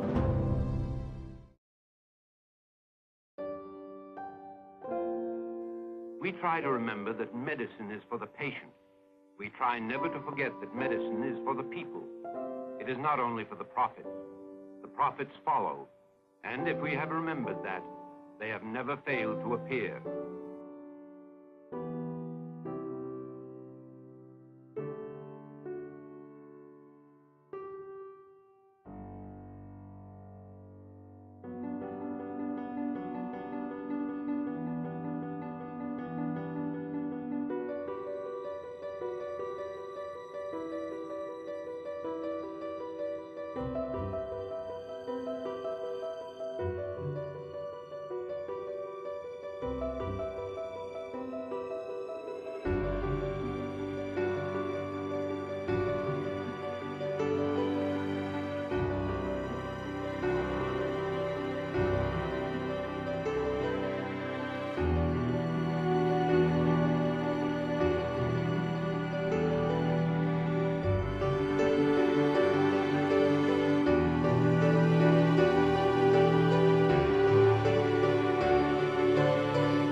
Check this out. It hasn't been such a long time since people first started shopping online, and it was easy to keep up with the clicks. Little by little by little by more, the clicks added up to be more than the stores, and e-tailers worked harder than ever before because they had to keep up with the clicks. The clicks came from laptops, then tablets and phones, Monday through Sunday, office and home, 24 hours in every zone, and still they kept up with the clicks. Now shoppers ask more from the websites they're on, their language, their currency, their way, or they're gone, so you'd better keep up with the clicks. All of a sudden, there are so many must-dos if you want to keep selling, like delivery there, no there, or there. And make it tomorrow, first thing. No time for borders. Gotta stay in control, to stay in the flow and continue to grow. But we'll help you. Keep up with the clicks.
Τι είναι η ΕΟΠΕ?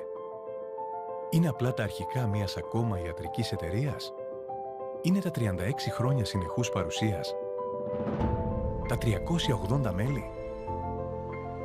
Τα 26 πανελλήνια συνέδρια? Οι 122 υποτροφίες και τα 180 ερευνητικά προγράμματα? Οι 7 εκδόσεις θεραπευτικών πρωτοκόλων? Οι περισσότεροι από 3.600 ασθενείς που έχουν ελεγχθεί για μεταλλάξεις? Είναι μήπως οι ελληνικές και διεθνείς συνεργασίες?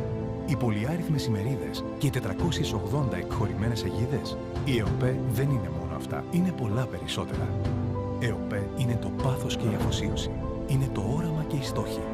Είναι η αστήρευτη ενέργεια και η καινοτομία που μας καθοδηγεί απέναντι σε έναν κοινό εχθρό, τον καρκίνο. ΕΟΠΕ δεν σημαίνει απλά εταιρεία ογκολόγων παθολόγων Ελλάδας. Σημαίνει ελπίδα για καλύτερη ποιότητα ζωής. Σημαίνει πρόληψη και ίση πρόσβαση στη θεραπεία που αποτυπώνονται σε χαμόγελα και αγκαλιές συνανθρώπων μας. Και αυτό σημαίνει τα πάντα για εμάς. ΕΟΠΕ, δίπλα στον συνάνθρωπο, απέναντι στον καρκίνο.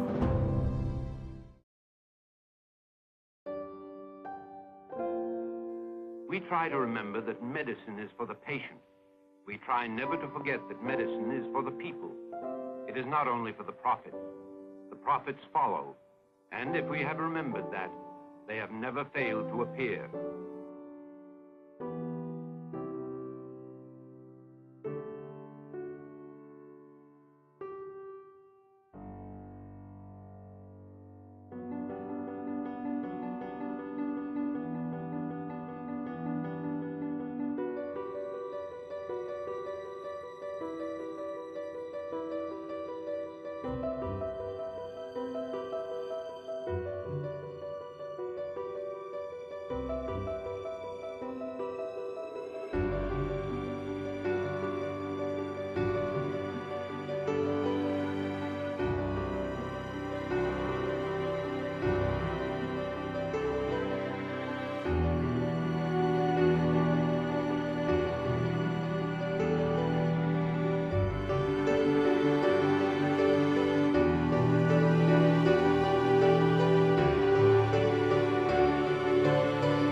Check this out.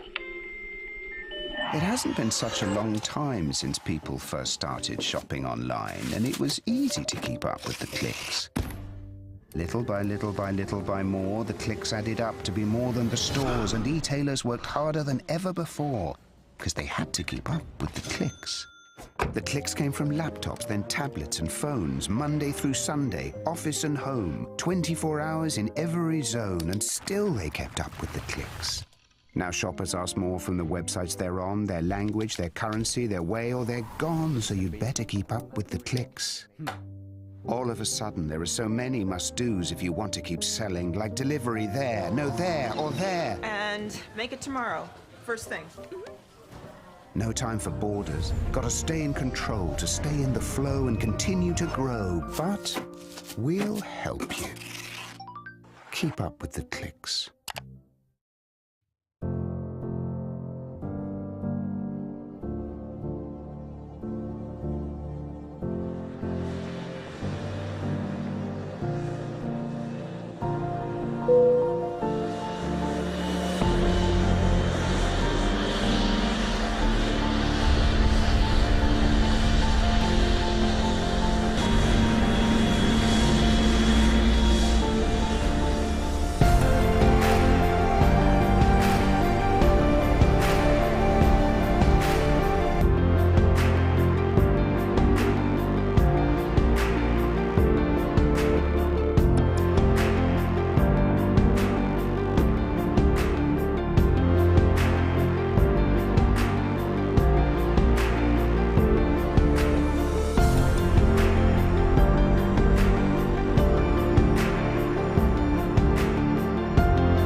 Good afternoon. Good afternoon.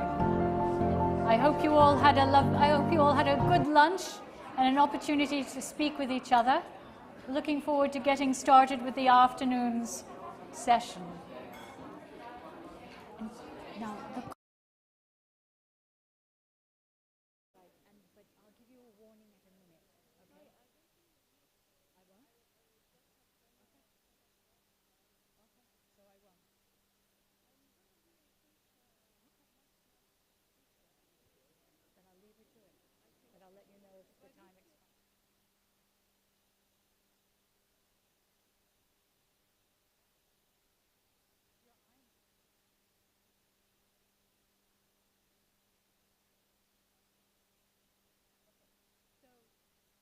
good afternoon.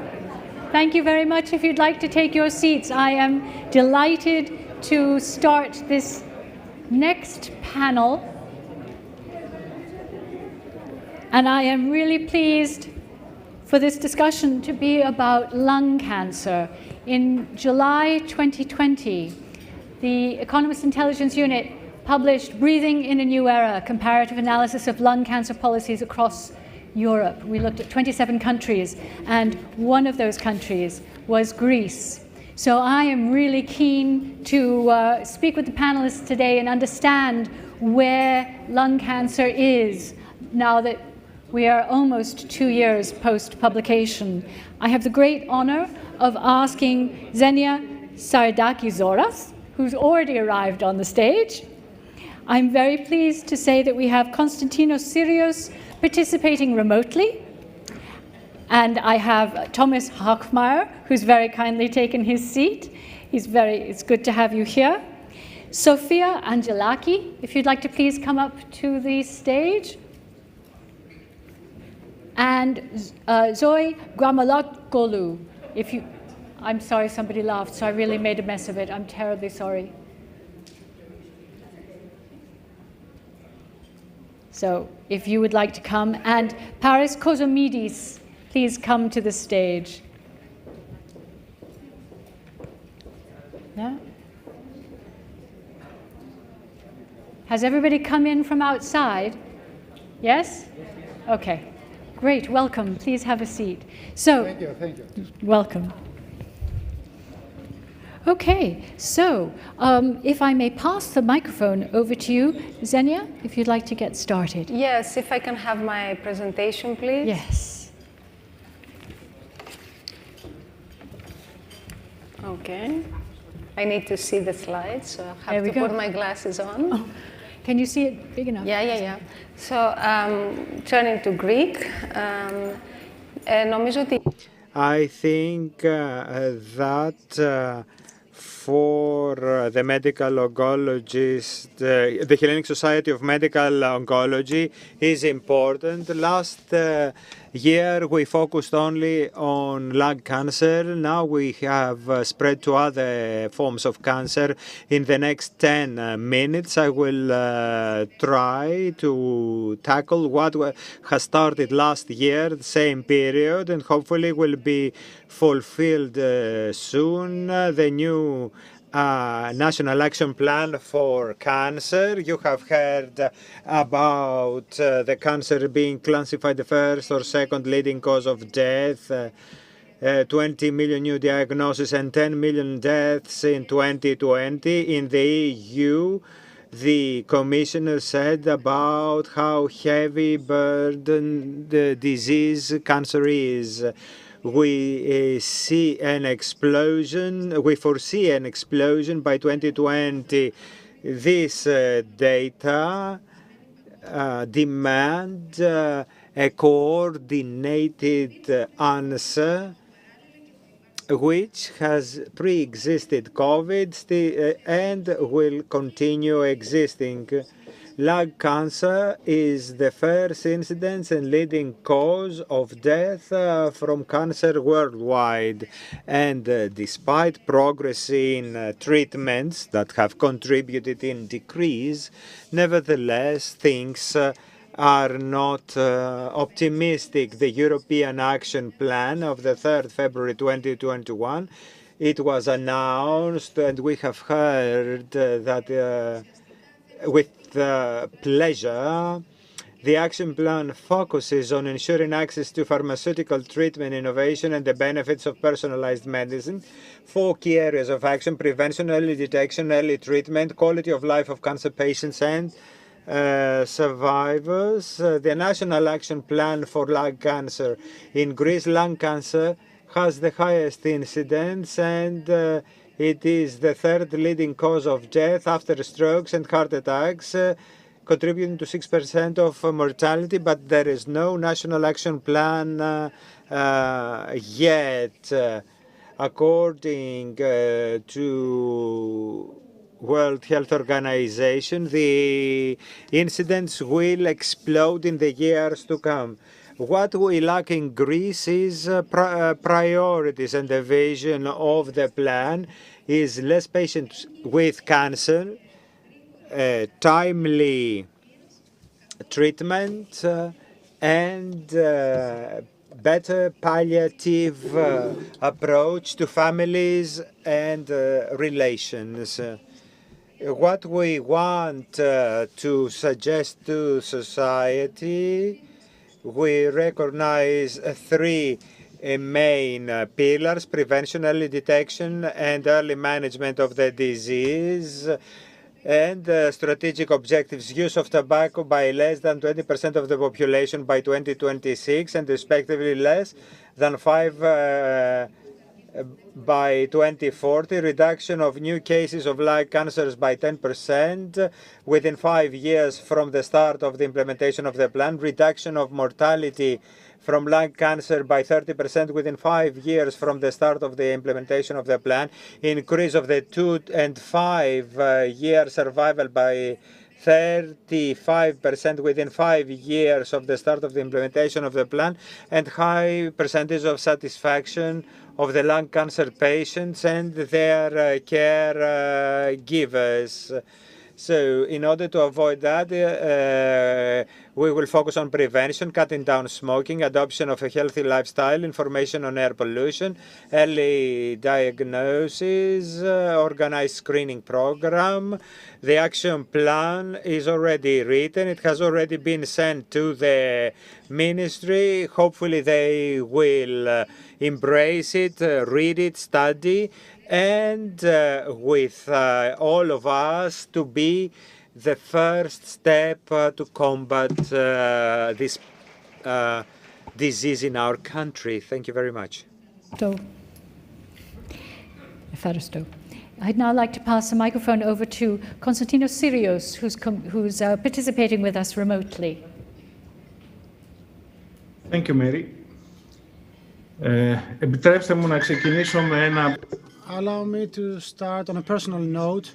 Being a scientist who has dedicated his lifetime, his entire career to lung cancer, and as the president of the Hellenic Lung Cancer Society, which is one of the societies taking part in this event, I truly feel that lung cancer is now getting the place it should have, thanks to this initiative by The Economist. It's a true pandemic, a chronic pandemic for many, many decades, and its impact is more than health-related. We're talking about financial, social, and other.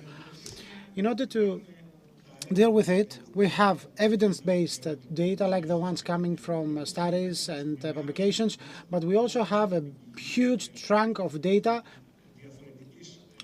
of different quality and reliability and weight that we opt to ignore. Why? Why? Because we cannot reliably record them and utilize them. This data may be found everywhere. In the electronic health records, in hospital data, in municipality sponsored databases, in pharmacies, everywhere, even in social media. However, we don't use them. Although these data have a more heterogeneous nature than general clinical studies, although they reflect reality in a much better way and show how patients are treated in the field. They are very useful. They respect demographics, and if we could have used them, if we can use them, that would mean the world for the NHS, for the physicians, for the pharmaceutical industry and the research society, and of course it would mean the world for the NHS. EU was the first to comprehend that, and they launched the Darwin EU a few weeks ago. It was launched a few weeks ago. It should be fully operational by 2024, and the aim of this coordination center or organization is better access and better exchange of real-world data between EU member states and partners. The scientific community also understood that. Both ESMO and ASCO have established cancer registries, which became even more reliable and consistent after the onset of the pandemic, the COVID-19 pandemic. We were forced to use registries in order to quickly extract knowledge and use these conclusions on site. Having real-world data in a registry is not easy. It takes good planning, good quality data in order to use them later on. It takes preparation, and of course it takes human resources. In Greece, we have such efforts, one of which is the one that was carried out by the university in our clinic of Sotiria Hospital, that led to some important conclusions. It showed that lung cancer patients in Greece, from day one until their treatment, have an unacceptably long delay period, and we have to do something about that. How can we help such registries? We can include in a single online platform both therapeutic protocols online files, e-prescriptions, drug orders, day unit clinics, and hospitalization records. Ending, let me remind you that cancer registries, real-world data are very important sources of information. They help us in education, training, research, in assessing health services. It help us make better use of the available resources, but first and foremost, help our patients to get the best personalized treatment they get. Thank you very much. Efaristo, and you came through loudly and clearly, and there was no technical interruption, so I'm delighted. Thank you very much indeed. I'd now like to pass the microphone over to Sofia Angelaki. Welcome. Ευχαριστώ πάρα πολύ για την... Thank you very much for the invitation. I will talk about the need of early detection of lung cancer, the challenges and priorities. It's very easy because a lot of what I will say have already been said. It is important, nevertheless, to highlight the same things again and again. All speakers have done that, showing that lung cancer is an important disease. It is #1 cause of death after cardiovascular disease. It's in Greece. We expect 7,000 lung cancer deaths that exceed the deaths caused by other forms of cancer, prostate, breast, etc. So it is a threat. We have developments in molecular diagnosis, in surgery, in radiotherapy, targeted treatments, immunotherapies. But nevertheless, the cancer will be a threat throughout 21st century. And as you see on the left, it is the cause of years lost with impairment compared to other forms of cancer. And the survival is 15% in most of 61 countries that were included in Concord 3 study. And despite the fact that from 2000 to 2015 we had a slight decrease in survival for lung cancer patients, this is due to the consequences of the disease for these two types of cancer and the developments of treatments, but few are due to the screening at an early stage, because both cancers are diagnosed in late stages. And it is known that treating lung cancer at early stages is accompanied by high survival rate. But the diagnosis is ineffective, and people that live in the remote area and at lower classes are affected mostly. Screening is the solution, making patients capable of benefiting from the advances of medicine. And when we talk about early screening, which is a challenge, we talk about understanding the symptomatic patients as well as detecting cancer in asymptomatic patients. There are delays in identifying patients with cancer. There are various reasons that we have delays in diagnosis, and this is due because the early stages do not have any symptoms, or if there are any symptoms, patients do not understand them because they are generic ones, and they can be misunderstood for other diseases, and there is a negation on the part of patients.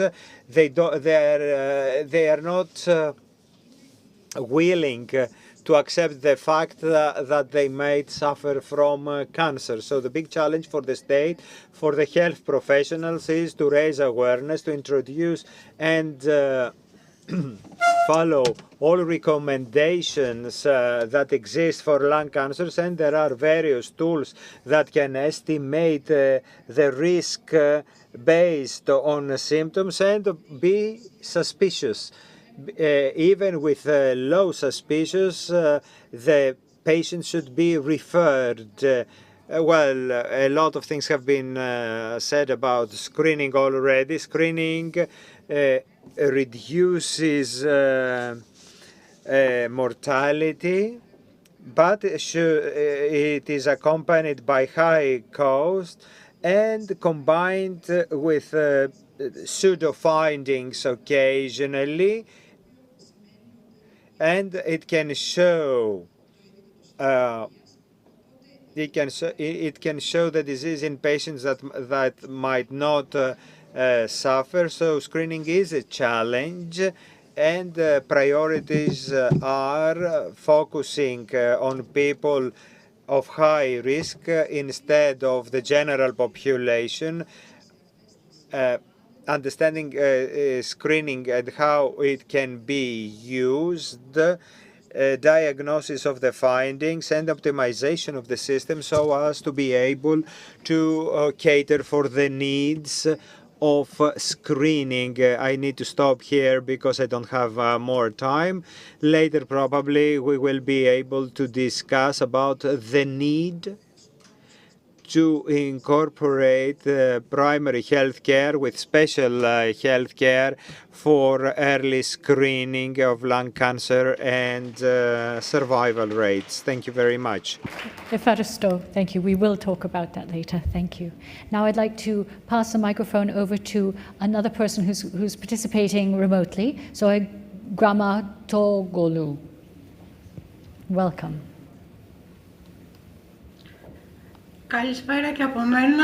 Good afternoon. Thank you very much for the kind invitation to take part in this event and describe to you the patient journey. The unprecedented circumstances as a result of the pandemic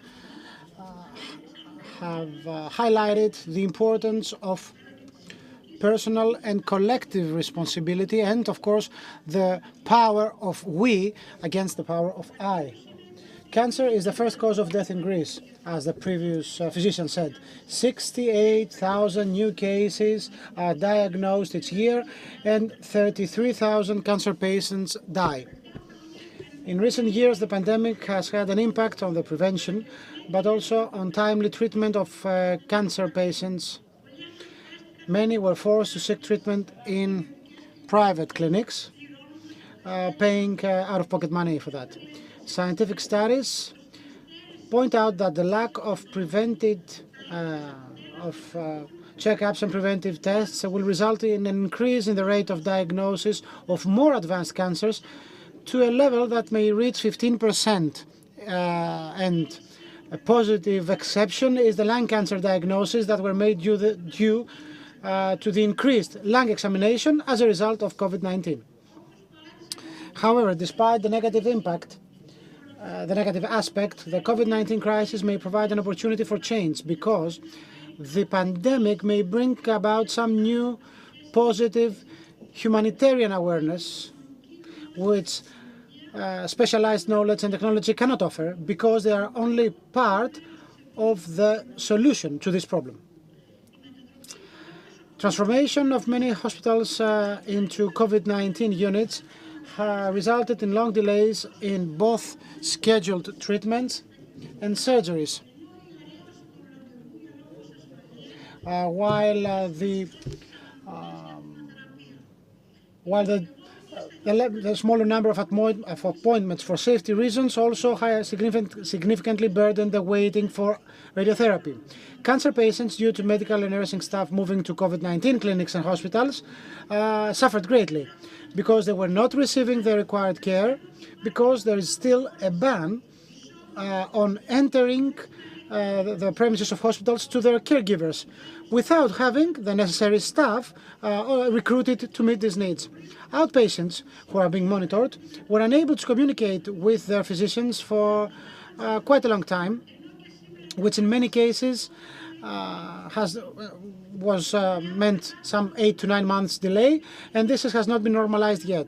Moreover, major problem was found in the diagnosis of new cases, which in 2021 period were significantly reduced compared to previous years, while a large number of patients had to find resort to the private sector in order to receive the necessary health services, which, of course, resulted in a significant financial burden to the patient and their family.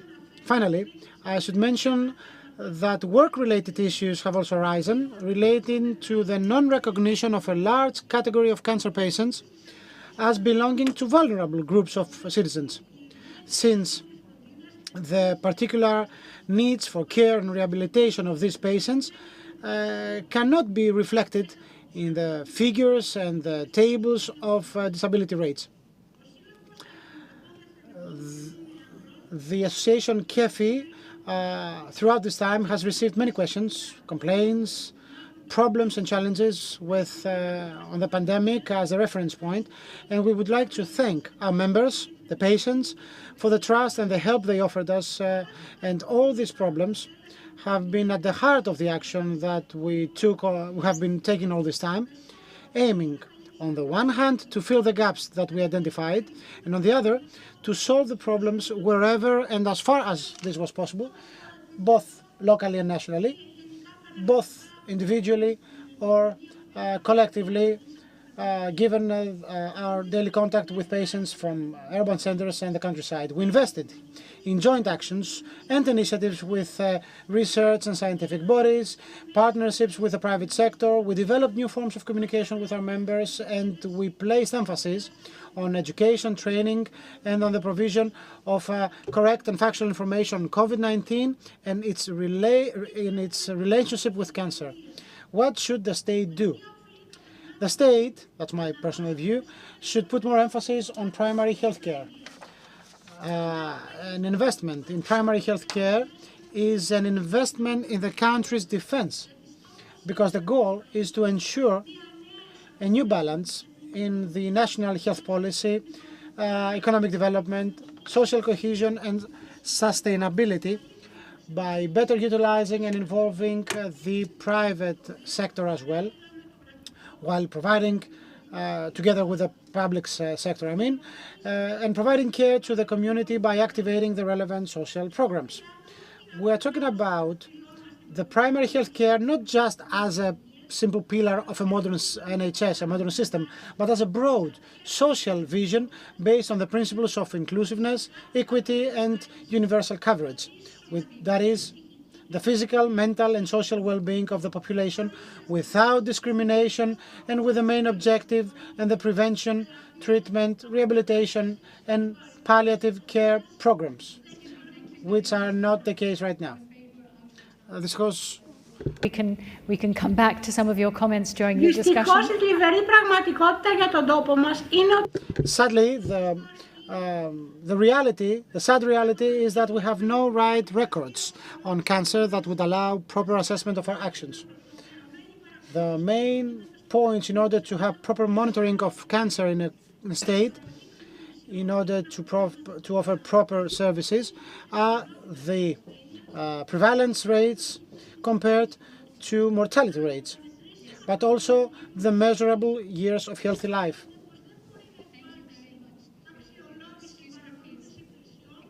However, αυτό ακριβώς που ωνομάζουμε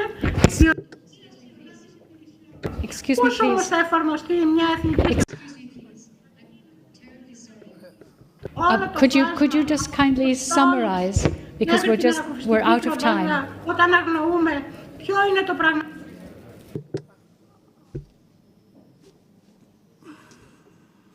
Yeah, I'm sorry. Sorry about that. Now we've lost her.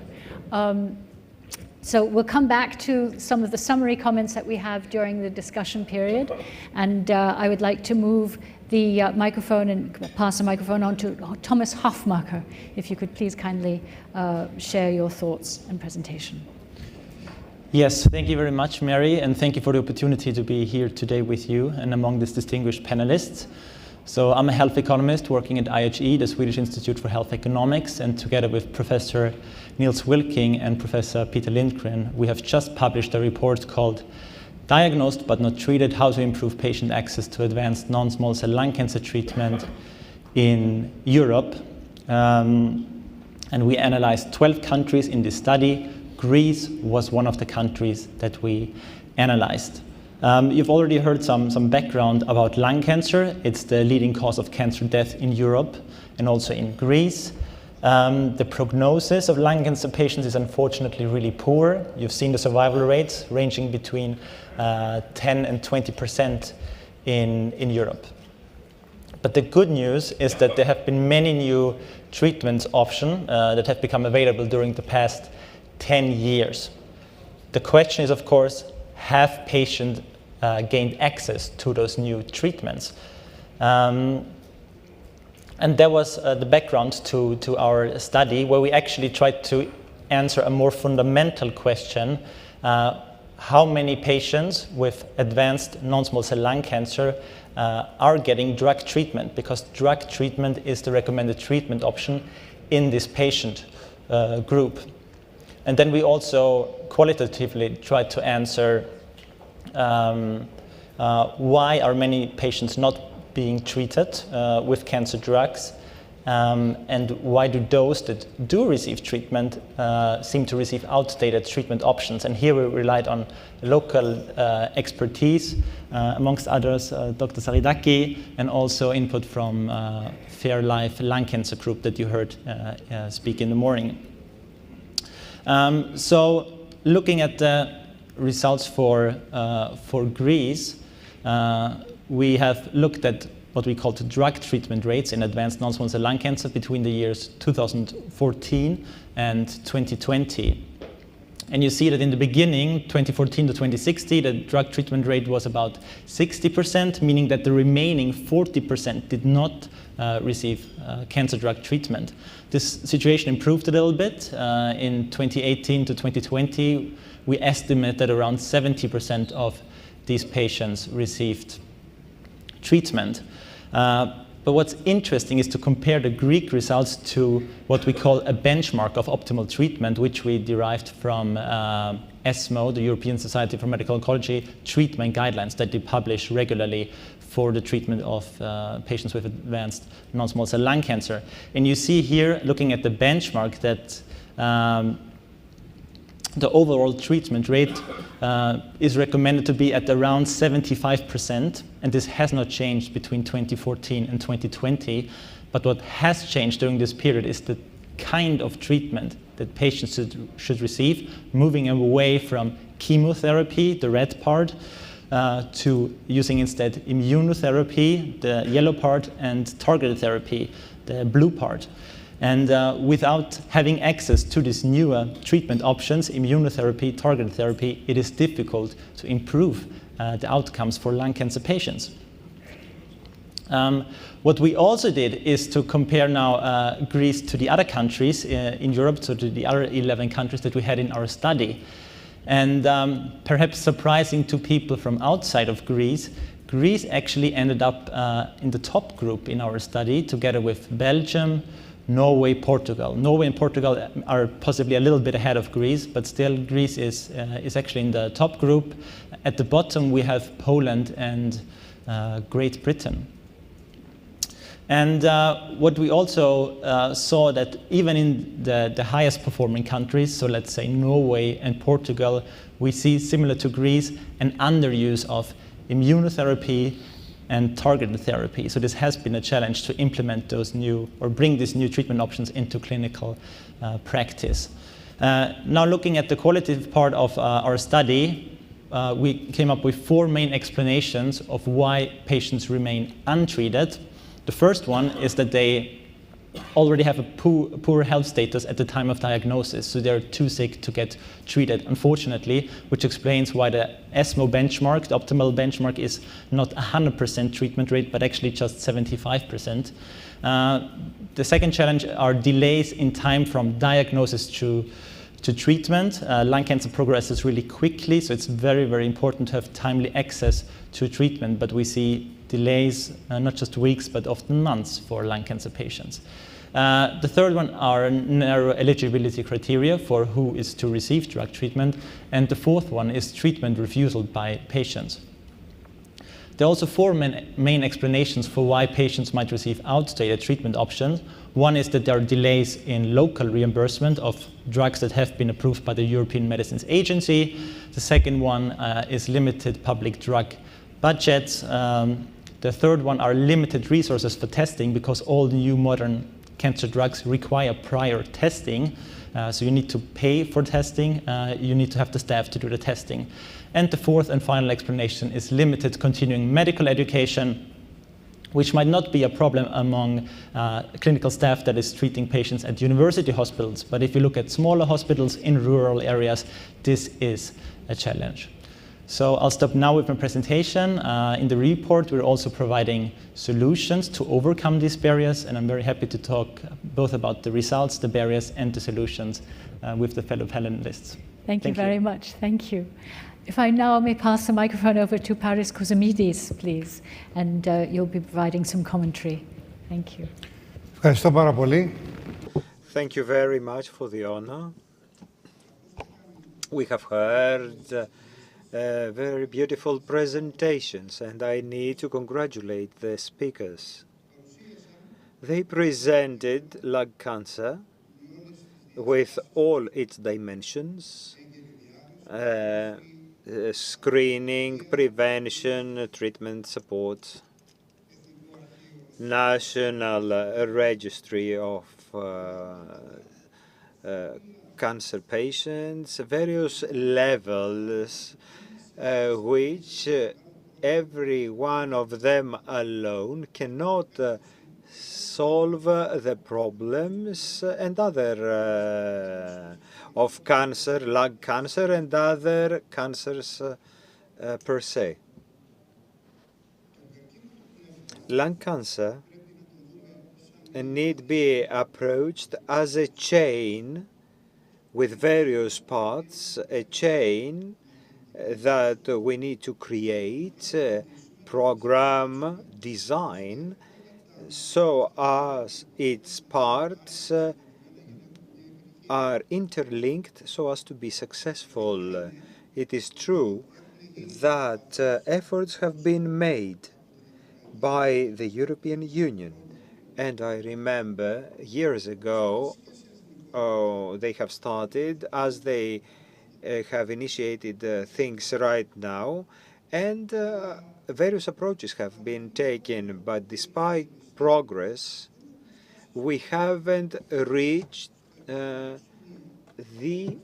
level we want. All of us to be satisfied and listen just positive comments. What is the problem of our national or the European action plan? Let's start with the second. There is no του καρκίνου να αποτελεί και case law that demands action plans to be part of state law. And there are suggestions, and if countries do not follow that, they don't pay any fine for not following that. The national action plan that should go hand in hand with the European one is necessary, but nevertheless it needs a strong factor to be implemented, political will. This political will, as far as I can be with you and remember what has happened in the past, there has been with fluctuations, occasionally peaks and low points, but this political will was never strong enough to implement the plan. And I will give you an example. If we don't know our problem, how many lung cancer patients exist in various cities, towns, or villages of our country, to be able to understand how and why, to have a registry, in other words, we cannot have a national action plan against cancer. And I will rest my case by saying national action plan for lung cancer is necessary, and that should go hand in hand with a registry for the whole country. Thank you very much. Oh, thank you. Thank you very much for all of the comments made by the commentators. I'm really keen now to open up to questions from the floor and really understand where we have come. We understand in a pre-pandemic need for addressing lung cancer, and now we've had 2 years thus far of a pandemic. How have we started to address those needs here in Greece, and what can we do to ensure that lung cancer is really a high priority here in this country? So may I open the floor to any questions? Don't see any hands. Yes, please. This lady here in the front. Καλησπέρα. Λέγομαι Νόνη Αφροδίτη. Hello, I'm Aphrodite Noni. I'm the president of the Hellenic Society of Anatomic Pathology. Let me stick to what Mr. Kosmidis said, being his last comment. The elephant in the room about recording cases and the effort made by the Hellenic Society of Anatomic Pathology over the past years to record all cases of neoplasia in the overwhelming majority of anatomic pathological laboratories in Greece. It was heard before that this is one of the priorities of the ministry, of the minister. I would like to say that we are most willing to collaborate to make our data available to you because they are valuable and they go back as 10 years, not just for lung cancer and for other carcinomas as well. Thank you very much.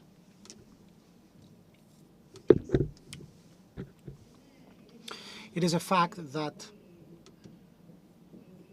this is the only comprehensive effort made in the past years, and as Mrs. Noni said, this could be the basis on which we should build and consider the entire pathway, starting from the molecular aspect, specific clinical characteristics of each case, treatments, the total survival rates and response. But let me use the occasion of your intervention and say what I think that is a major problem for our country currently.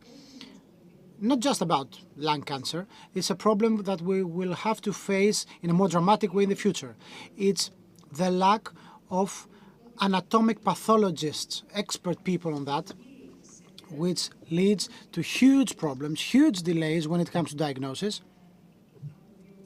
starting from biopsies to operations. Delays are so big that quite soon this will be interpreted in many people dying. It's a huge issue. I know you have tried, we have tried, and you have tried a lot. I know that we tried to communicate that to the ministry, but this is a great opportunity through this event, to have this voice heard, because this affects all cancers, not just lung cancer. If there is no diagnosis, there is nothing. And if the diagnosis is delayed, then the possibilities of being able to offer some care is minimal. Apologies. We have to ensure that patients get diagnosed quickly, so then we can optimize their journey. Yeah, absolutely. Yes, please, this gentleman in front.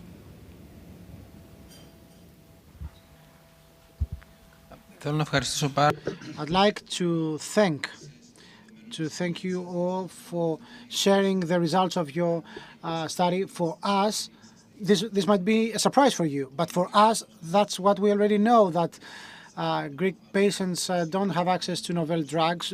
We are quite good when it comes to access to novel drugs. We want to improve these findings, but it's very important that even when times were difficult, the Greek state was able to ensure that Greek patients would have access to these drugs. I'm exhausted repeating that in conferences, but let me say that once more, that our patients should feel secure, safe about the access to drugs, and this is a technocratic audience that's attending this event, and these people should know. Thank you very much.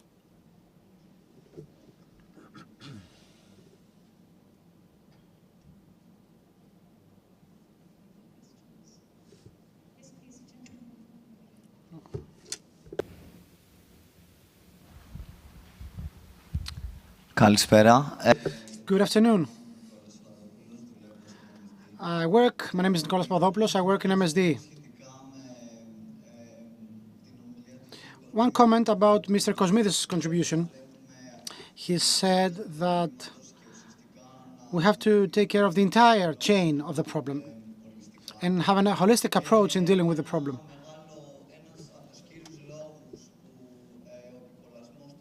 One of the reasons why the prevalence of lung cancer is so strong in Greece is smoking. I'd like to ask the following. What's your take on that?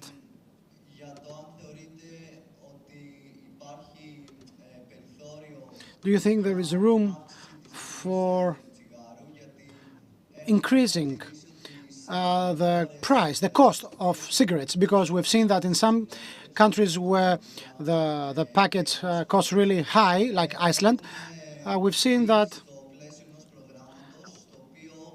they have been able to enter a trajectory of reaching a prevalence of 5% less of lung cancer in the coming years. So this data shows that there is a correlation between the price of a pack of cigarettes, and the new smokers. So since we have a problem because we have a very high prevalence, actually we have the second highest rates in Europe, I think I'd like to have your take on that. And to what extent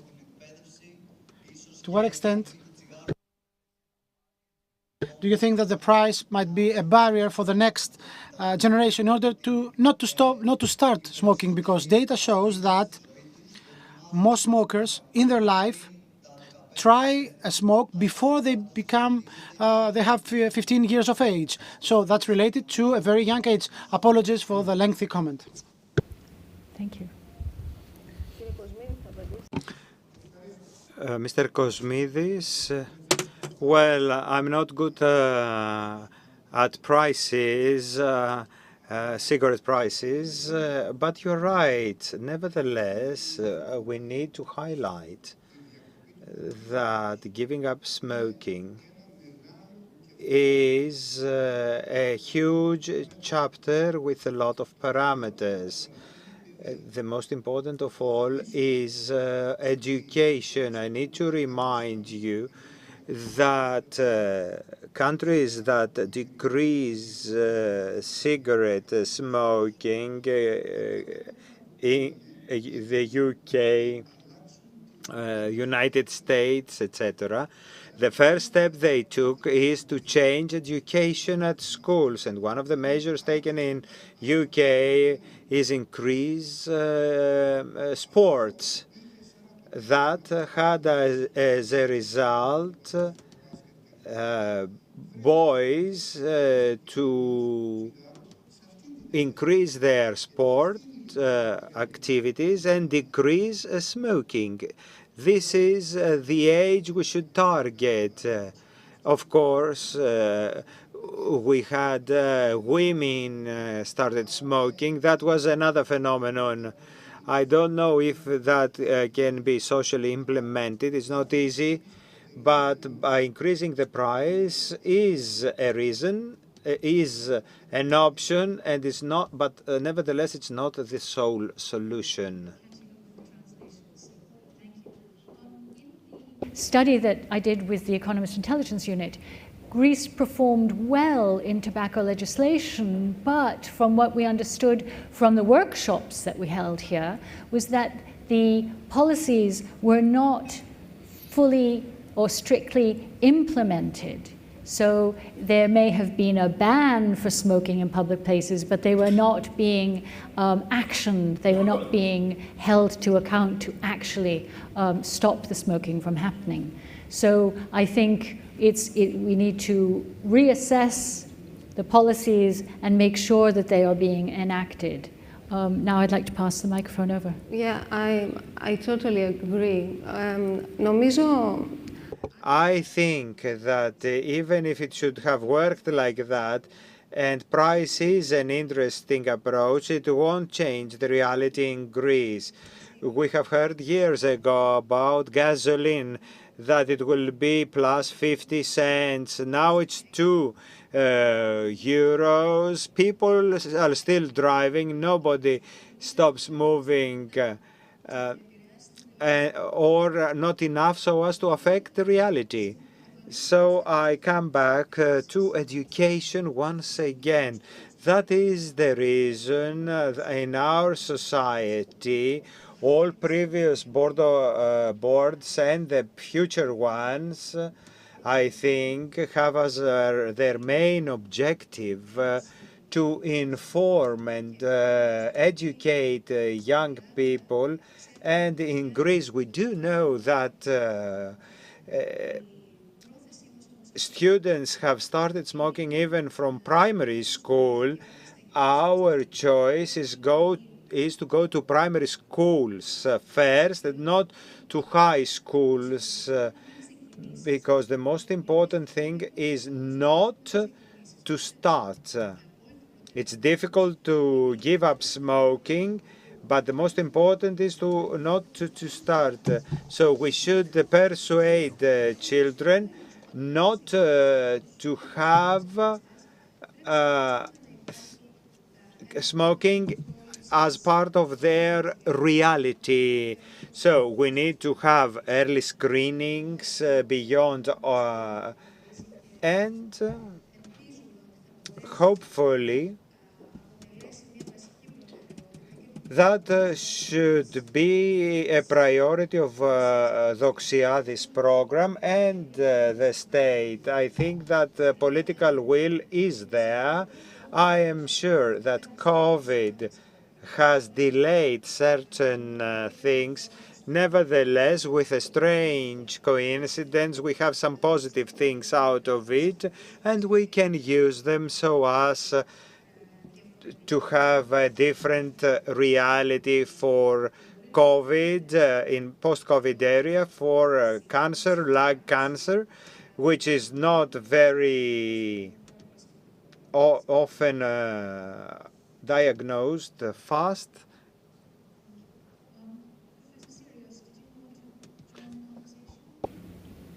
Ναι, θα ήθελα και ευχαριστώ πολύ που μου δίνετε.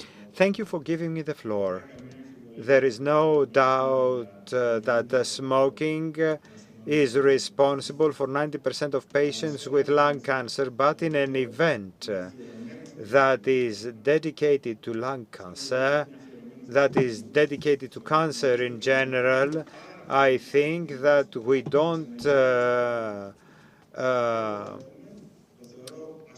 live up to the expectations of our patients by coming back to smoking.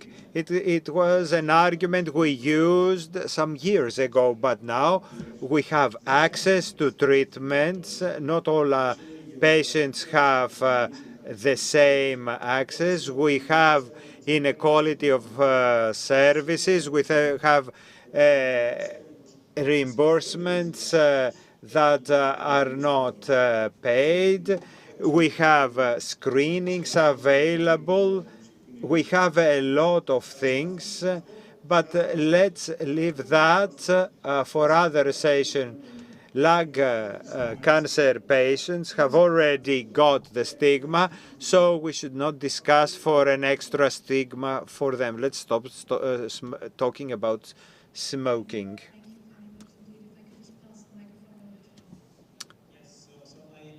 I agree with the other panelists here, actually. I think when it comes to addressing smoking, it's crucially important. We know that most cases of lung cancer are caused by smoking. Increasing prices can help, not immediately, it's not an immediate effect. In the long term, definitely. Education, young people, we have many examples where this helps, but only this year, New Zealand, on the other side of the world, New Zealand was the first country to actually ban smoking for everyone born in 2004 and later. So they have now, or they will have now, a whole generation that is not allowed to buy cigarettes ever.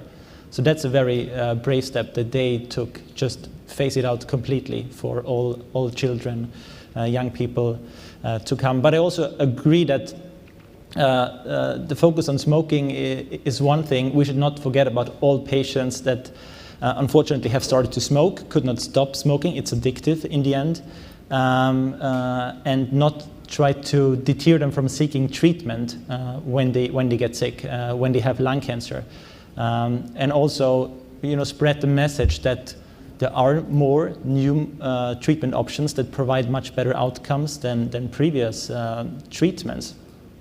So the notion that lung cancer is a death sentence, it's becoming less and less true, luckily, through the advancement that we see on the medical side.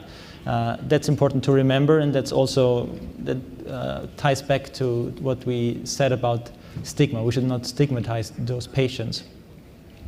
Thank you. Thank you. Sophia. Η αλήθεια είναι ότι το...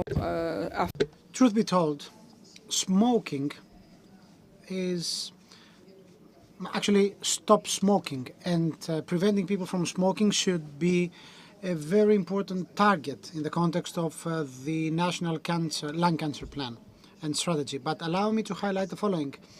There is a need for early diagnosis. There is the need for early diagnosis. Let me highlight once again, we have to have an accelerated diagnostic pathway. And after that, an accelerated journey for the treatment of these patients, because what we see in our daily practice, we see that we have lots of people coming to us being at a very late stage, and as a result they cannot avail themselves of the huge developments of medicine in the case of lung cancer treatment. That's why we have to stress the importance of health professionals, the role they play, the health professionals on lung cancer, I mean, with respect to the fact that they have now some really great tools available, and that's why it's so important to have early diagnosis of patients and early reference of these patients to the NHS. I wanted to do this comment because, talking about primary health care, more than 30% of lung cancer patients have visited their family doctor at least 2 times in a very long period until they are finally diagnosed. These people have lost already a very important advantage, which was being diagnosed early enough. And we know that lung cancer, if diagnosed early enough, comes with a better treatment. So this fragmentation, this oncological care fragmentation should stop. So primary health care should become very performing in order we have better treatment of our people based on early diagnosis of their case. Very much. Did you want to come? Right. Does anyone have any other questions? There's one question over here for this gentleman. And I think this will be the last question, please. Έχω και ένα σχόλιο, Yes. There is also a comment by Mr. Sirigos. So my question is addressed to Mr. Hofmacher. Do you have any comparative data on the integrity, the completeness of biomarker-based tests, and do you have comparative data on the reimbursement of biomarkers, in various EU countries? That's one of the sort of solutions, recommendations that we also have for Greece. Biomarker testing is the big issue. You need to do it in order to administer modern treatment options. We know that in Greece you have a limited list of biomarkers that are reimbursed, paid for. But when it comes to lung cancer, it's not enough to test for PD-L1, most important one, EGFR, ALK, and KRAS. We have treatment options for ROS1, BRAF, NTRK, MET, RET. So these 5 ones are not paid for by the Greek system. So if we want to move closer to this promise of personalized medicine, we heard that in the morning, personalized medicine, we also need to do extensive molecular testing and pay for it. Okay, thank you very much. Professor Sirius, did you have another comment that you wanted to make, please? Yes, a disease so lethal, so common like lung cancer should be considered considered in a way that's out of the box, in an innovative way. I wouldn't have had that comment if it wasn't for Mrs. Angelaki, who didn't do this comment because she's so humble. In Soteria, I have the honor of running the Soteria clinic together with Mrs. Angelaki's clinic and ITE. We have launched an effort setting up a primary outpatient facility. We call it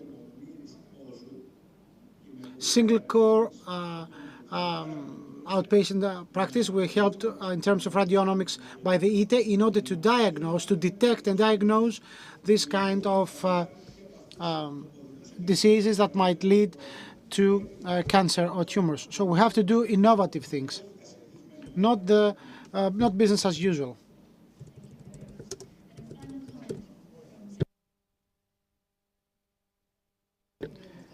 Given that the issue of biomarkers is a very important issue, as mentioned before, and given the data that the Society of Anatomic Pathologists might give us, until this is covered by until the full NTS panel-based test is reimbursed, the Hellenic Society of Anatomic Pathologists now and in the future shall offer this test free of charge for cancer patients through their oncologists. This has been the case for many years. Lots of people have benefited of that and have been able to receive right treatment because of that, and we're really happy of that.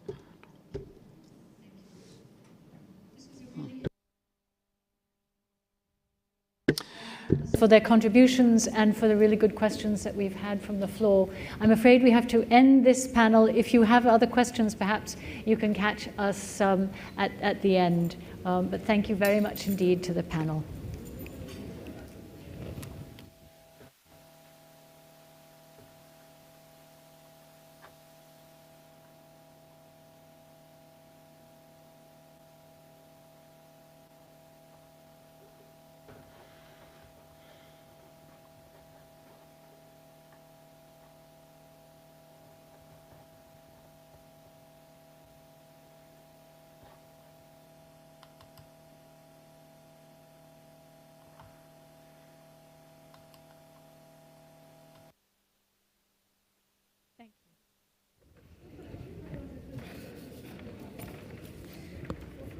Thank you very much. Thank you very much. Really appreciate it. Thank you. Thank you. Thank you. Thank you.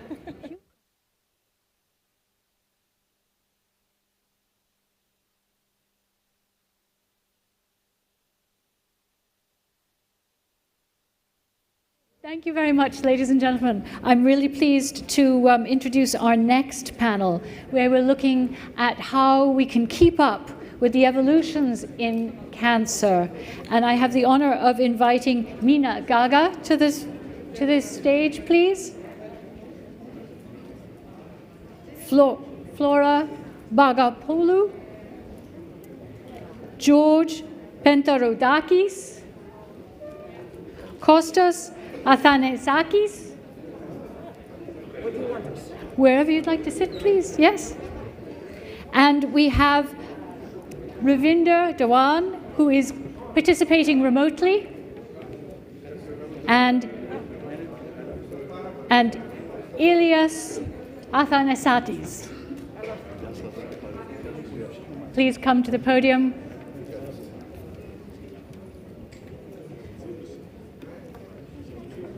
Thank you very much. Welcome. Nice to meet you. It's very nice to meet you. Thank you for being with us today. So they'll speak in Greek, correct? Yes, you please, and I will hear you. Okay. Do you want to stand for your presentation? I don't mind, whichever. Whatever you're more comfortable with. Do you need a clicker? Yes. Do you want to? You can stand at the podium, or yeah. Okay. Yes, please. Yes. So now I'm inviting Mina Gaga to the podium where she will present her talk. Δεν χρειάζεται να ανοίξω. Thank you. I will say some things. First of all, I need to tell you that I have heard with high interest the previous panel. I am a pneumologist, and we see a lot of cases yearly, and we try our best. We have assistance from the societies, oncology societies, but we want to do something more as a state, following the example of France with labs in specific areas and with a specific amount. I think that you already know that cancer in Europe is important. The most lethal cancer is lung cancer. Our data are from 2018, but they similar. 1 in 4 deaths are due to cancer. So it is a pandemic. We have the action plan of Europe, which says what we need to do. We need to assist knowledge, education, and research. We need to assist in order to have a patient-centered cancer prevention and care. So we need to focus on patients first in order to have, and we need to have prevention. It's the most cost-effective measure we can take, reducing smoking, and we need to start from primary school to try to eradicate cancer. And it is important to start with prevention. In the Parliament, we talked today about child obesity, and we need to have prevention. We need to teach young children what is healthy food. These are things we can do, and they don't cost anything. And we can do well with some prevention measures and save not only costs, but the stress of patients, the risks of patients, and of course, deaths and poor quality of life, which is linked to chronic diseases, and of course, cancer, which causes fear and affects patients and their families. So we need, we want to improve health and care, to improve health literacy, reduce exposure, improve early detection, to have personalized treatments, improve quality of life for cancer patients, survivors, and carers, and of course reduce cancer inequalities across the EU for all patients. Greece, from its geographical location, different access to health services. For example, a small island does not have the same health services with mainland towns and cities. These are things we need to improve. We have also the issue of children. We need to improve the numbers. We don't have many children suffering from cancer, but nevertheless, we need to decrease this percentage. Child cancer and adolescent cancer. So these are the cases. We are interested not only in decreasing the cancer rates, and we have a lot of agencies assisting us, but we also want to improve the quality of life of those suffering from cancer. And the survivors also need to have a support in order to go back to their normal life. Some people are survivors, but with certain disabilities. The plans, action plans for cancers in the RRF, we have a plan for Greece with cancer registry, which exists and does not exist. It is digital, along with a digital file, which will be for all patients, and now we will have digital files for cancer, and we have already prepared things for that. It's part of the IDICA. In IDICA, we have all prescriptions, the background of patients, and there we will have all the tests and exams undertaken by patients, MRIs, CTs, etc. We will have 10 hospitals in the pilot project. We need also to have applications for patients and also telediagnosis for patients, telemedicine, especially for patients that live far away and they cannot come quite easily to Athens to see their doctors. That is what technology can do for us, and we also need to have some councils, oncology councils. We try our best to negotiate the prices. We have closed budgets, but to include all patients and give all patients the proper treatment they deserve. That is the plan for information and hospitals. It will be linked to the National Registry for Cancer, and they will have a pediatric cancer registry systems in order to have dosage formulation of drugs based on somatometric characteristics of the patients, and because we want to secure drug taking. Of course, as I said, we need to have oncology councils and tumor boards, to be more precise, and a multidisciplinary team that will include psychologists and start our palliative services from day one.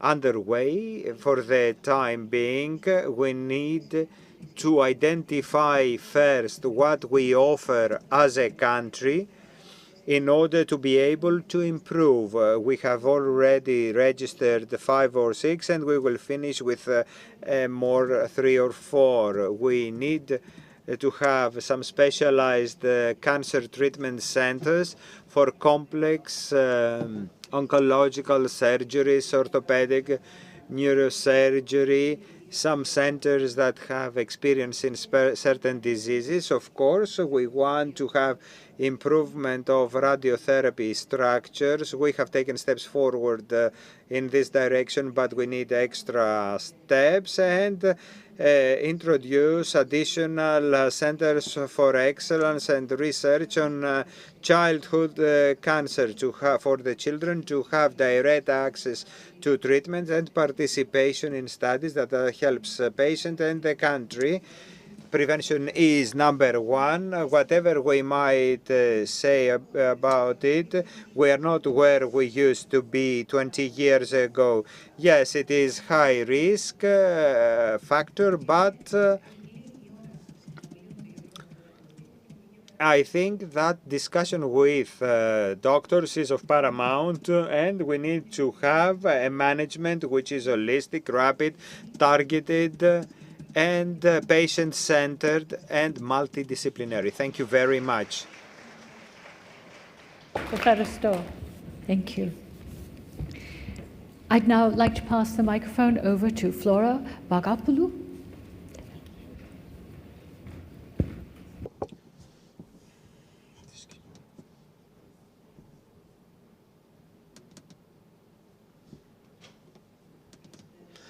Good afternoon, everyone. I would like to thank for the invitation. I will talk about on the part of the regulatory authorities and the compensation of medical products for human use. Assessment of health services was a memoranda obligation. The Committee for the Evaluation and Compensation of Medical Products for Human Use was first established in 2018, while from 2020 it was established with a new composition. It consists of 11 full members who have expertise or proven professional expertise in areas such as pharmacology, clinical pharmacology, pharmacoepidemiology, evaluation of clinical studies, and they are assisted by 73 external experts. The evaluation committee has received since 2020 608 requirements for assessment. Since then, we have tackled with all pending issues. Only 48 from the submitted drugs can be assessed right now because they have a full file, and we assess 26 drugs per month. With regard to the 26 months we are active in this committee, we have received 661 applications to assess drugs. 549 have been referred to negotiations committee for their prices. Some of them have been referred to the Minister of Health and with positive recommendation directly, and 17 medical products receive a negative recommendation. In parallel, 9,154 exceptionally administered drugs were examined, of which 6,947 received a positive opinion, while 2,207 were negative. What about innovative treatments?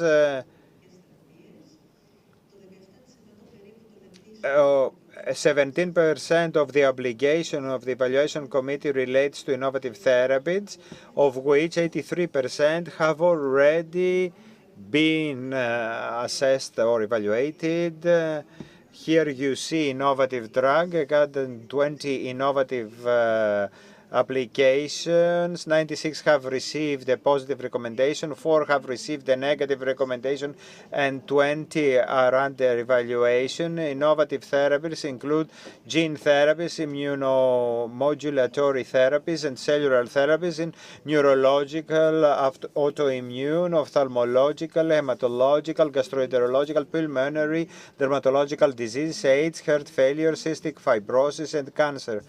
Concerning newer anti-cancer drugs, 48 out of 64 have already been positively evaluated.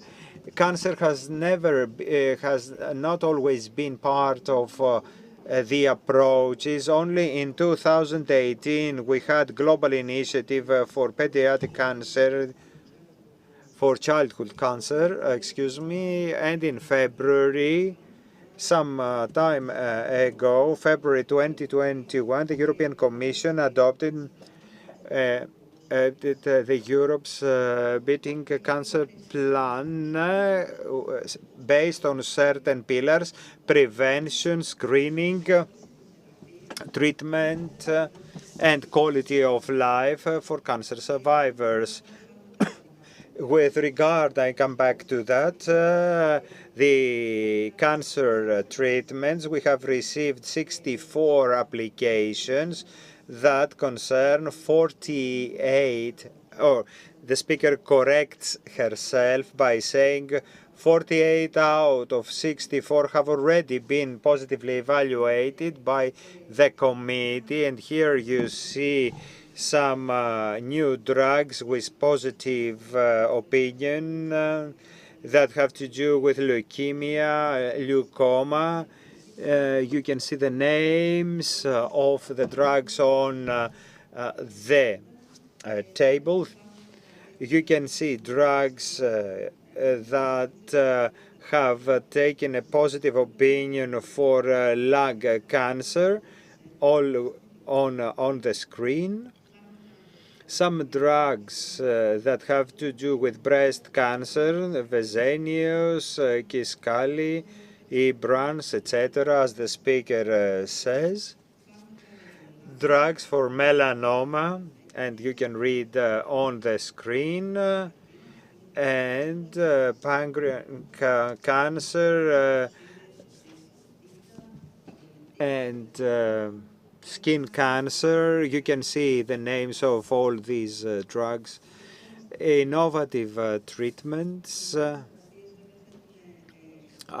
have some challenges, as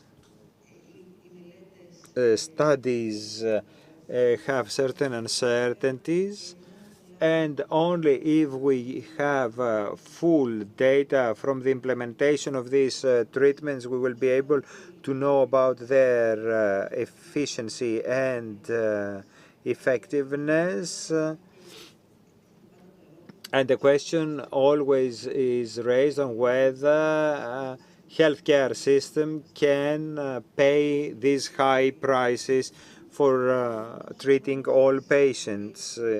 HTH role is to promote free access of patients to innovative treatments without discrimination, adding high value. Thank you very much. Thank you. Thank you very much. Thank you. I'd now like to pass the microphone over. Would you like to? Yes. Thank you, to George Penterodakis. Σας ευχαριστώ, κύριε Πρόεδρε. Thank you very much, dear President.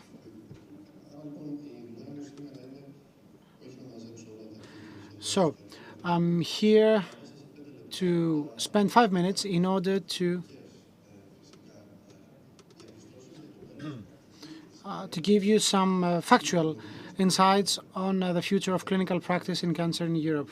I've been a professor of oncology in Ioannina University, and now I'm the chief medical officer in ESMO.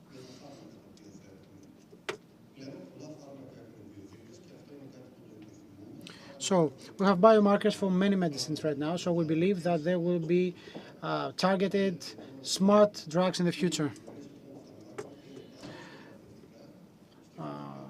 Here you can see that the main categories has to do with counterbodies, targeted drugs, EDCs, that include some immunotherapy, and modified molecules. These are the drugs of the future that will have biomarkers included.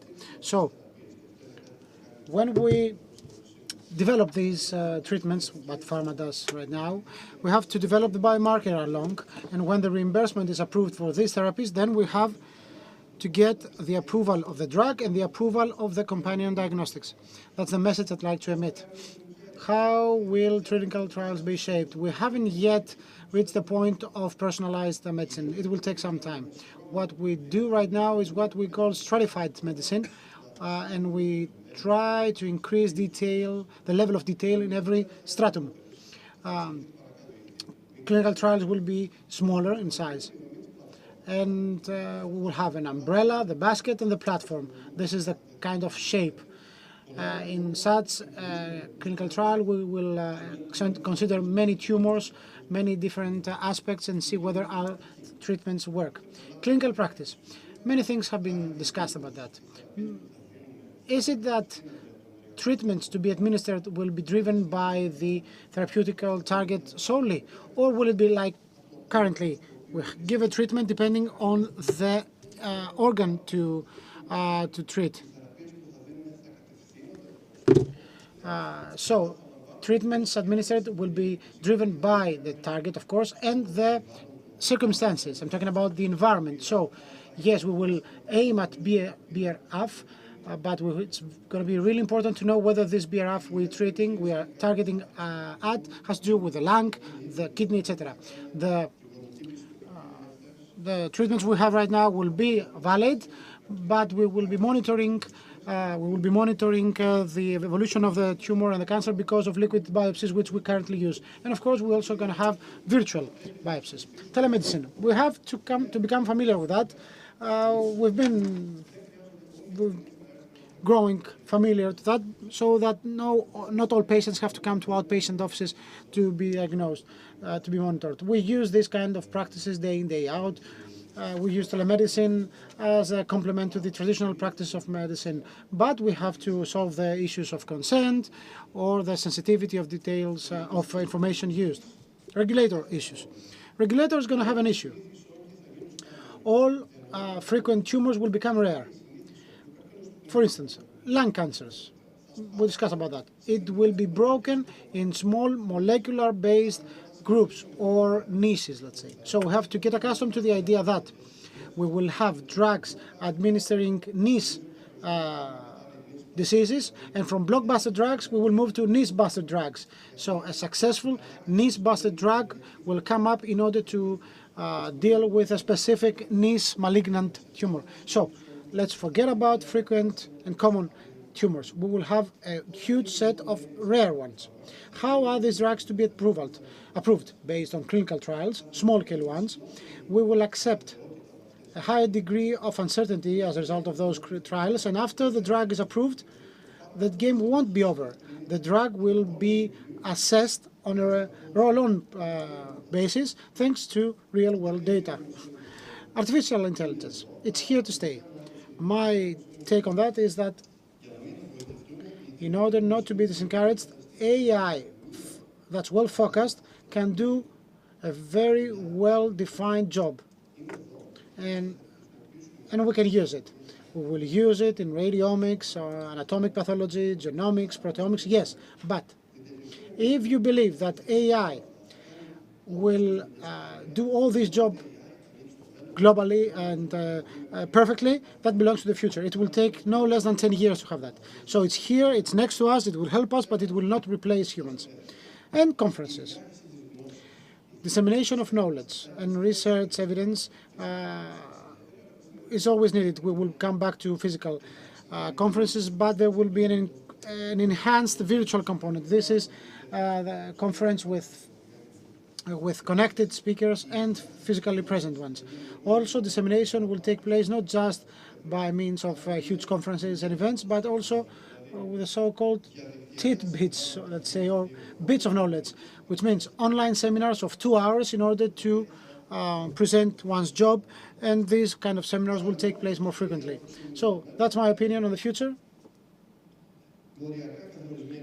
So molecularly defined tumors, targeted drugs, biomarkers, and an abundance of technological apps with focused AI or telemedicine. I'd now like to invite Kostas Athanatakis to speak. Thank you very much. Thank you very much. Ευχαριστώ πάρα πολύ για την πρόσκληση να... Thank you for the invitation to be here with you today and exchange points of view. Congratulations on the agenda, an exceptional one, I think, with updated interesting things. I will talk about the value of investing in innovation in cancer.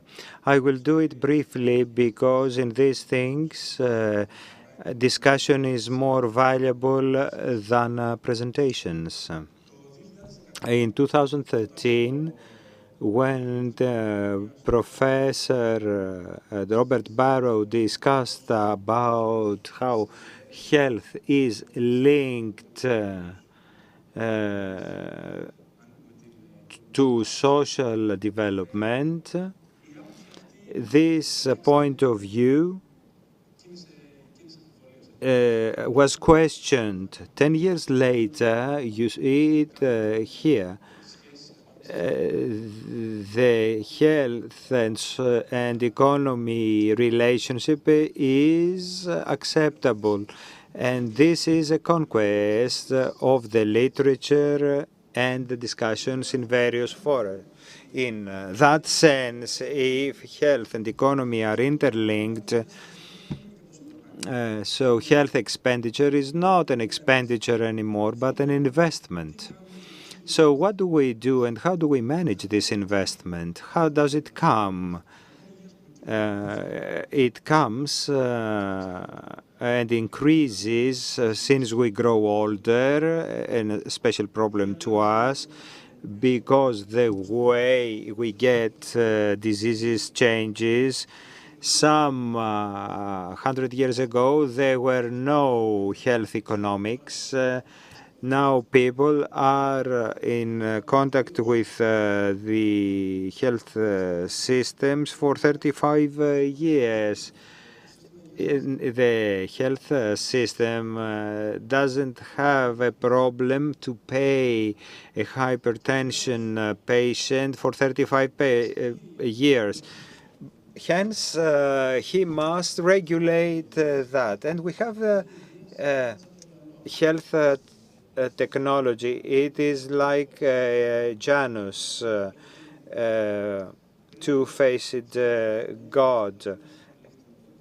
Franz Lichtenberg came to Athens some years ago saying to the audience that we increased life expectancy by 1.5 years, and 75% of this increase is due to new things in the field of health. Congress Budget Office said that 2/3 in expenditures of health is technology. Technology includes better life, improvement of clinical image, so we have access to technologies in Greece, health technology in Greece. We do that because we want to do that.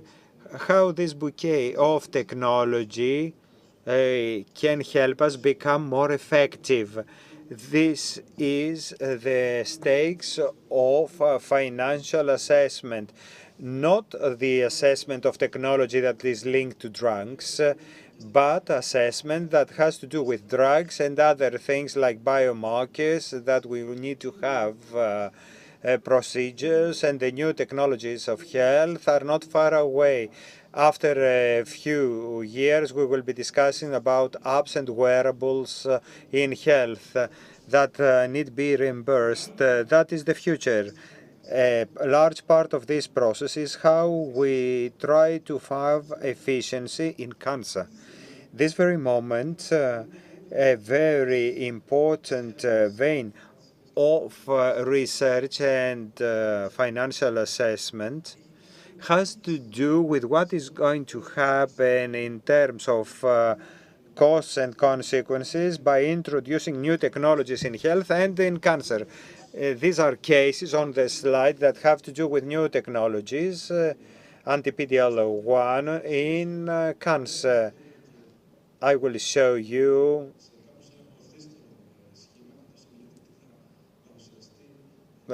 by giving you an opportunity to see something that will be presented in a few weeks, an approach to Greece, how lives of patients and health expenditure would be if we didn't have these kinds of PDL1s, and if we had PDL1s, and if we didn't have.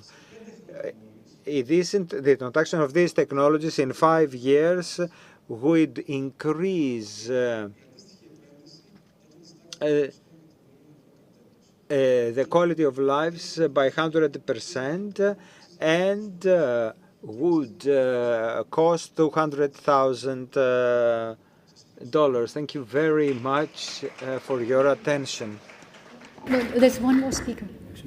We have a speaker now who's participating remotely. Yes. So I'd like to issue a warm welcome to Ravinda Dwan. Hello, thank you very much indeed for joining us from halfway around the world. The microphone is yours. Hello?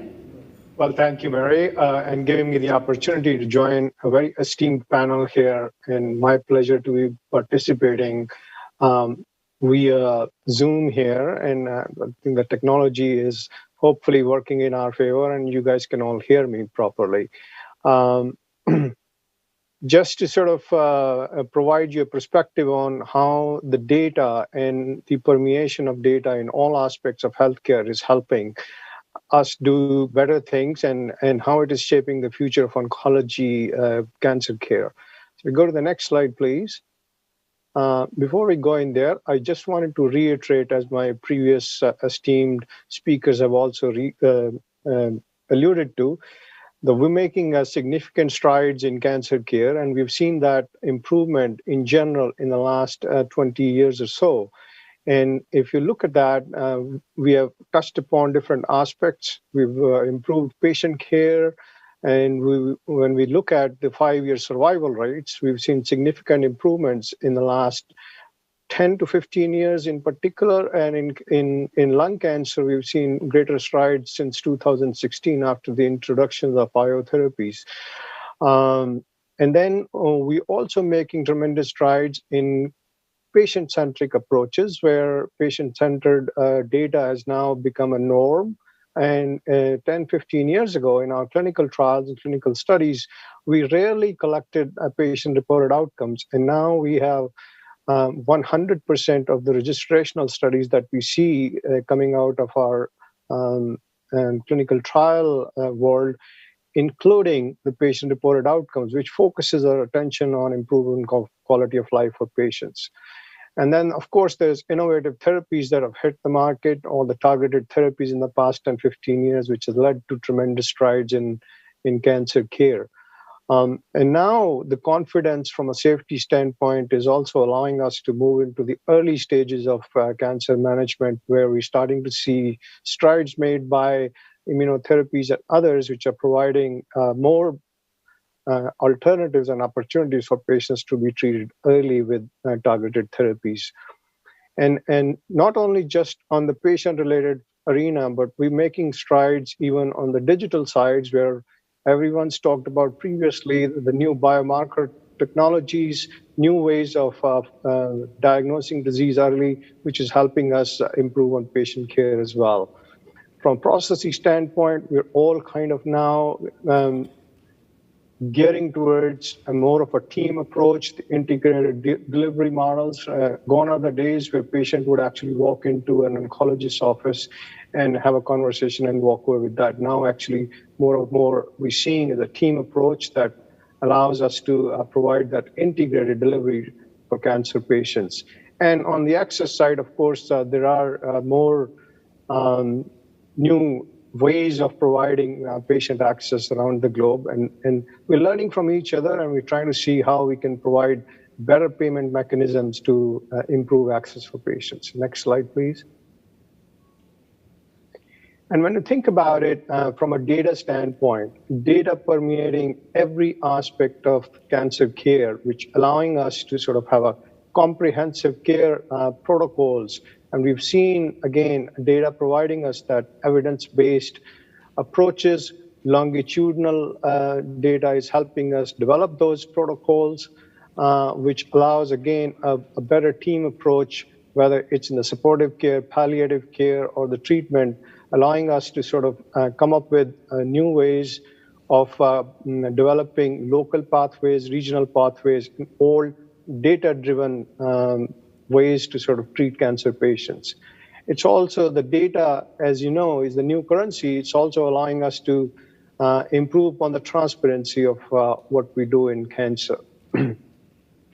And that in general, with the alignment of allowing us to sort of look at the incentive that are provided and get a better sense of what those incentives and compliance and all of that is helping through the data. So better quality at a lower cost is data is just going to do us. And we've learned that quite vividly within the COVID-19 world, and that's going to continue in the post-COVID world as well. Next slide, please. And needless to say, the data itself can fuel evidence-based oncology policies. And we've seen that on the patient care, where you start to see improvement in patient outcomes as data provides us that longitudinal look and allows us to see whether there's improvement in patient outcomes or not. It obviously allows us to do more and more real-world data collection, allows us to look at real-world evidence, which allows to improve the quality of care. On the societal side, of course, as I talked about from a transparency standpoint, the data in a way allows us to sort of look at the system efficiencies and feeds into the economic growth as well, and also in the next slide or so. I think next slide, please. Your 5 minutes are up. Can you? Okay, sorry. Just to very quickly, there's a few registries, as we've talked about the registry programs as well. So I would just stop here in a way to say that the data is permeating in every aspect of our cancer care, and it's going to allow us to work very effectively and efficiently, improve the cancer care, the quality, and also allows us to achieve more efficiency in the societal system. Thank you. Thank you very much indeed. Thank you.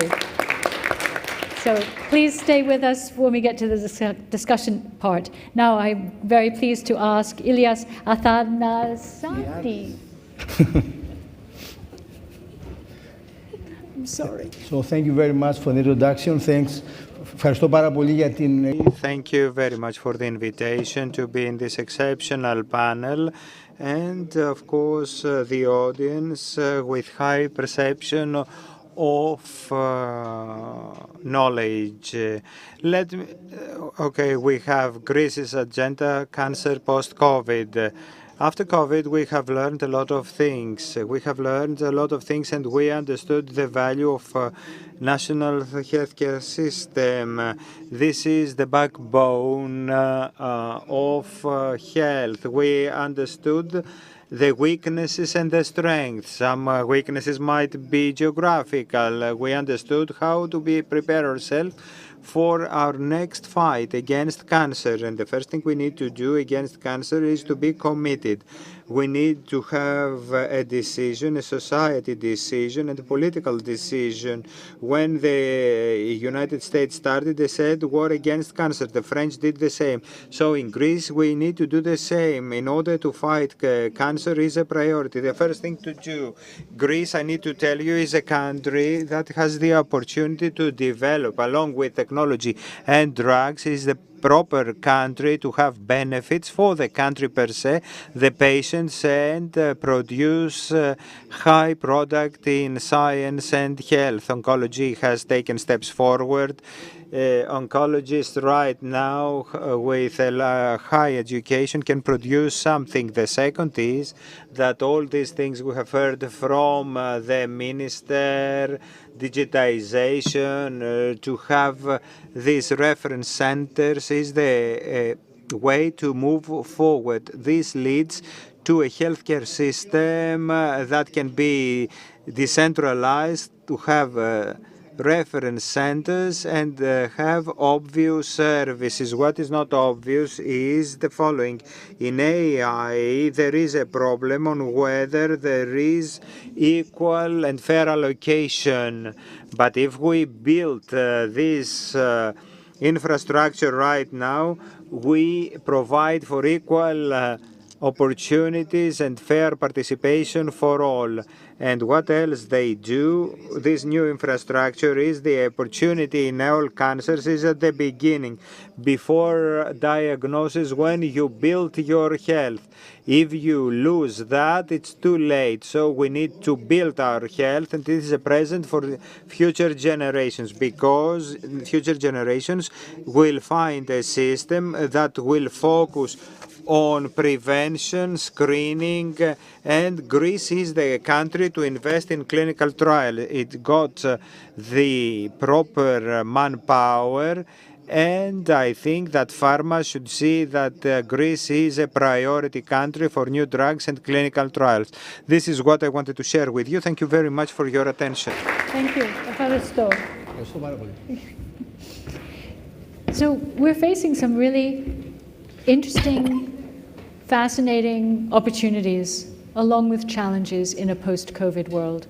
As I wait for the audience to come up with some questions, I just have a comment to ask how health, and something for us to think about, how health technology assessments can better incorporate the views, the experiences of people living with cancer, and properly address the opportunities that new treatments provide, while at the same time trying to deal with global economies that are challenged with having to recover from the expenses that they have laid out in a COVID environment. And now we've got increased price of petroleum, increased price of electricity, increased price of food, and what that means for economies around the world. Yes, please.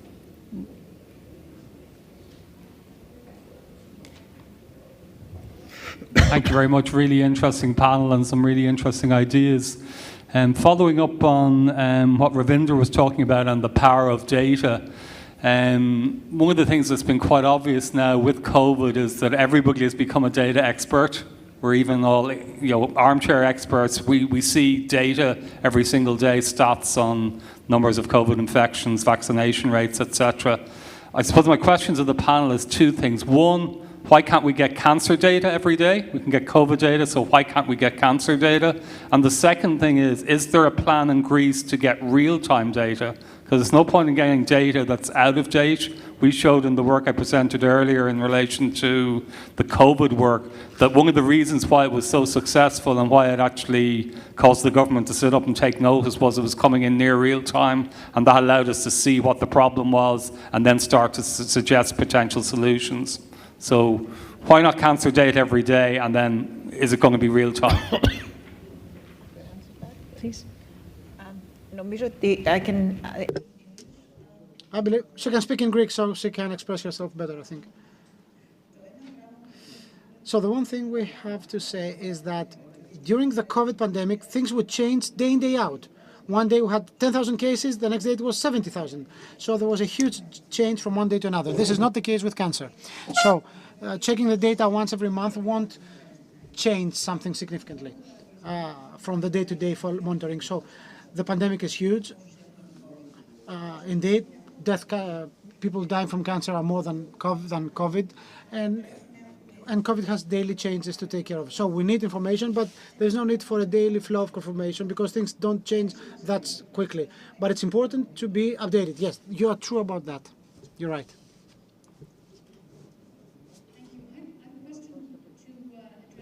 Bender, please, if you could give some insights into what outcomes research can provide to help in what I was proposing in the question before Mark's on helping to improve the health technology assessment process. So,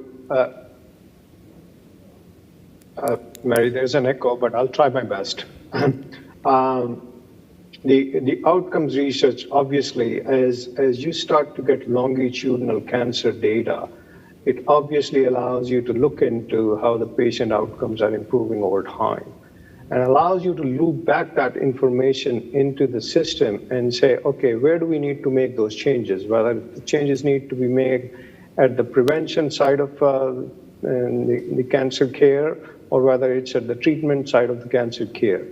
And then that loop back mechanism that you develop by utilizing the longitudinal cancer data within the cancer outcome research allows you to do that. Within the HTA world, I think one of the things that we will see when we actually bring new innovations to the market, at that point, we have very immature data in some ways to go through the HTA evaluations.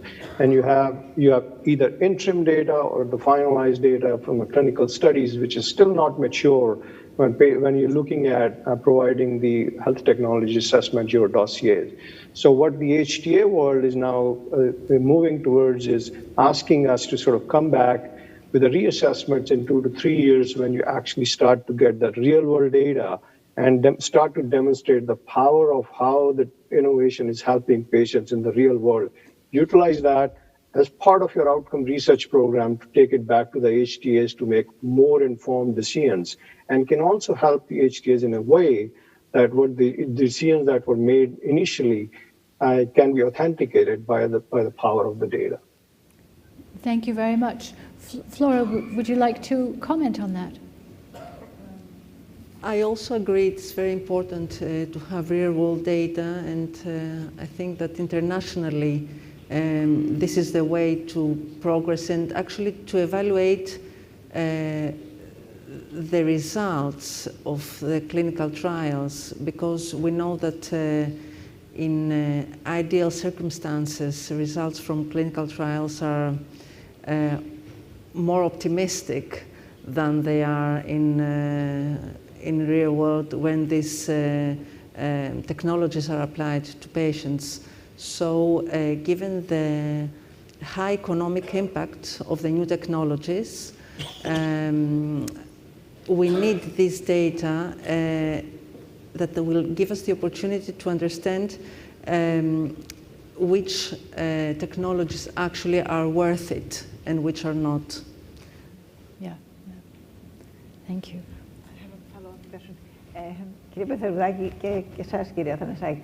So to you, you said that we will have these drugs, the niche buster drugs.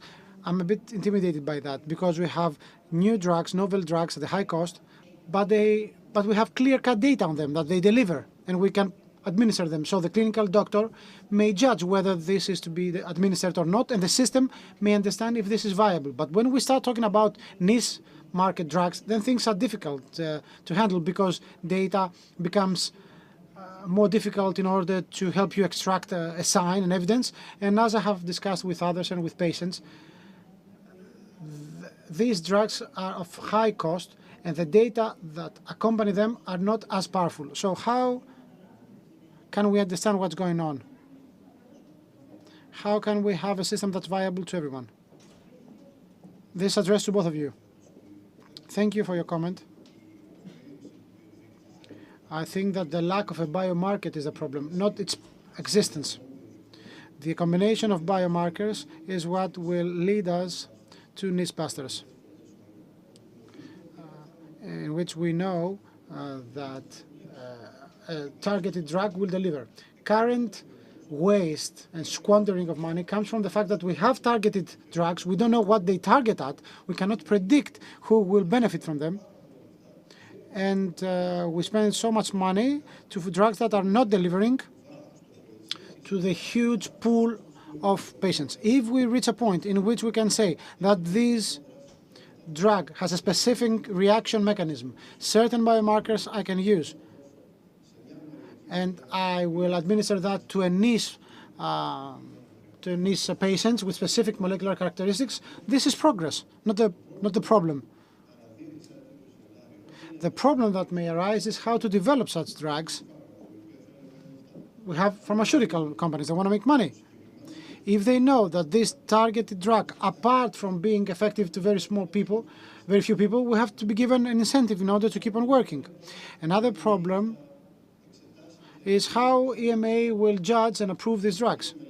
Clinical trials of thousands of patients, we have to forget about that. So we have to use clinical trials involving some tens or hundreds of patients. We have to use the statistics of these studies, and we have to say the uncertainty rate is not 5%, but 20%. The drug will be approved so that the patient will get it, but we won't be that certain. But after 5 years' time, after the approval, we will reassess real-world data, and we will say, we were right, let's move on. Or we were wrong, the approval should be amended, or improved, or optimized. The last thing is, before we start accumulating real-world data, we have to agree on the qualitative real-world data, because if we consider garbage, we will take garbage as the output. So the golden currency is information. The first step is to have the proper network in order to identify this information. If I may,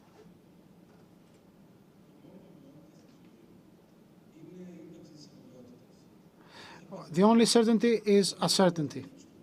So we have to handle that. Mr. Pantheroudakis gave the scientific clinical aspect of how we can reach this endpoint. When coming to extract information. But let me see that from the viewpoint of reimbursement. So how the system may be secure enough against the problem of high costs for treatments. And I'm not talking about the high cost and low effectiveness. No. These two things are completely different. We have to secure both accessibility, data generation, and proper use of resources. As a result of that, there will be a comeback, what in the literature of 2014 and 15 has dropped a bit after 2018, and now it's back trendy. We're talking about the risk-sharing agreements. We have to revisit that in a bold way. It's not easy. It's not a panacea. They come with a transaction cost, as we say in the economics. It's not the right fit for everything, but it's the right fit for some cases. They're useful. We have to revisit that. In terms of administrative workload, it's not that difficult. We just need a group of people that will be solely dedicated to that.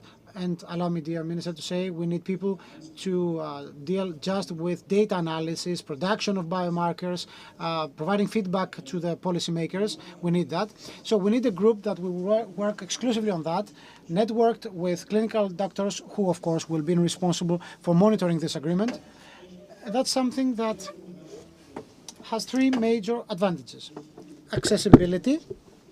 It will allow us to build data and enrich data the way we should. This will help clinical research, and it will help have a better management of resources, because if you have high uncertainty and good efficiency, then the margins of error are huge.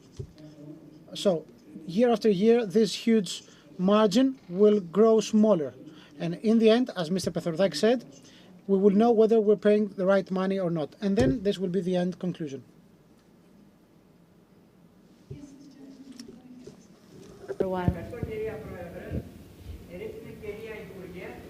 Sadly, he's not using a mic. Thank you very much. Dear Mr. Minister, allow me to make a personal comment. Hippocrates didn't bless me for being a doctor myself, like yourself, implementing radical and innovative approaches in an anthropocentric manner. But the goddess Athena and Hermes allowed me to become a scientist of humanities. So allow me now to share with you, with some degree of certainty, to say that in 4 Greek universities in which I have spent 45 years in a row, with some time abroad, there haven't been enough classrooms. That's why we had 2-hour classes. Following the pressure by associations and unions, etc., because of the pressure, these classes would stop after 45 minutes because they had to go out and have a smoke. Please take that into account. I know it's a decreasing phenomenon. It's not as strong as it was in the past, but it's a fact. These young people, one day they have to be persuaded by the state, by the members of the academia, by you, those of you taking care of our souls and bodies, that their strategy, their policy has to change vis-à-vis smoking. Thank you. From anyone in the audience, this gentleman over here, please. My name is Karatianos, president of the Hellenic Association of Surgical Oncology. I'm really glad that we have the minister here with us. As a clinical doctor, you are quite sensitive and you have lots of experiences that might help us have better treatment of cancer patients. What I'd like to share with you is the following. It was said before something about, there was a reference made to centers of excellence before, in the previous session. There was also a reference made to rare tumors. These are very, very interesting stuff. But at the same time, we have the discussion about cost, how expensive this could be. Sadly, in our country, we have two major problems, referring to the two first pillars of cancer treatment. A, anatomic pathology. We have the president of the association here, Mrs. Noni. They experience day in, day out this problem. We, the surgeons, have this huge problem of not having specialized surgeons dealing with tumors and cancers. Although KESIP, which you presided in the past, there has been a unanimous decision to have a specialization of surgical oncology with 2 years training in oncological clinics. Allow me to say that there will be many, many cases of economies of scale if we are able to have perfect anatomic pathological testing and histological testing. If these two pillars fail to be combined, then no treatment will deliver. No treatment will be able to replace the correct radical surgeon-based intervention. This is my call to you. Please check the issue of specialized surgical oncologists. Of course, the same applies for the laboratories on that. Thank you very much. What I can surely tell you is that we're thinking about the following, as it was a recommendation by KC. We will attribute or assign a specialization depending on the needs in our country. That's something that we need. Currently, we are the only EU member state in which anyone can do whatever kind of medical specialization he wants. In Europe, we have specific number of places for this or that specialization every year. As it is the case, so we will do that. Like when you sit the university exams. You sit the exams and you have 10 places for medicine, the Faculty of Medicine, 10 for law. You know, this is how it should be. It hasn't been handled by me in the past, but thanks to today's composition of KC, I think we will forward that. May I have a comment on the things before? HTA is very, very important, but I think that we also have a rating and evaluation of the treatment itself. You have to be certain that the infrastructure is right, that the drug will deliver, and the second, based on an article of Sullivan, beyond or looking beyond the cancer care, has to do with the doctor you'll find, whether he will make you smile or not. So the supportive infrastructure is very important because you have to make sure that someone may leave home, visit the doctor, get the care he needs. So we have to massively invest in all infrastructure. Oncologists, they will always be there. There is a dynamic in the specialization. And having said that, I think we have to revisit the following. One thing is real data, real world data, and what is the impact, the outcome of them.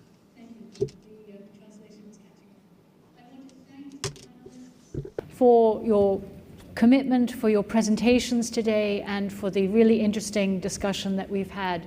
It was really, really helpful and really insightful. Thank you very much indeed. Thank you.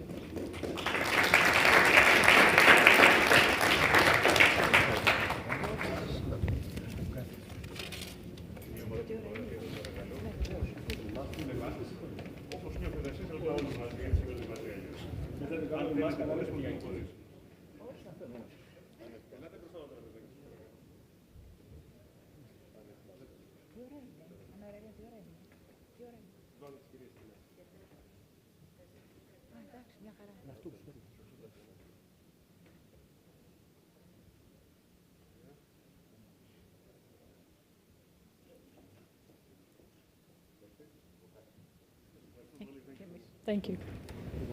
Have a good flight. Thank you very much. Yes. Did it. Thank you.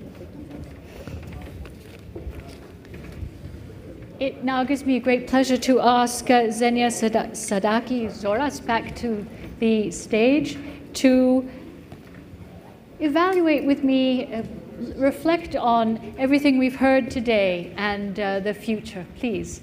Thank you. Thank you very much, Mary. It's been a long day. It's been a fascinating day. Yeah, but a fascinating one. Can I have my presentation? So, in the next 6 minutes, I'm gonna just highlight how the Hellenic Society of Medical Oncologists sees the future of oncology in Greece. And I will just talk a bit about the Hellenic Society. Can I come here, because I honestly cannot see my slides from there. So, η Εταιρεία Ογκολόγων Παθολόγων Ελλάδος είναι ένα μη κερδοσκοπικό EOP is a non-profitable scientific association aiming at promoting medical oncology. It was established in 1985, and since then we believe that it has been the gatekeeper and the champion of oncology in Greece. It's the scientific organization on training and the linking of the members of academia with the state. EOP may and can make the difference in the life of caretakers and patients. We can ensure the successful implementation of the National Action Plan against cancer together with the Ministry and with all stakeholders. Our society is here to set the foundations for producing a comprehensive cancer control and treatment strategy.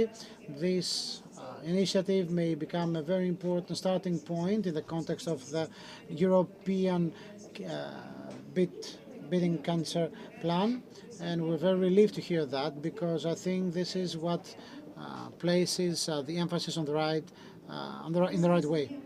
4 points of absolute priority according to our society for the future. A, digitization and recording in the world of health and oncology by creating an EHR and the cancer registry, always in collaboration with the Ministry of Health, as we heard before in the very interesting roundtable.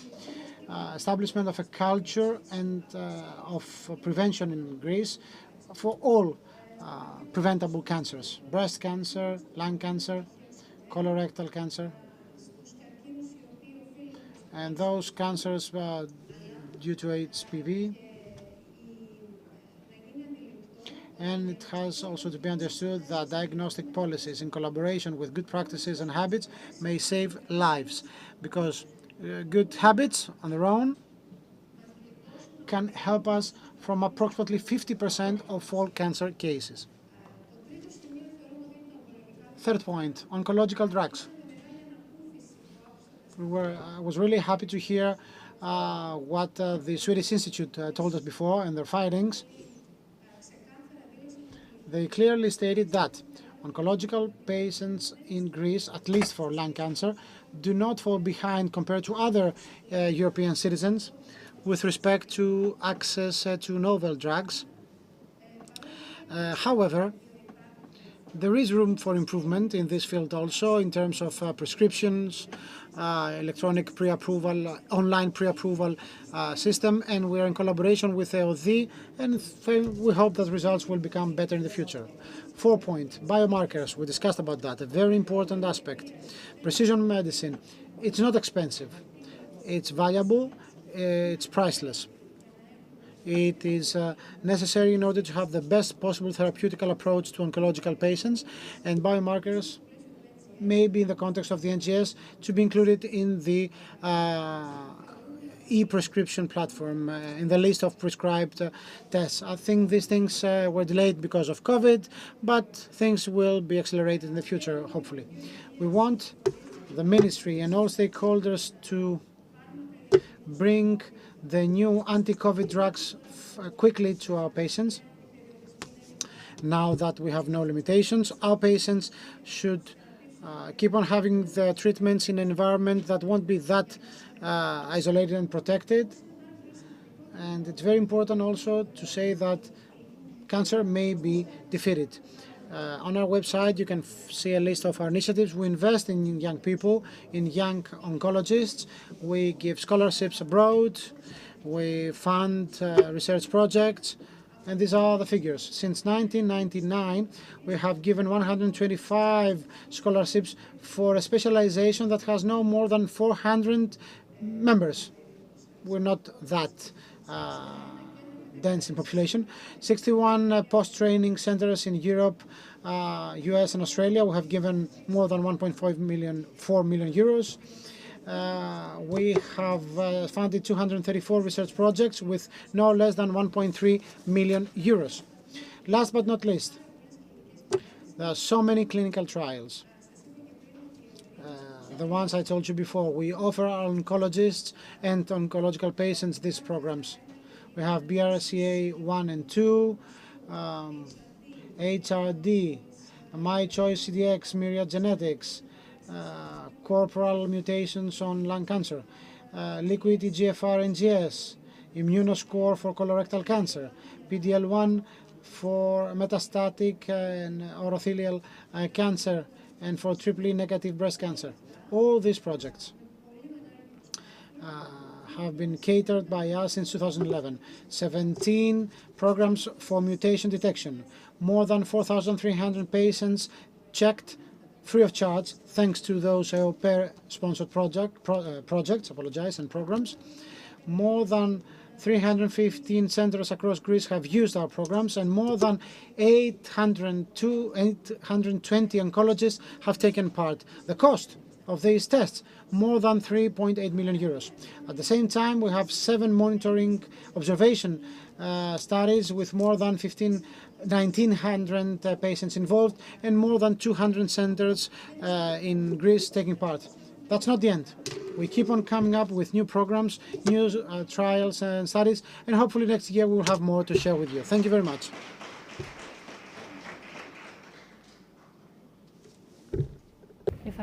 Thank you. It has been a really fascinating day that we've shared with you here in person and with people participating from around the world. And I want to thank you all, because we have indeed shared our communications. We have built further collaborations. We are working on building more consensus, and we are on that path to change. We are in exciting times for cancer. It is a priority in Europe now, and this is thrilling. From prevention to screening, early detection, treatment, and survivorship. I really look forward to sharing with you the report from today's meeting, which was filled with people who are committed, vibrant, and passionate about the work that they're doing in the field of oncology today. And I look forward to using that report as setting the groundstone for our conference next year, our third conference, as we work to build on our agenda for addressing cancer in Greece and across Europe. Thank you very much. Efaristo.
Τι είναι η ΕΟΠΕ? Είναι απλά τα αρχικά μιας ακόμα ιατρικής εταιρείας? Είναι τα 36 χρόνια συνεχούς παρουσίας? Τα 380 μέλη? Τα 26 πανελλήνια συνέδρια? Οι 122 υποτροφίες και τα 180 ερευνητικά προγράμματα? Οι 7 εκδόσεις θεραπευτικών πρωτοκόλων? Οι περισσότεροι από 3.600 ασθενείς που έχουν ελεγχθεί για μεταλλάξεις? Είναι μήπως οι ελληνικές και διεθνείς συνεργασίες? Οι πολυάριθμες ημερίδες και οι 480 εκχωρημένες αιγίδες? Η ΕΟΠΕ δεν είναι μόνο αυτά. Είναι πολλά περισσότερα. ΕΟΠΕ είναι το πάθος και η αφοσίωση. Είναι το όραμα και οι στόχοι. Είναι η αστήρευτη ενέργεια και η καινοτομία που μας καθοδηγεί απέναντι σε έναν κοινό εχθρό, τον καρκίνο. ΕΟΠΕ δεν σημαίνει απλά εταιρεία ογκολόγων παθολόγων Ελλάδας. Σημαίνει ελπίδα για καλύτερη ποιότητα ζωής. Σημαίνει πρόληψη και ίση πρόσβαση στη θεραπεία που αποτυπώνονται σε χαμόγελα και αγκαλιές συνανθρώπων μας. Και αυτό σημαίνει τα πάντα για εμάς. ΕΟΠΕ. Δίπλα στον συνάνθρωπο, απέναντι στον καρκίνο.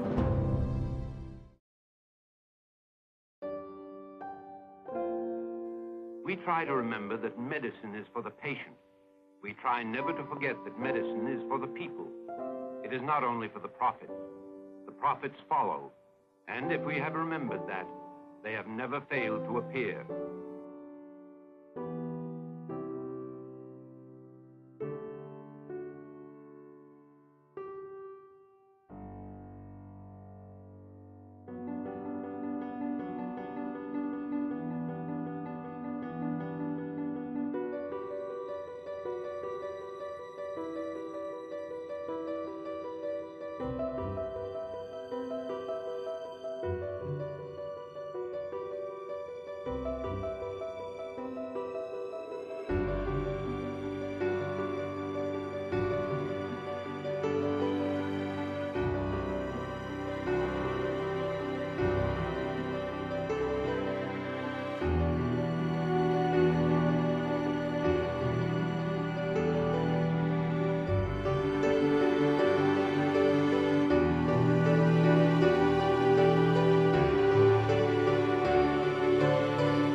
Check this out.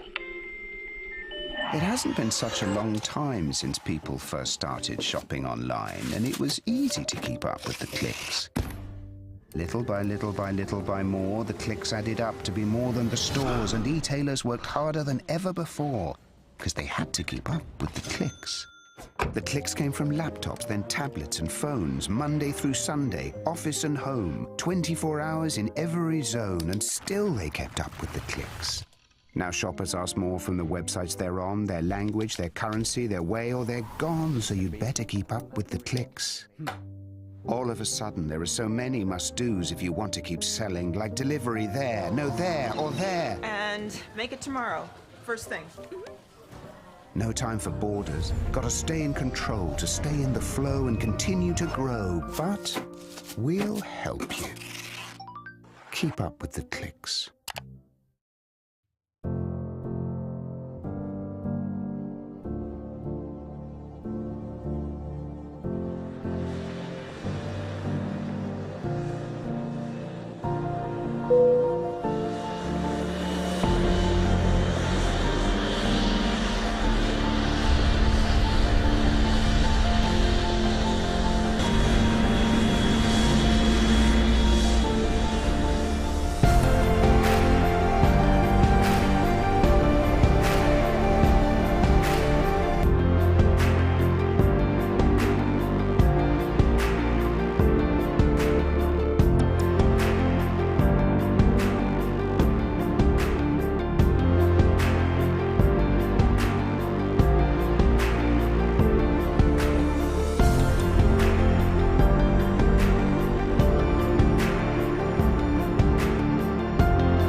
Τι είναι η ΟΠΕ?